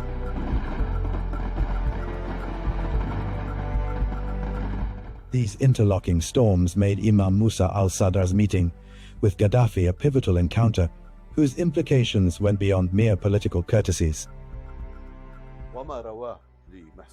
And as he recounted to Mohsen Dallo, whose memoirs I wrote, and which will be published before long, he says that Riyad Taha and Abu al-Mutasim in talks with Libyan, that in the session where Muammar Gaddafi met Imam Musa al-Sadr and his two companions, there was discussion of supporting the communist Iranian opposition. And there was a representative of that opposition in Libya, and groups of the Iranian opposition were present in Libya. Imam al-Sadr was asked to cooperate with them. Imam al-Sadr refused. According to Riyad Taha, and according to Abu al-Mutasim bin Hussein Dalu, Imam al-Sadr said these people are suspect, therefore I will not deal with them. Despite Gaddafi's insistence, Imam al-Sadr refused to comply. Then another discussion was opened about the Green Book, and that discussion was the reason. A problem in a previous meeting between Imam al-Sadr and Gaddafi also developed into disagreement over the idea of the Green Book, and Imam al-Sadr's view of this was negative. When Gaddafi would ask Imam Musa al-Sadr where this support was going, while Imam Musa al-Sadr showed him a list of all the social, health, and medical achievements, hospitals, schools, and so on. This led Gaddafi to say to him, "My support for you is not for that purpose. My support is for you to enter the war." Then, according to my information, Imam Musa al-Sadr replied to him, "I am Lebanese, and above all my patriotism compels me not to enter this war. Indeed, the Palestinians are committing aggression against us in South Lebanon, and if I am to enter this war, I will enter it only against the Palestinians, not with them, and I consider that the Palestinians are trying to destroy Lebanon's sovereignty, its security, and its stability." The testimony of former Lebanese President Amin Gemayel, who lived through that period, revealed a different scenario as he considered that former Syrian President Hafez al-Assad was the one behind the operation to make Imam Musa al-Sadr disappear. Hafez al-Assad was fundamentally a pilot, and air intelligence had taken charge of all aviation in Libya, meaning the airport Sousse, and the influence of the Amal movement in Lebanon grew at the expense of Syrian interests and Syria's goals in Lebanon. Musa al-Sadr began to be a source of annoyance. On the surface, relations were good with everyone, but in reality, Syria was irritated by the Amal movement. As for arranging the disappearance Musa al-Sadr in Libya, Syrian intelligence at that time had complete control over the airport. In Libya, Gaddafi was confronted with a fait accompli on this matter, and it's possible he had no knowledge of the operation until after it happened. And this, he argues, confirms that the operation was Syrian, not Libyan.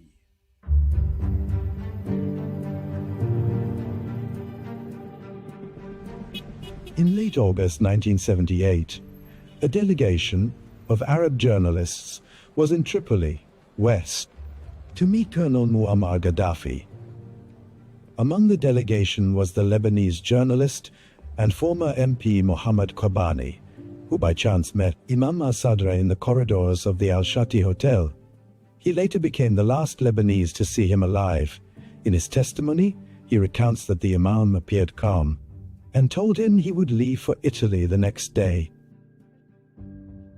His Eminence, the Imam, was there. We saw him in the courtyard, right opposite the Al-Shati Hotel, which at that time was a 5-star hotel. My wife said to me, "This man resembles Sayyid Musa al-Sadr himself." I told her, "It is indeed Sayyid Musa al-Sadr." We then asked him, would he join us for suhoor? For suhoor, indeed. We had the pre-dawn meal in his suite at the Al-Shati Hotel. The occasion, this significant moment, brought to mind the main keys that connected al-Sayyid Musa, his legacy deeply intertwined with Lebanon and the Arabs. After that, as dawn broke, we left. And by then, he had already left for Italy, specifically to Rome. After that, when I finally reached Beirut, I learned that news of him had completely ceased.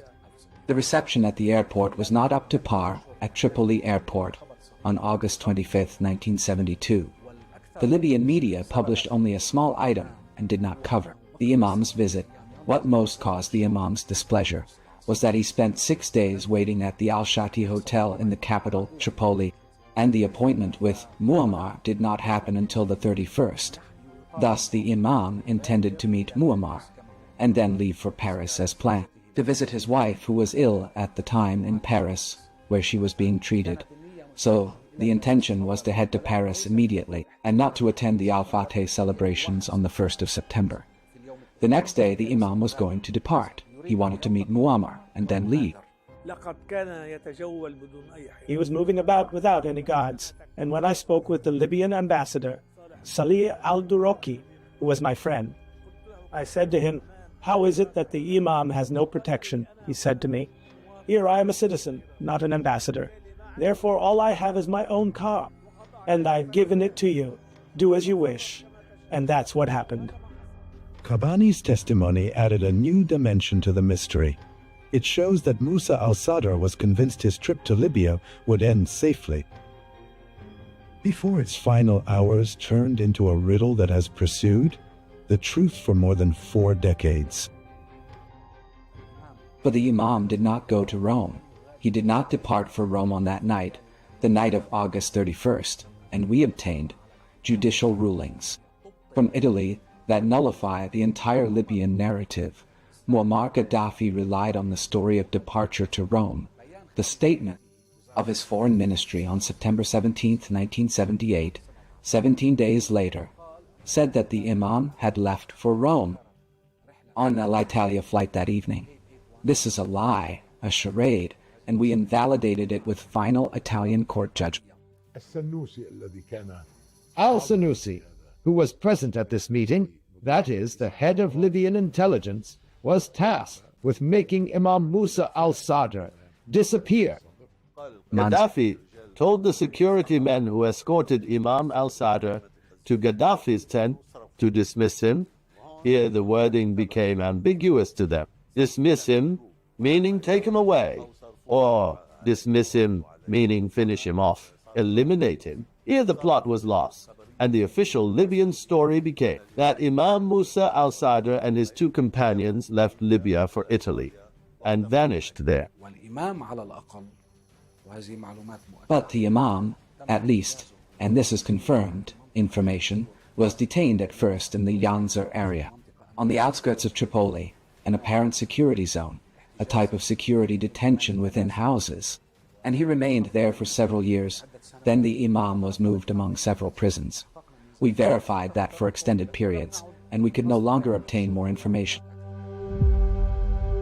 Among the most prominent chapters of ambiguity in the case is what later emerged about 3 people entering Italy using the passports of the Imam and his 2 companions.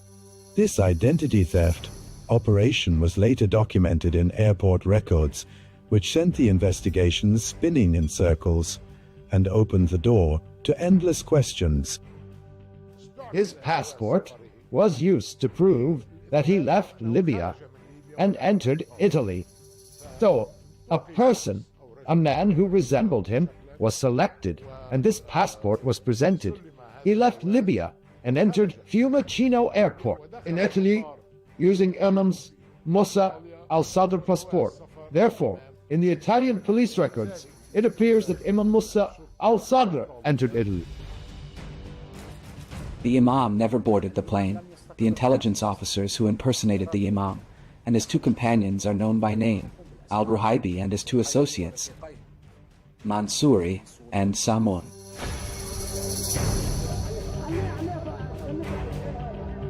With Imam Musa al-Sadr's disappearance and that of his 2 companions, anxiety and anger swept Lebanon. Demonstrations erupted, demanding to reveal his fate, while institutions moved through their official channels to pressure the Libyan authorities and demand clarification of what happened. The Lebanese state, the Imam's family, and the pillars of the higher Islamic Shiite Council mobilized when news of the Imam and his companions was cut off. And the one who reported that was the Lebanese ambassador, or the chargé d'affaires of the Lebanese embassy at the time in Libya, Mr. Nizar Farhat, who went to check on the Imam at the hotel. They told him he left, meaning he did not vacate the room. He left, meaning he went out for an errand. They hadn't even cleared the hotel. So he became suspicious. Where did the Imam go? The then president, the late Elias Sarkis, and the then prime minister, the late Salim al-Hos, took action and tried to make contact with Muammar, but Muammar Gaddafi refused to answer Elias Sarkis's calls. May God have mercy on him, and the Libyan side did not respond at all. He imposed blackout and tried to evade contact, and this incriminates him. Prime Minister al-Hos had called me several times and said, "Why don't you return to Libya to look for Sayyid Musa?" And I called, as I said, my friend Kamal Younes, in whose house I had met the Imam. He said to me, "Call me back in 15 minutes. And after 15 minutes, he told me, he is in his suite at the hotel, which means that in Libya, they did not know the whole world was searching for Musa al-Sadr.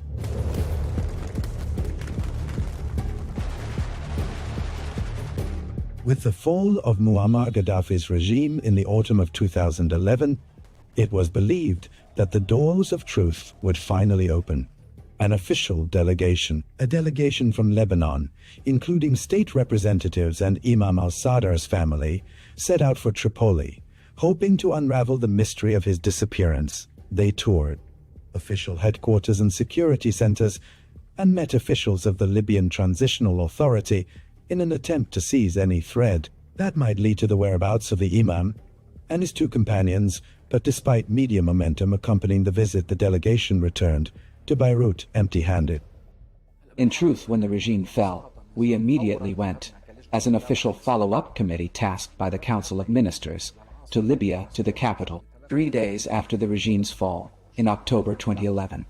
We were given promises, and there were subsequent high-level official visits. We were given promises, many times by the President, the Prime Minister, and the judicial and also the security leaderships to cooperate. But nothing happened. None of the promises were carried out. And nothing at all regarding the Imam's case.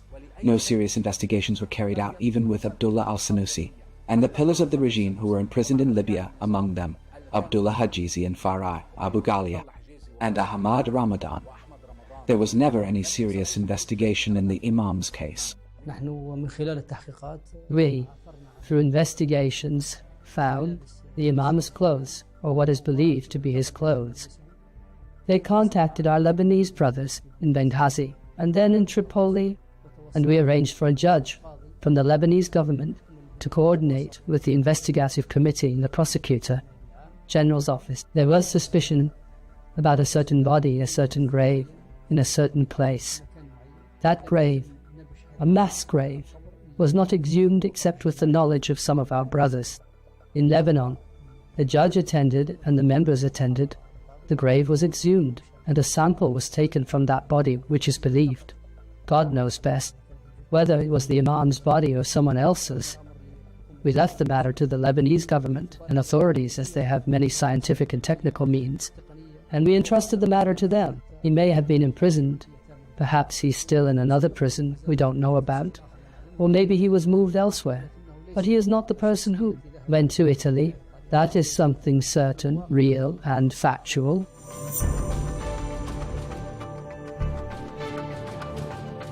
In the midst of efforts to search for the truth, the committee following up the Imam al-Sadr case conducted DNA testing, but the results were decisive. The tests were negative and non-matching, and confirmed that everything that later appeared as claims about finding Imam Musa al-Sadra's remains was nothing but false reports, inconsistent with the Imam's characteristics and with scientific facts.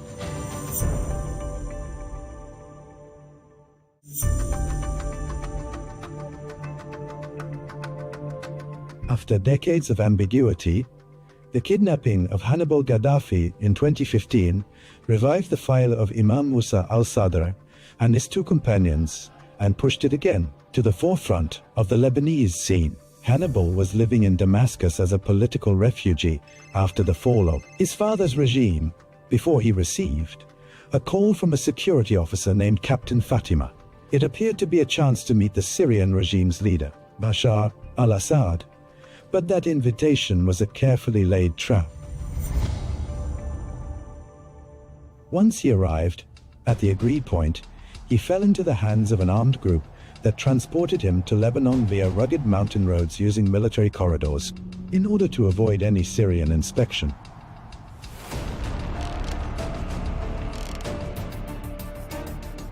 Later, accusations were directed at former Lebanese MP Hassan Yaqub as being behind the operation.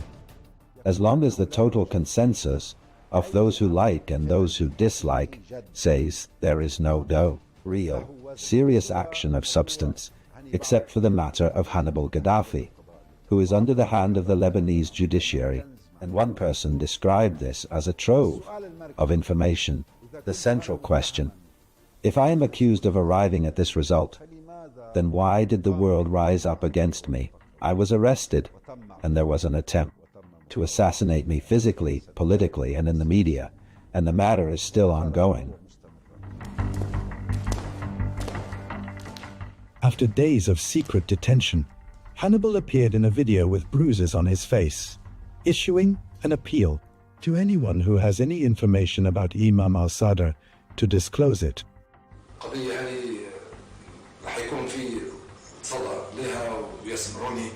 In this case, what I mean is, those who have any evidence should come forward to present it immediately, without stalling and without delay.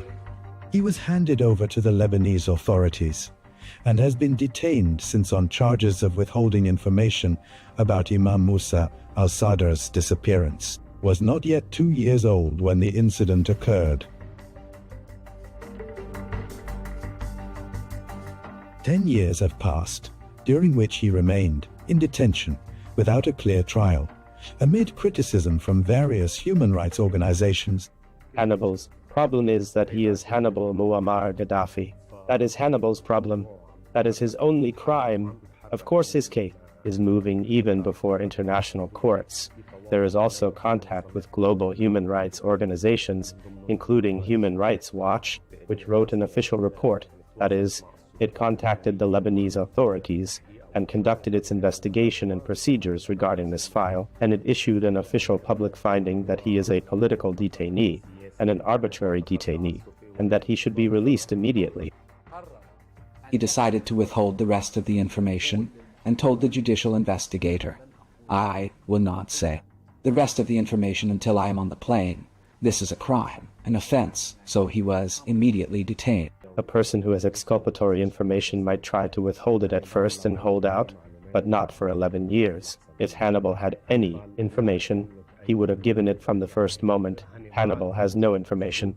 Consider the circumstances of Hannibal and his life, how he grew up. The incident happened when he was less than 3 years old, and throughout his life he never held any position. And this is by official acknowledgement from the Libyan authorities after the Gaddafi regime. Diplomatically and as a matter of record, they say he held no security or military post.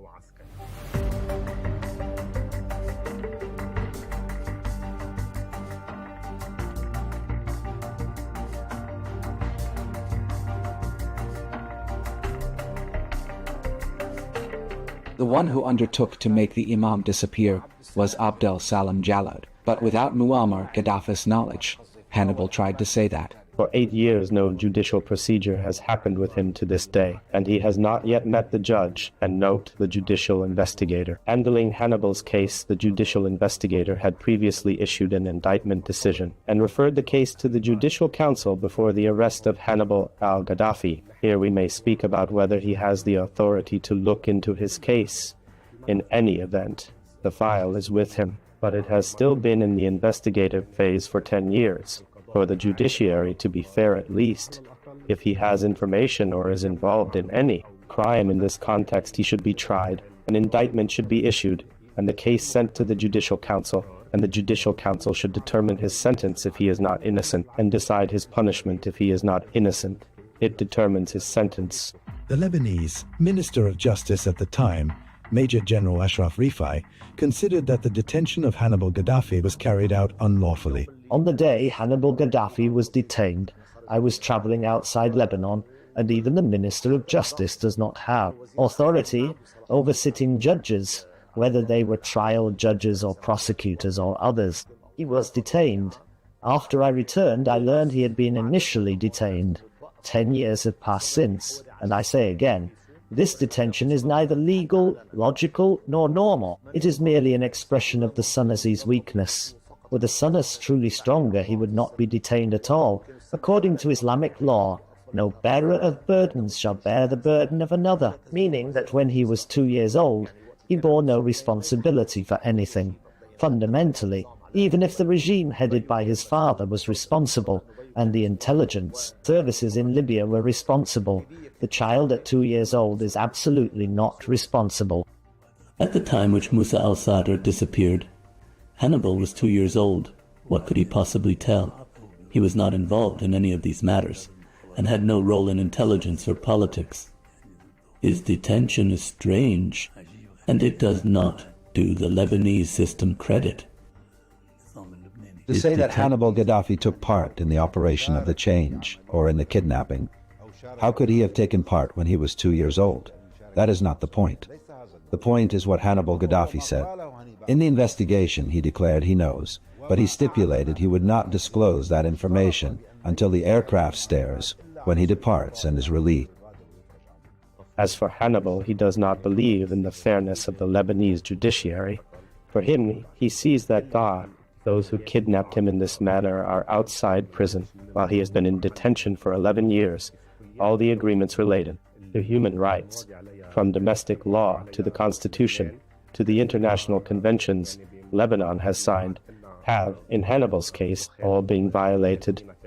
No one is taking revenge on him. He is not a hostage.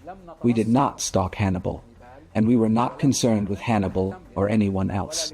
But when he gave some information and withheld the rest, he became implicated.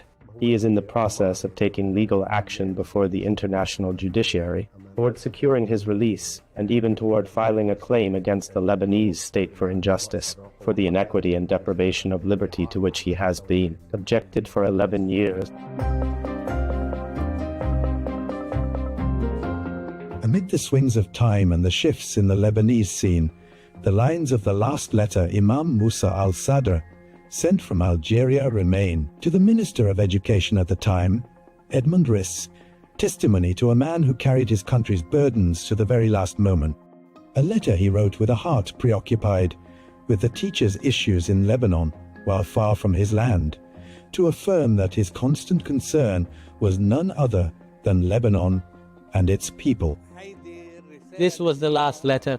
He sent no other. He said to me, "Your Excellency, my dear brother, Professor Edmund Riz, Minister of National Education from Algeria, the homeland of heroes, and after the Islamic Thought Forum, where I did my duty in the best way to represent Lebanon, greetings to you for all the efforts and stances you take on various important issues, which has made me remember you always. And I pray for your well-being. But I wish to gently remind you of what we agreed upon regarding the teachers' issue. I sincerely ask you, please do your utmost to reinstate them all, no matter what difficulties that may require. To do your utmost to reinstate them all, whatever difficulties that may require. May all God preserve you. All is in the service of the country and the people, the youth and the friends. Musa al-Sadr, he went to Libya after that and disappeared.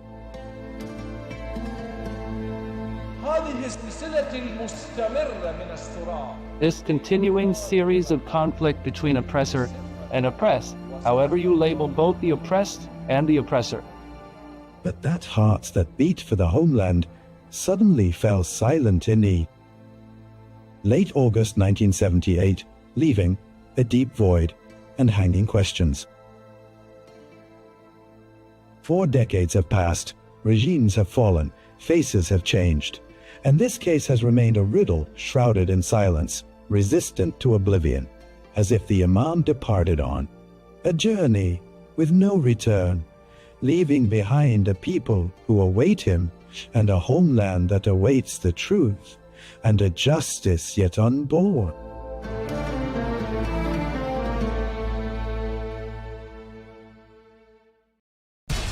We have to take care of our people, and we're going to take care of our people first. For in-depth analysis and all the latest developments across the globe, make sure you join us every weekday. President Trump is trying to negotiate a ceasefire. With so much happening, so much information, and so much noise, International law will have no part in his administration. It can be hard to keep track. Tariffs will just fuel inflation. We're going to fight these tariffs. But you can count on us to tell you what you need to know. We stand by your side. Join me, Tom Burges Watson, for Global News Today, right here on Arabiya News.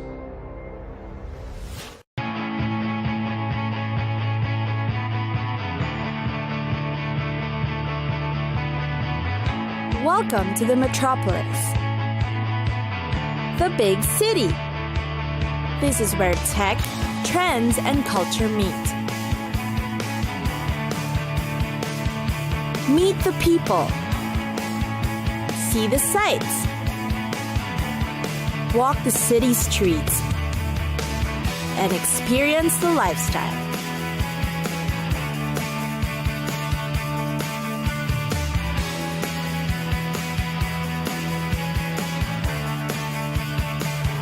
This is your first-class ticket to the cities of the world.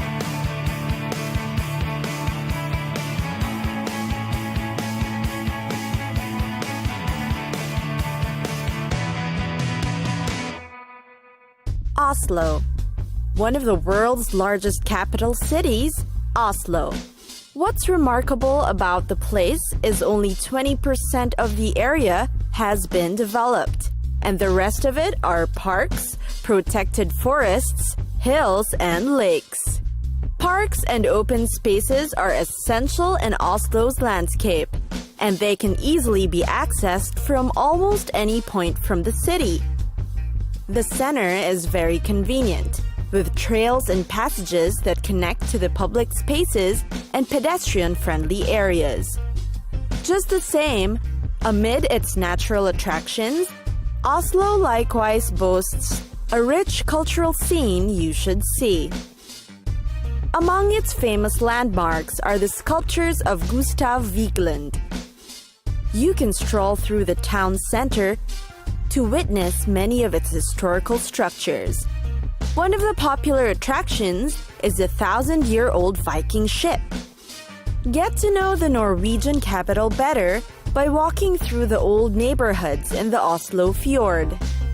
The districts are near the famous landmarks, such as the National Opera and Ballet Building, a testament to their rich culture. Then, of course, there's the popular Akershus Fortress. It offers great views of the harbors.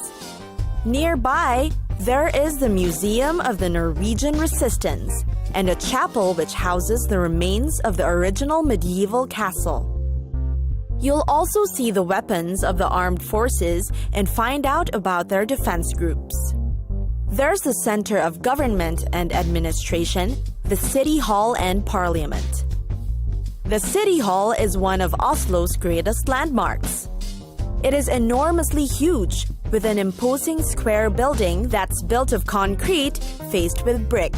One of the towers has the 38 bells that you can hear all the way to the harbor area. The hall is filled with sculptures and relics, and the interiors are magnificent too. It was built and designed by the most famous Norwegian artists. Parks and open spaces are the pride of Oslo, and one of the famous ones is the celebrated Vigeland Sculpture Park. You'll be amazed at its lush green grounds that are decorated with figures of bronze, granite, and forged iron. These figures represent human emotions from happiness to despair. A trip to the Big Døy Peninsula is also great for its historical background and fantastic scenery. You'll definitely marvel at how these were made in the eras back then.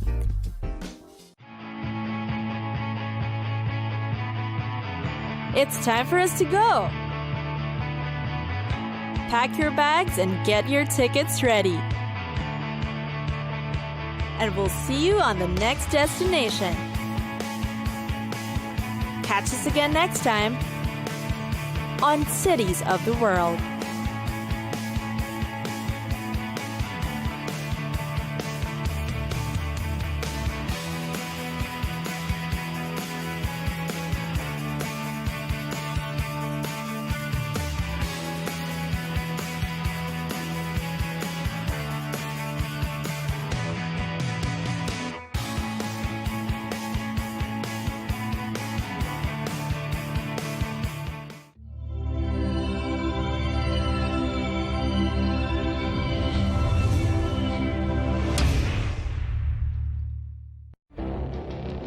It feels like decades are passing by in a matter of weeks. Seismic shifts in the world order. Never, ever will be part of America. With so much happening and then so much noise. Whether it's political upheaval, Canada has been ripping us off for years. Economic shifts or social movements. And no one wins from tariffs. I think America can be more friendly to the rest of the world. For in-depth analysis and all the latest developments across the globe. To have an inclusive policy together. The meetings with Hamas gave me some hope. We're in another nuclear arms race. The most important development straight to your screen. Welcome to the dressing room. I'm on my own. I need backup. And an insightful look at the issues shaping our world today. It was not going to happen, that war, and it happened. Join us on Arabiya News, where the world talks.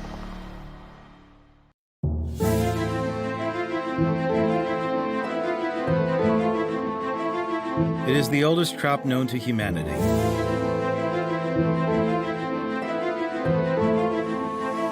It was cultivated by ancient civilizations about 12,000 years ago and used as food and medicine for at least 2,500 years.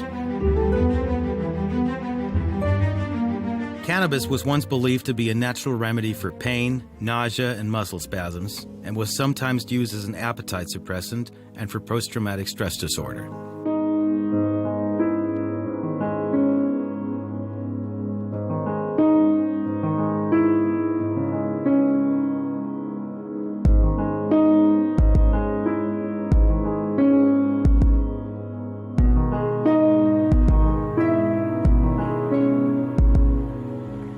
However, countless studies have shown that cannabis may cause serious health risks, worse than cocaine in the case of repeated addiction, especially if it begins at an early age.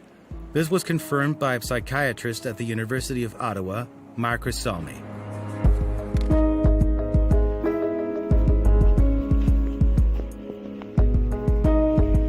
Dr. Salmi says that some people believe that cannabis is a plant that comes from Mother Nature and cannot cause any harm. But this is refuted by studies published in the British Medical Journal.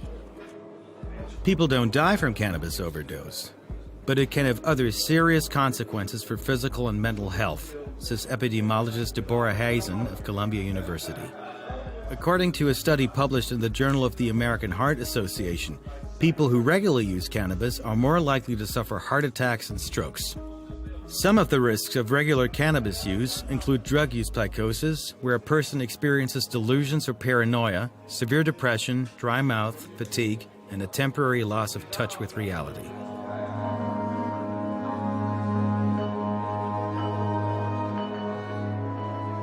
Now we've noticed that people who are using cannabis are using stronger cannabis than, for example, the type of cannabis that was available in the 60s and 70s in terms of the THC content or the actual active ingredient that make people hallucinate or feel relaxed or feel that they're going through a good time. And at the same time, also people who use cannabis have been noticed to have overall poorer health and being admitted to hospital more often. They're also associated with smoking or with more drinking or with more use of other drugs. So overall, with the legalization happening in many countries, we're learning more and more about how cannabis use is developing and growing, whether among young people or older people. And I believe it will continue to be a drug that's available, and most likely a society will accept it just like we accepted alcohol. But to say it is a harmless drug that everybody should be using without worry is definitely not something that I advocate or that the medical profession in general supports. Did you know that alcohol consumption is prohibited in most public places in Amsterdam?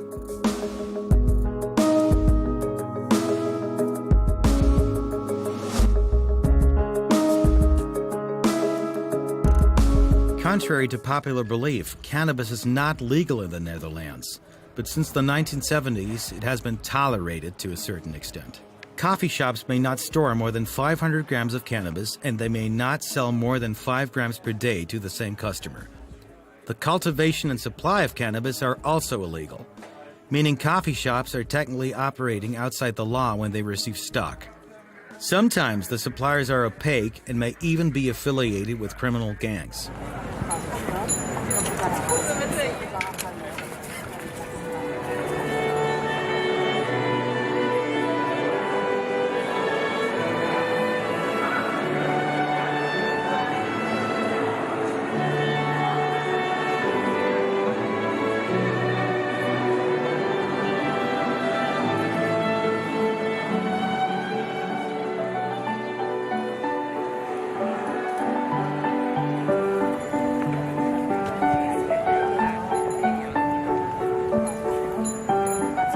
The homeland of Vincent van Gogh, Tiesto, and Rem Koolhaas. Here, tourists visit the Rijksmuseum, which is described as the Dutch Louvre. This is the cosmopolitan city of Amsterdam.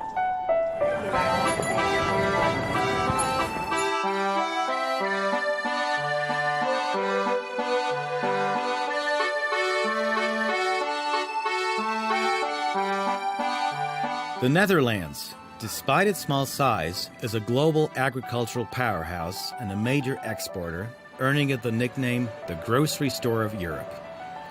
The country serves as a major gateway to Europe, with the port of Rotterdam being the largest port in Europe and a key logistics hub.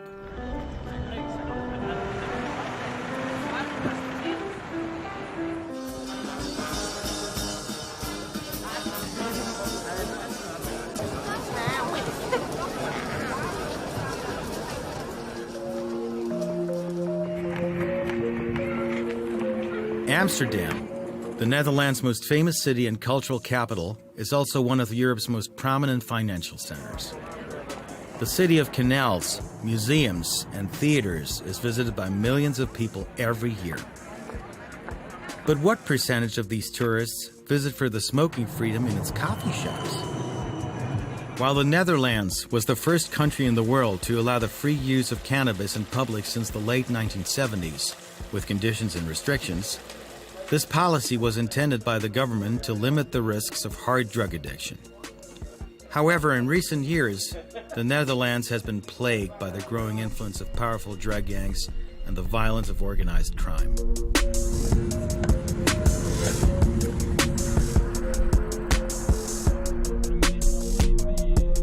To investigate, our Arabiya English team went to the cafes, streets, and even cannabis farms of the Netherlands, especially since other countries have followed suit in recent years and legalized the cultivation and trade of cannabis. We traveled to Tiel, a town located 85 kilometers from Amsterdam, to meet the first person to sell soft drugs in a cafe he once owned. Soft drugs is cannabis, hash, and marijuana.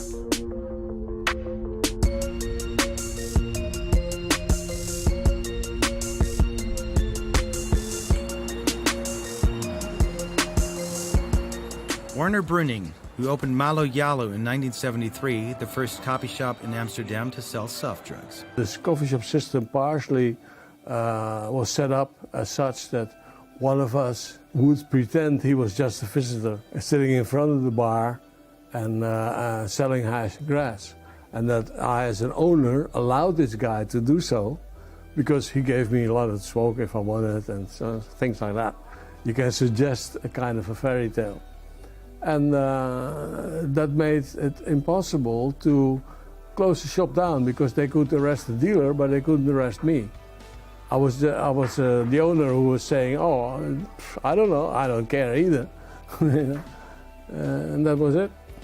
And then they made it combined the two things, and said anybody in that shop who is selling hash and grass is supposed to be one of the employees of that shop. So there is a link. And they said, okay, we'll leave all the shops that are existing open. We give them sort of a permit, but only under certain rules. And if you don't obey those rules, we'll shut you down anyway. While Jari studied hotel management at one of the most famous universities in the Netherlands and follows a modern approach in managing cannabis cafes that he and his brother inherited from their family in Amsterdam, Jari also confirmed Warner's words. And it wasn't really allowed, but it was the 80s, it was the 70s, and the government was looking the other way. And since it didn't do really much harm, then came the decriminalization policy of the Netherlands. Ever since, they've never changed this policy, which is weird because the conditions are very different now than they were 40 years ago. Cannabis was first criminalized in the Netherlands in 1953, following previous laws against its import and export in 1928. In 1972, the Dutch government classified drugs into two categories: more dangerous and less dangerous, with cannabis falling into the less dangerous category. Accordingly, possession of 30 grams or less was considered a misdemeanor. This approach aims to keep cannabis trafficking out of the hands of criminals and reduce users' exposure to hard drugs.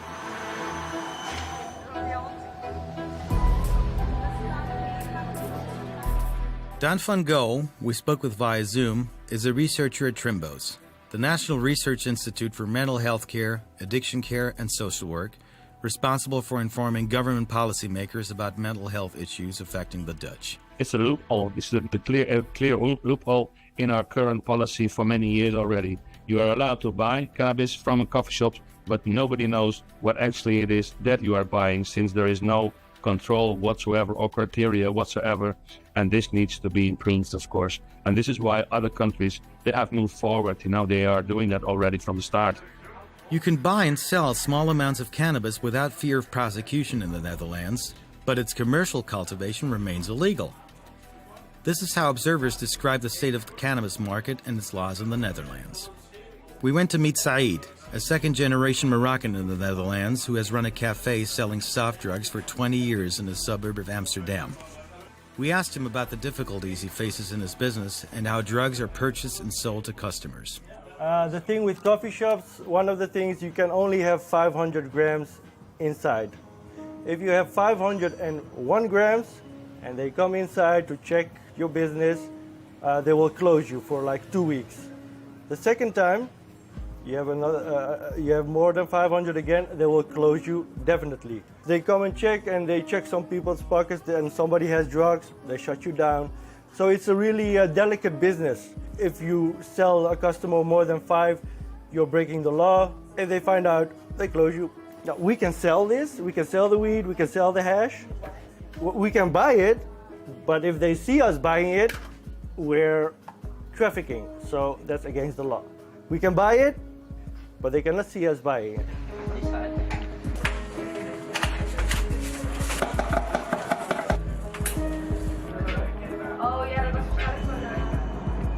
The Dutch opium law prohibits the cultivation, sale, delivery, carrying, and transportation of narcotics within or outside the Netherlands, except for the use and sale of cannabis under specific circumstances and conditions.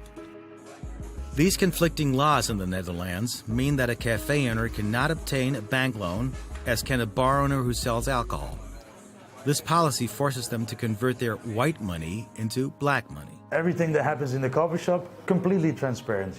There's a stigma. People think that we launder money, but actually nowadays we make money black. Because what happens, 70% of everybody that comes in here, they pay with a debit card, with online money.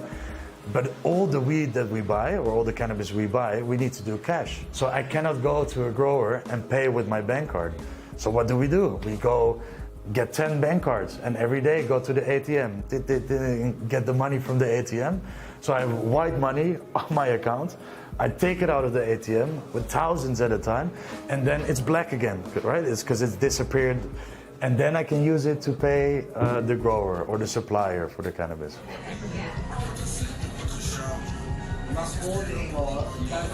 I would love to just get an invoice or buy my product legally from a known reseller who does fair trade cannabis with the highest quality. However, the government has made things more difficult in recent years due to the growing cocaine trade.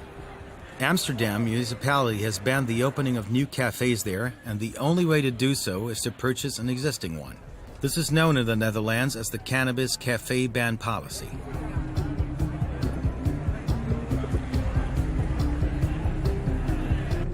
For years, they tried to extinct coffee shop. So the last big extinction, the mass extinction in Amsterdam, was I think it was around 2013, 2014. Now, instead of 600 coffee shops in Amsterdam, we only have 160 left. So of course, the coffee shops that remain, their business increases, and that also means that nuisance or problems for the neighborhood also arise. Suddenly, a coffee shop with 100 guests now has 500 guests.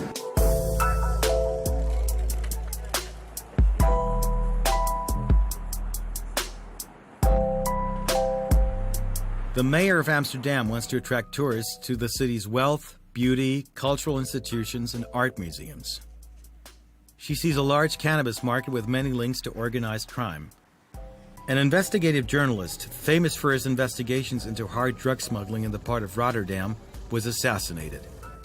In full view of everyone, he was shot dead in the middle of Amsterdam.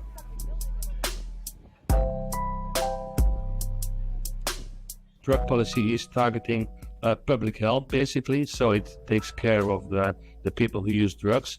Whereas the production of drugs is a different field. It's in the hands of the Ministry of Security and Justice, and they have stepped up in the last, maybe 10 years pretty much to counteract the production of drugs. And yes, it's true.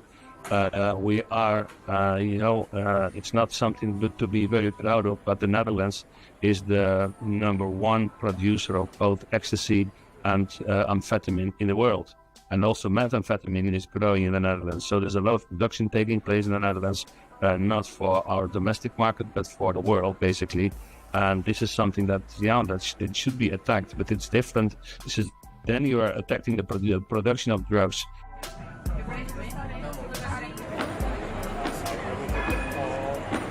Nightlife in Amsterdam is distinguished and noisy in the city center. Although smoking cannabis is prohibited on the street, those walking here often smell the lingering odor of drugs emanating from the ubiquitous cafes. As we wandered around the city, we found numerous shops selling smoking paraphernalia, narcotic mushrooms, and cannabis oils. We also found several private museums that chronicle the history of cannabis smoking tools throughout the ages. At the end of the visit, visitors could purchase seeds of various varieties.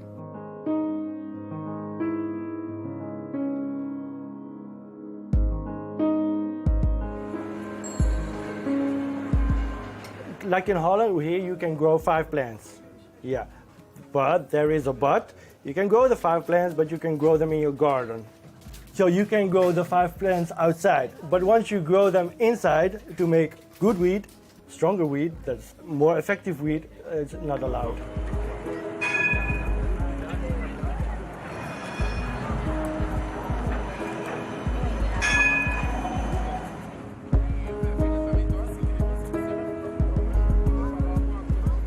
The Al Arabiya English team attempted to visit one of these illegal farms and interview one of the farmers. However, the cafe owners denied knowing anyone, but confirmed the high-quality narcotic herbs they purchased from Canada, the United States, and Spain due to the legalization of their cultivation there.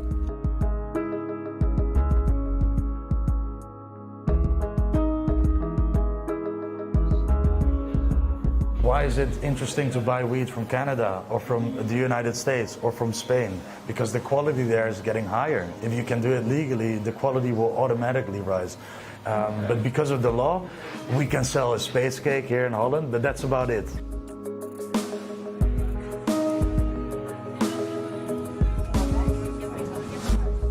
The concern confirmed by everyone we spoke with was that the Netherlands would lose its status as other countries such as Canada, the United States, Spain, Belgium, Austria, and the Czech Republic legalized drug selling and cultivation. Everyone emphasized that the only way to change the current status is through a clear legalization policy so that the Netherlands does not lose millions of dollars in income due to this tourism.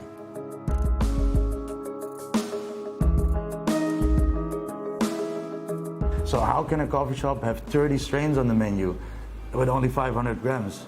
It's not like people come in and bring 10 grams all the time. No, a coffee shop needs to buy kilos. So somewhere the weed is being stashed, and all of a sudden it drops out of the sky in the shop and it's legal. And all the steps that happened before that, we don't talk about in Holland. We don't want to know.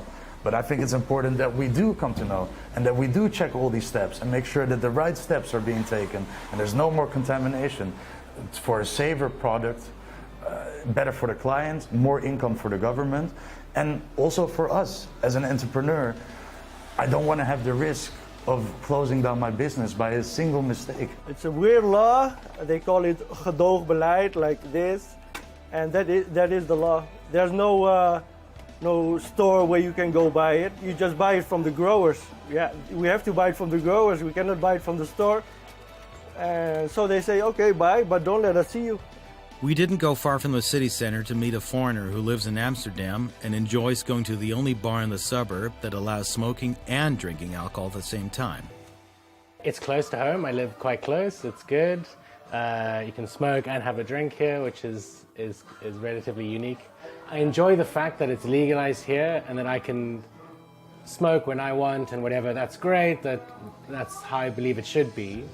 But I think I probably prefer a system where I know the supply chain better, right? Like, where has this come from? Who's grown it? Has everyone along the supply chain been equally paid and for their labor and for how's it got here?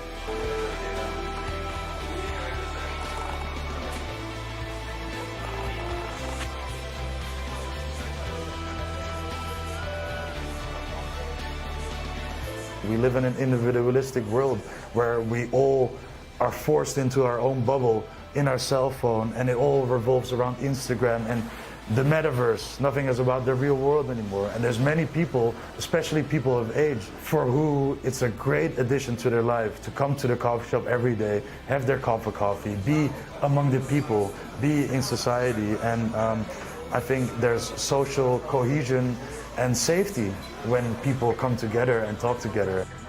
This project, the legalization of cannabis in the Netherlands, represents a pivotal moment in the history of drug policy in the country, and its success or failure could ultimately shape the future of cannabis policy, not only in the Netherlands, but also in other parts of the world.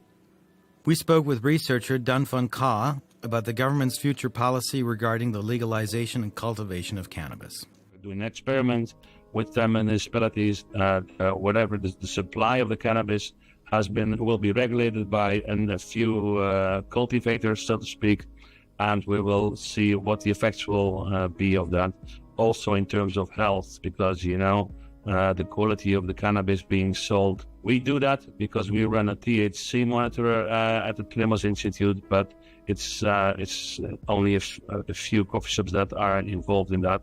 And so we aim to improve that in the end. So the coffee shops have to buy the weed from the government to sell it. And this is something they're going to try, and they will see what happens.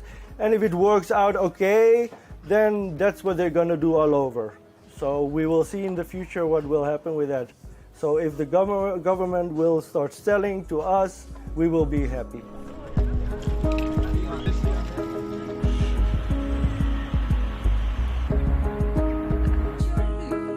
The Dutch Cannabis Legalization Project, which launched its pilot phase in late 2023, required regulating the sale of permitted cannabis.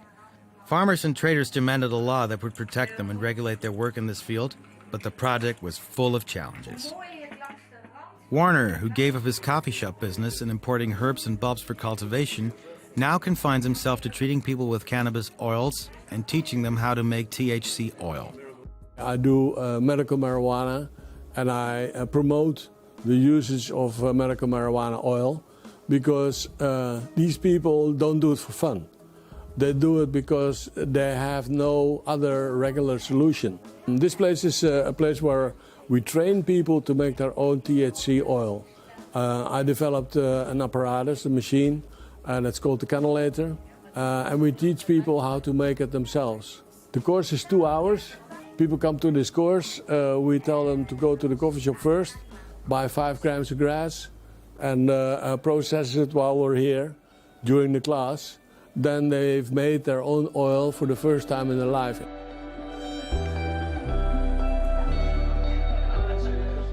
Advocates of THC argue that it is less harmful than many chemical drugs extracted from narcotic plants, such as opium, but studies remain inconclusive. I realized that the active substance, THC, was mainly present in the oil that covers the cannabis. And then you have a very strong oil, which you dilute again with olive oil so that you can take it per drop exactly, and thus avoiding getting high and at the same time gaining the medical benefits of it. Cannabis has been used for centuries as a recreational and medicinal plants in many cultures. But over the last 15-20 years, there's been more interest in expanding its use to more complex medical problems such as cancer, epilepsy, mental health problems, and it has been tested. Unfortunately, the results are not up to the expectations. So it's true that it does help some people sleep, it does help with anxiety, it does help with encouraging people to eat in cancer, or with people who, for example, had HIV/AIDS. But overall, it still remains a very limited use compared to what was hoped for it. We also spoke with Gabriella, a Dutch Muslim of Italian descent who has worked with Warner for more than 10 years. She met him when her husband suffered from drug poisoning, while she herself was diagnosed with cancer. We arrived at contact with Werner because we were searching for alternatives for normal medication. I believe that God created for each sickness, He gave us a medicine, and cannabis, it's a holy plant, you know, it's a gift from God for humanity in general. So it doesn't matter what I am, and also the people who are coming here, it doesn't matter what they are. We are there for everybody. My husband and me, we use it every day. It helps me against the pain, but normally I had strong painkillers. And my husband has, he was poisoned by medication. So now we only use natural things that God gave us. Some illnesses drive their sufferers or their families to seek any means to alleviate their physical and psychological pain and suffering, even if the methods aren't guaranteed or reliable.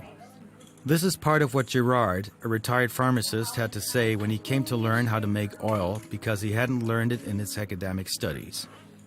He believes herbal medicine can greatly help people. So that's the reason that I'm here, because I have a friend. He has prostate cancer. He has a lot of pain. For myself also, I have also pain in the back and have sleeping problems. So I learned about THC, and now I'm making the oil so that I can give it to my friend and make it for myself. I think for plant medicine in general, there should be more attention. So this is a plant medicine, and it shouldn't be handled like now, forbidden. We do consider it, as psychiatrists, a plant that is maybe less harmful than what we thought decades ago in terms of addiction. There are definitely more addictive drugs than it, but at the same time, it is actually quite a serious drug when it comes to psychosis, for example, and creating anxiety in certain people and disrupting overall functioning and motivation. So it's not a fully safe drug. It is, yes, safer than opium. And the fact that it is natural does not change its harmfulness. A lot of natural things are harmful. Let's think, for example, about poisonous mushroom. They're present in nature, but they're actually lethal. Returning to the often controversial issue of cannabis legalization in the Netherlands, although everyone hopes for legalization, Yadi expressed his concerns about the future. So when legalization comes, you bet the biggest companies in the world are coming here to take over. There are huge American companies that have so much financial power that they could take over the complete Dutch market with the two of them, you know, and they will. So I think a legalized market cuts out the possibility for the small farmer or small participant of this market to make money. And of course, I somewhat fear my own position in this future market. This is what drives Yari and his brother to try to keep up with the times by making their cafes trendy and environmentally friendly. Indeed, they have established the first facility in the Netherlands, and perhaps in the world, to educate employees about the importance, characteristics, and types of various narcotic herbs with help from the Dutch government. We made the training together with a biochemist. So she finished her master's or her doctorandus, her master degree, and afterward doctorandus, specifically in the biochemistry of cannabis. So what you do, you get a sample of the marijuana, you test it, you send it to a lab. And in the laboratory, they can see if there's contamination, or they used particular spray, or maybe they didn't cure it well, or maybe there's mold inside. You know, moldy weed is very dangerous. And some of the big trends I saw were healthy lifestyle and sustainability, also a big thing. All the governments are pushing sustainability more and more. And before the government comes with any rules for me, I want to have done all the measures. So I'm trying to become the first carbon neutral coffee shop worldwide.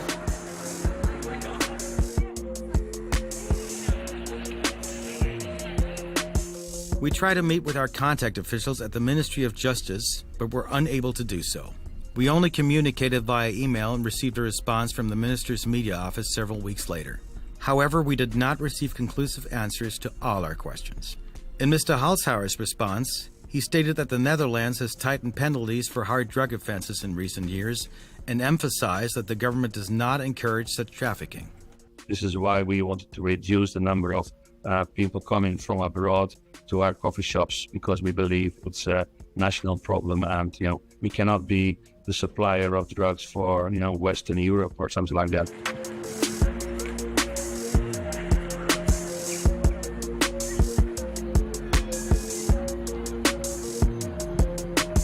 The Dutch government is doing everything it can to combat crime and is pursuing a policy of separating soft and hard drugs, which has already contributed to reducing the number of hard drug addicts, stabilizing their number at around 25,000. In the Netherlands, addicts are classified as patients, not criminals. Therefore, hard drug use is a health problem that is addressed through a rehabilitation program for addicts, which provides free drug doses and helps them gradually wean themselves off these drugs. But the Netherlands wants to change this image. What it is now focusing on is encouraging cultural and artistic tourism and strolling through its streets and historic neighborhoods, rather than drug tourism.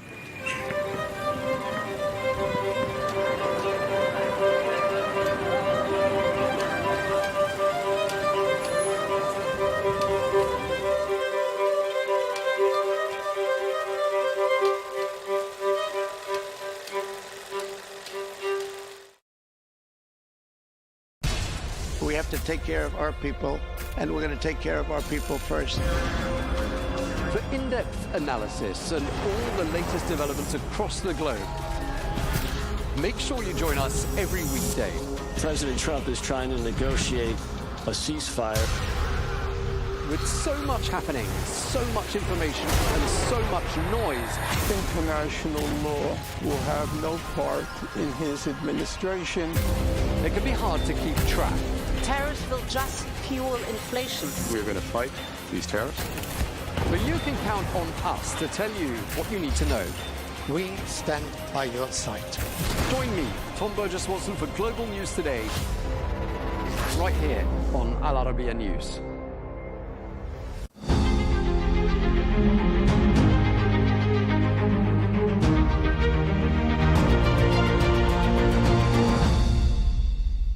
Hello and welcome to this special interview with Lord Roderick Balfour, the great-nephew of the former British Foreign Minister Arthur Balfour. Lord Roderick, thank you for your time and for this interview. I'd like to first start by asking you about your family legacy and the history of the name of the family of Balfour. Being a descendant of former Foreign Minister Arthur Balfour, how do you think that carrying the name shaped your own perception and understanding of the declaration and the impact, given its significance and to the whole world, I would say? Good. Well, listen, thanks for your interest. The Balfour Declaration, you may have read before, hung on the back of the lavatory door in our house in France. Nobody ever talked about it. It was just not a feature through the 50s and the 60s and the 70s when I was growing up. Although I say the 70s, by then it was a bit, because the first time I came across it seriously was during the Six-Day War in June 1967, when I worked for the New York Herald Tribune in Paris. And unlike today, you'd be amazed, all of the Champs-Élysées and all the area around was completely pro-Israeli. Bizarrely, that wouldn't be the same today at all. And then I really, when it first sort of mattered and people wanted to talk about it, I would say was really around the centenary. So really quite recently. And I wanted to ask, looking back 100 years ago, do you think that the UK government and your great uncle have foreseen the long-term consequences of this declaration? Do you think that President Trump and everybody else can see the long-term consequences of what they're proposing today in 100 years' time? I mean, nobody can. And I think it's very important to stress. I mean, a lot of people who talk about this talk as though it was a problem 100 years ago. It wasn't. I mean, there were only 700,000 people in the whole of Greater Palestine and Cisjordania and I think the south of Syria. 700,000. There are now what is it, 12, 13 million people inhabiting a smaller area. We hadn't had the Holocaust, which made a huge difference. And no, I mean, Arthur Balfour and the rest of the cabinet. And I mean, I think it's important to stress that this document was not typed out by his secretary dictating to him over breakfast. I mean, this was, he was the foreign secretary, and somebody else might have been the foreign secretary. In fact, somebody else did say somebody else should be writing it, I think. But anyway, it ended up with his name on it as the foreign secretary.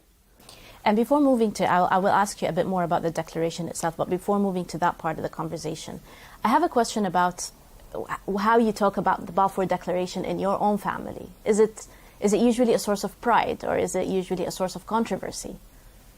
I think in its original form, and for the reasons it was written, I think that there is pride. But I mean, I think we very much see Arthur as having done it as the foreign secretary. Admittedly, he was, particularly through my great aunt, a great friend of Chaim Weizmann and Theodor Herzl and people. And he was, he was a great philosopher and he was a great humanitarian. And so obviously he was very influential within the cabinet and as the foreign secretary, because you had, what goes around comes around. You had the Tsar expelling all the Jews from Russia who ended up here and in America, not being able to speak English, with their strange habits and everything else. And that preyed on people to say, and they wanted to, go to the land of their forefathers, to the land of Moses. And that meant Palestine. So it was very much a humanitarian gesture, but I mean, it's not as definite in here as a lot of people would like to think it is. And moving on to the declaration itself, and I think this is a question on everyone's mind in the Middle East, as you may know. Why do you think that it was a promise to one group of people, a homeland for one group of people, but did not promise the same for another group of people who were inhabitants of the land at the time? Well, because the Palestinians, if you like, for want of a better word, were not under persecution. Nobody was chasing them. Everybody was, I don't wish to demean them, but I mean, I think when I read about the history, it was basically an agrarian economy with sheep and goat herds, no sophistication, very few people, as I say, and therefore I think they thought if a few Jews wanted to go and live there peaceably, all the Abrahamic faiths, Muslim, Christian and Jew, why would there be a problem? So, there was no sort of contentious arguments over the breakfast table about how can you do this? Everybody was coexisting peaceably. But a lot of it obviously has to do with the Holocaust, population explosion, that there isn't room for everybody. Do you think the declaration, now looking at it, fulfilled some of its goals? When you say its goal, I mean, I have it in my hand because I always want to get it absolutely right. I have much pleasure we have a declaration of sympathy, that's all, with Jewish Zionist aspirations, which has been submitted to and approved by the Cabinet. His Majesty's government view with favour the establishment in Palestine of a national home for the Jewish people. So there's no, we will support the creation of a state of Israel, as is, under pressure to create for Palestine at the moment. And this is the strong bit. Everything else is what I think in the lawyers call precatory. It's a wish, okay? But the next sentence is the one that gets me into trouble in Israel. It being clearly understood that nothing shall be done which may prejudice the civil and religious rights of existing non-Jewish communities in Palestine. So I leave anybody listening to think what is going on today is not what he or the government of the day would have wished. But do you think that the UK government has done enough for that clause to protect non-Jewish communities?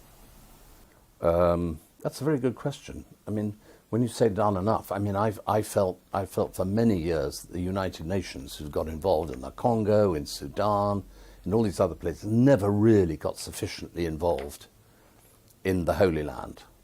And I call it the Holy Land for all three religions. And I've never quite understood why not.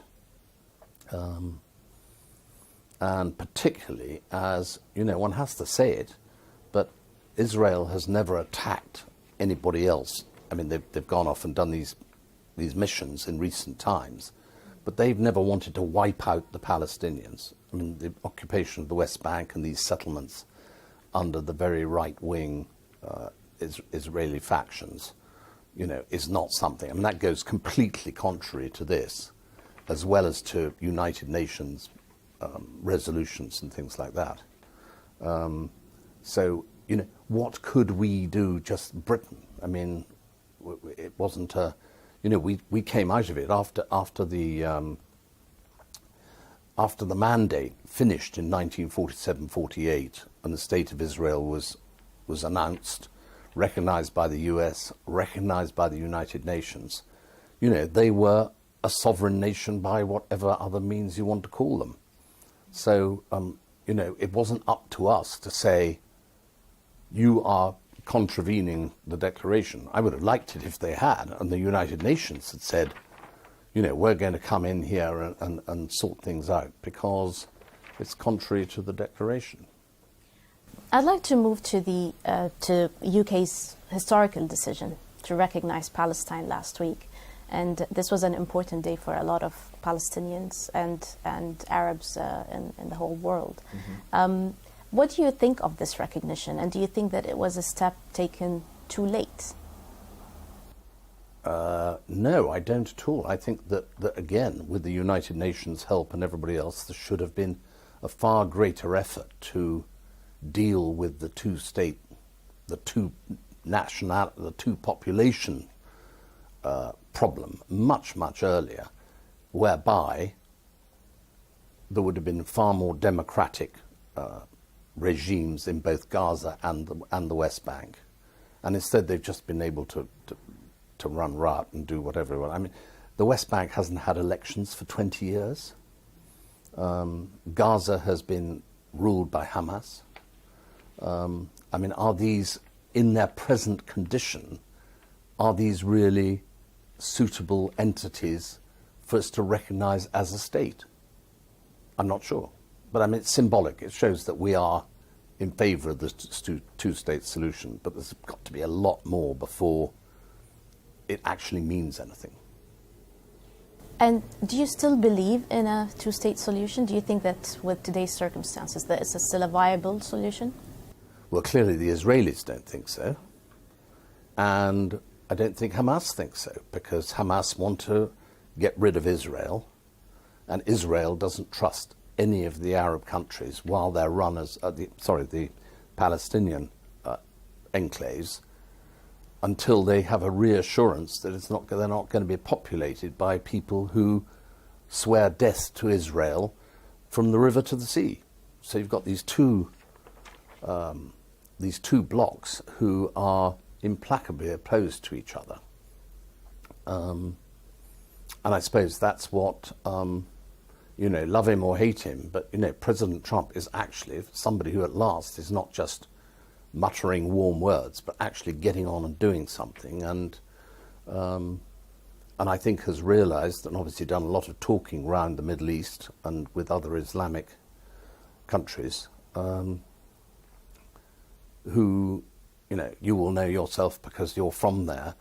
I understand none of the countries want to have an unstable world there, you know, which is rife with terrorism and murder and everything else. I mean, I think, excuse me, especially Saudi, I believe, you know, very, very keen to have peace. And of course, you know, we were talking earlier about Abu Dhabi, and I mean, these are now commerce has taken over from the theocracy element, which I think ruled a lot of the sort of views of Islamic countries before.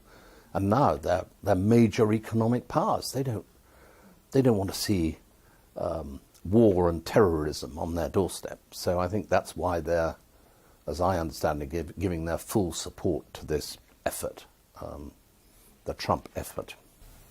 But moving to today's reality, do you have any reservations about Israel's act of violence? Do you think, what is your view on what Israel is committing against the Palestinians today?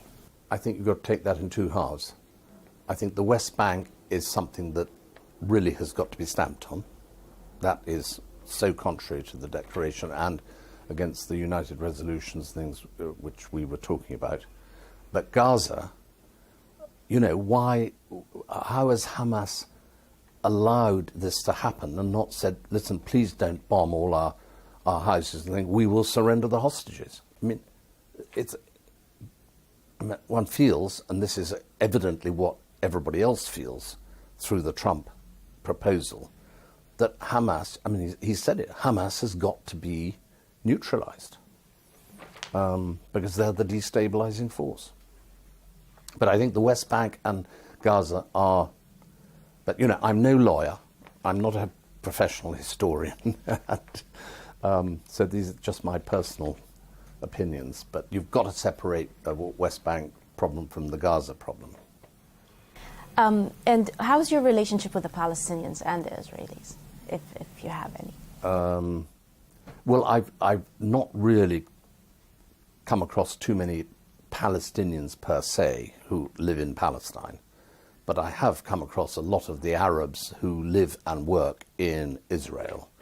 And of course they don't like it either, because they've peacefully coexisted in Israel, done a lot of business with they're integral part of the business landscape. And I just want to ask two more questions. One of them is, when you reflect back at the declaration, for you personally, do you feel that it's a source of responsibility? Do you feel it's a burden that you carry the Balfour name and you do these interviews? And that's interesting. I suppose that really why I accept sort of the invitation to do these interviews is it gives me an opportunity to defend the declaration and point out what it actually says. I've read up quite a lot of opinions on the declaration, and one of the things I find, which I think are provocative to the Palestinian side, is all sorts of people have read this and said, oh, this is definitely an official document. This is, we will create the Israeli state. And it doesn't say that, but it's been seized on by sort of the more, I suppose you'd call them extreme or right-wing in this day and age, elements who want to say that this has a force of law. As I say, I'm no lawyer, but when I read it as it says, and I'm not trying to interpret it like a scholar. I have one last question, just because a lot of people did take this as an official document. Well, it's official in the sense that it came out of the British government and was expressed a wish with a particular reservation. Yep, official. But then what do you say to the millions of Palestinians? Some of them are still refugees in some countries. What do you tell them now that this declaration and the name of Balfour was so central to the path that they had in life, or they took in life after what happened in 1917 and 1948 and everything afterwards? I think I've never understood why the Palestinians and the Jews did not all just get on and build the fabulous economy together. It's been so one-sided, and I never understood why the Palestinian side was not keeping up with the Jewish side. Maybe because a lot of them were expelled out of their homes. Arab Israelis who very happily coexist. I mean, why after the Intifada in 2014, was it, did Hamas decide to destroy all the greenhouses, that had been left by the Israelis to help grow food for the Palestinians? As I understand it, Hamas didn't want their population to be happy. They wanted them to be constantly fed an anti-Israel mantra. Not good for peace. Thank you, Lord Roderick, for granting us this interview and for your time. Thank you for watching. This was an interview with Lord Roderick Balfour, the great nephew of former British Foreign Minister Arthur Balfour. Thank you for watching.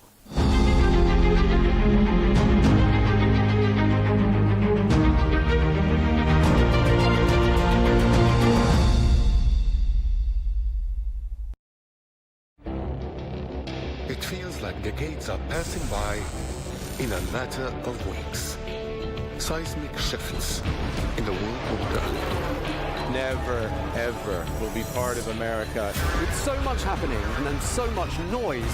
Whether it's political upheaval, Canada has been ripping us off for years. economic shifts, or social movements, No one wins from tariffs. I think America can be more friendly to the rest of the world. For in-depth analysis and all the latest developments across the globe. To have an inclusive policy together. The meetings with Hamas gave me some hope. We're in another nuclear arms race. the most important developments straight to your screen. Welcome to the dressing room. I'm on my own. I need backup. And an insightful look at the issues shaping our world today. It was not going to happen, that war, and it happened. Join us on Arabiya News, where the world talks.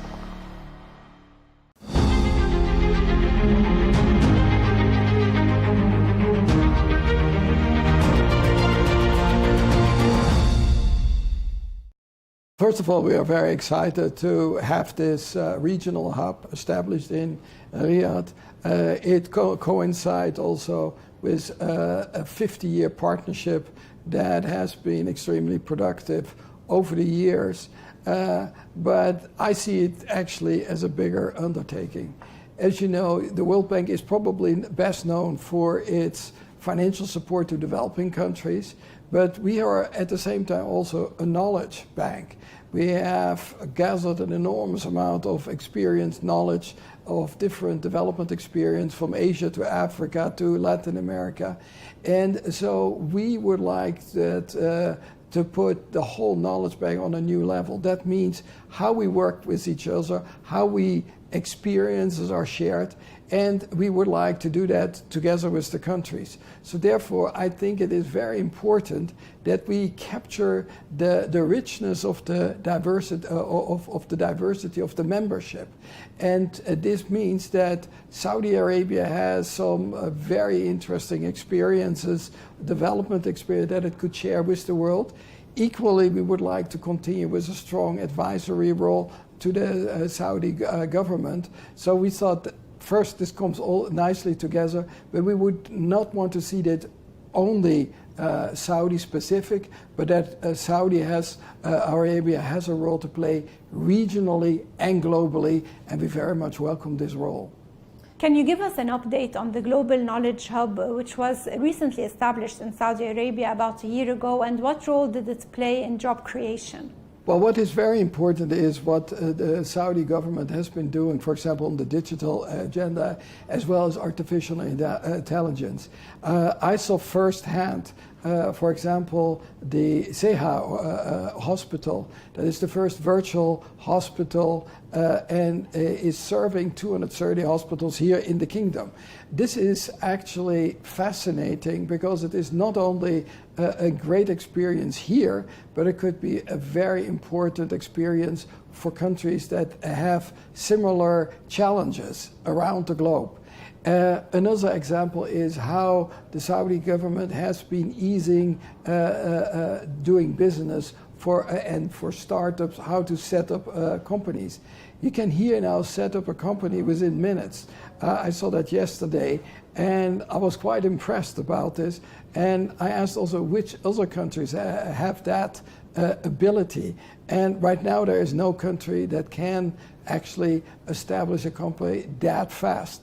So these are type of experience where we think that this knowledge hub is going to be important. Now, how does that link then to the jobs agenda? Clearly, if you are encouraging young kids to start companies, and you have to go through an everlasting bureaucratic slew of regulations that you cannot even quickly establish a company, you're not going to encourage entrepreneurship, but also investing.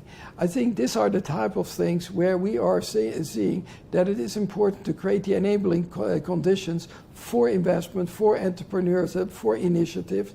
And I think these are very valuable lessons that we can learn, and what we hope also to see certainly in Saudi Arabia, that it will also have a great effect on the labor market.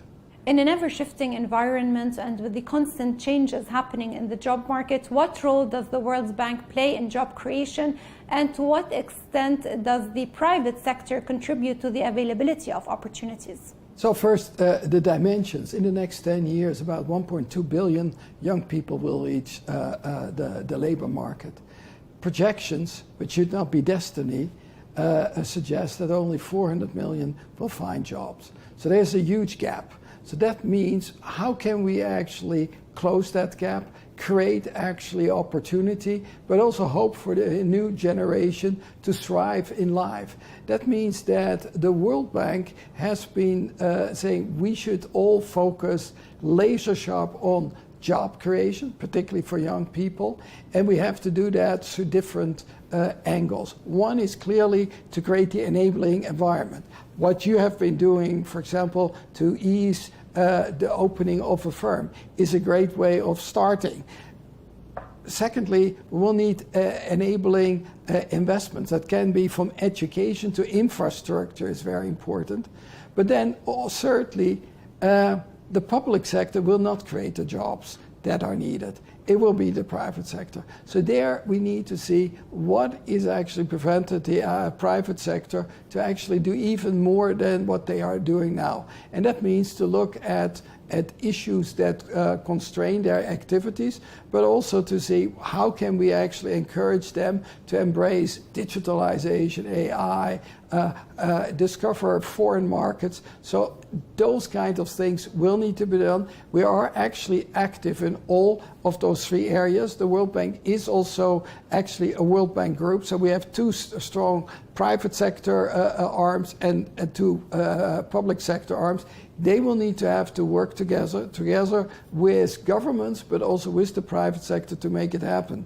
We are actually quite optimistic that if we actually encourage this collaboration cross-border, but also across sectors, public and private sector, we have a good fighting chance to make progress. But we will need to work together, and we need to actually really use great experience across the globe, including in Saudi Arabia, to learn, adapt, and actually good experience. How can we scale that not only here, but elsewhere in the world?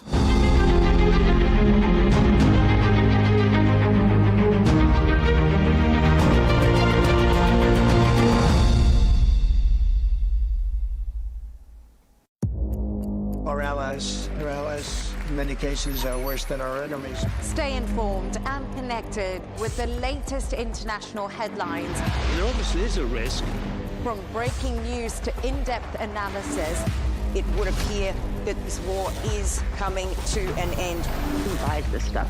Investors, pension funds. We deliver the most important developments straight to your screen. Iran always wanted to deal with militia. Join us for compelling, expert-driven conversations. A curfew order has been established. And an insightful look at the issues shaping our world today.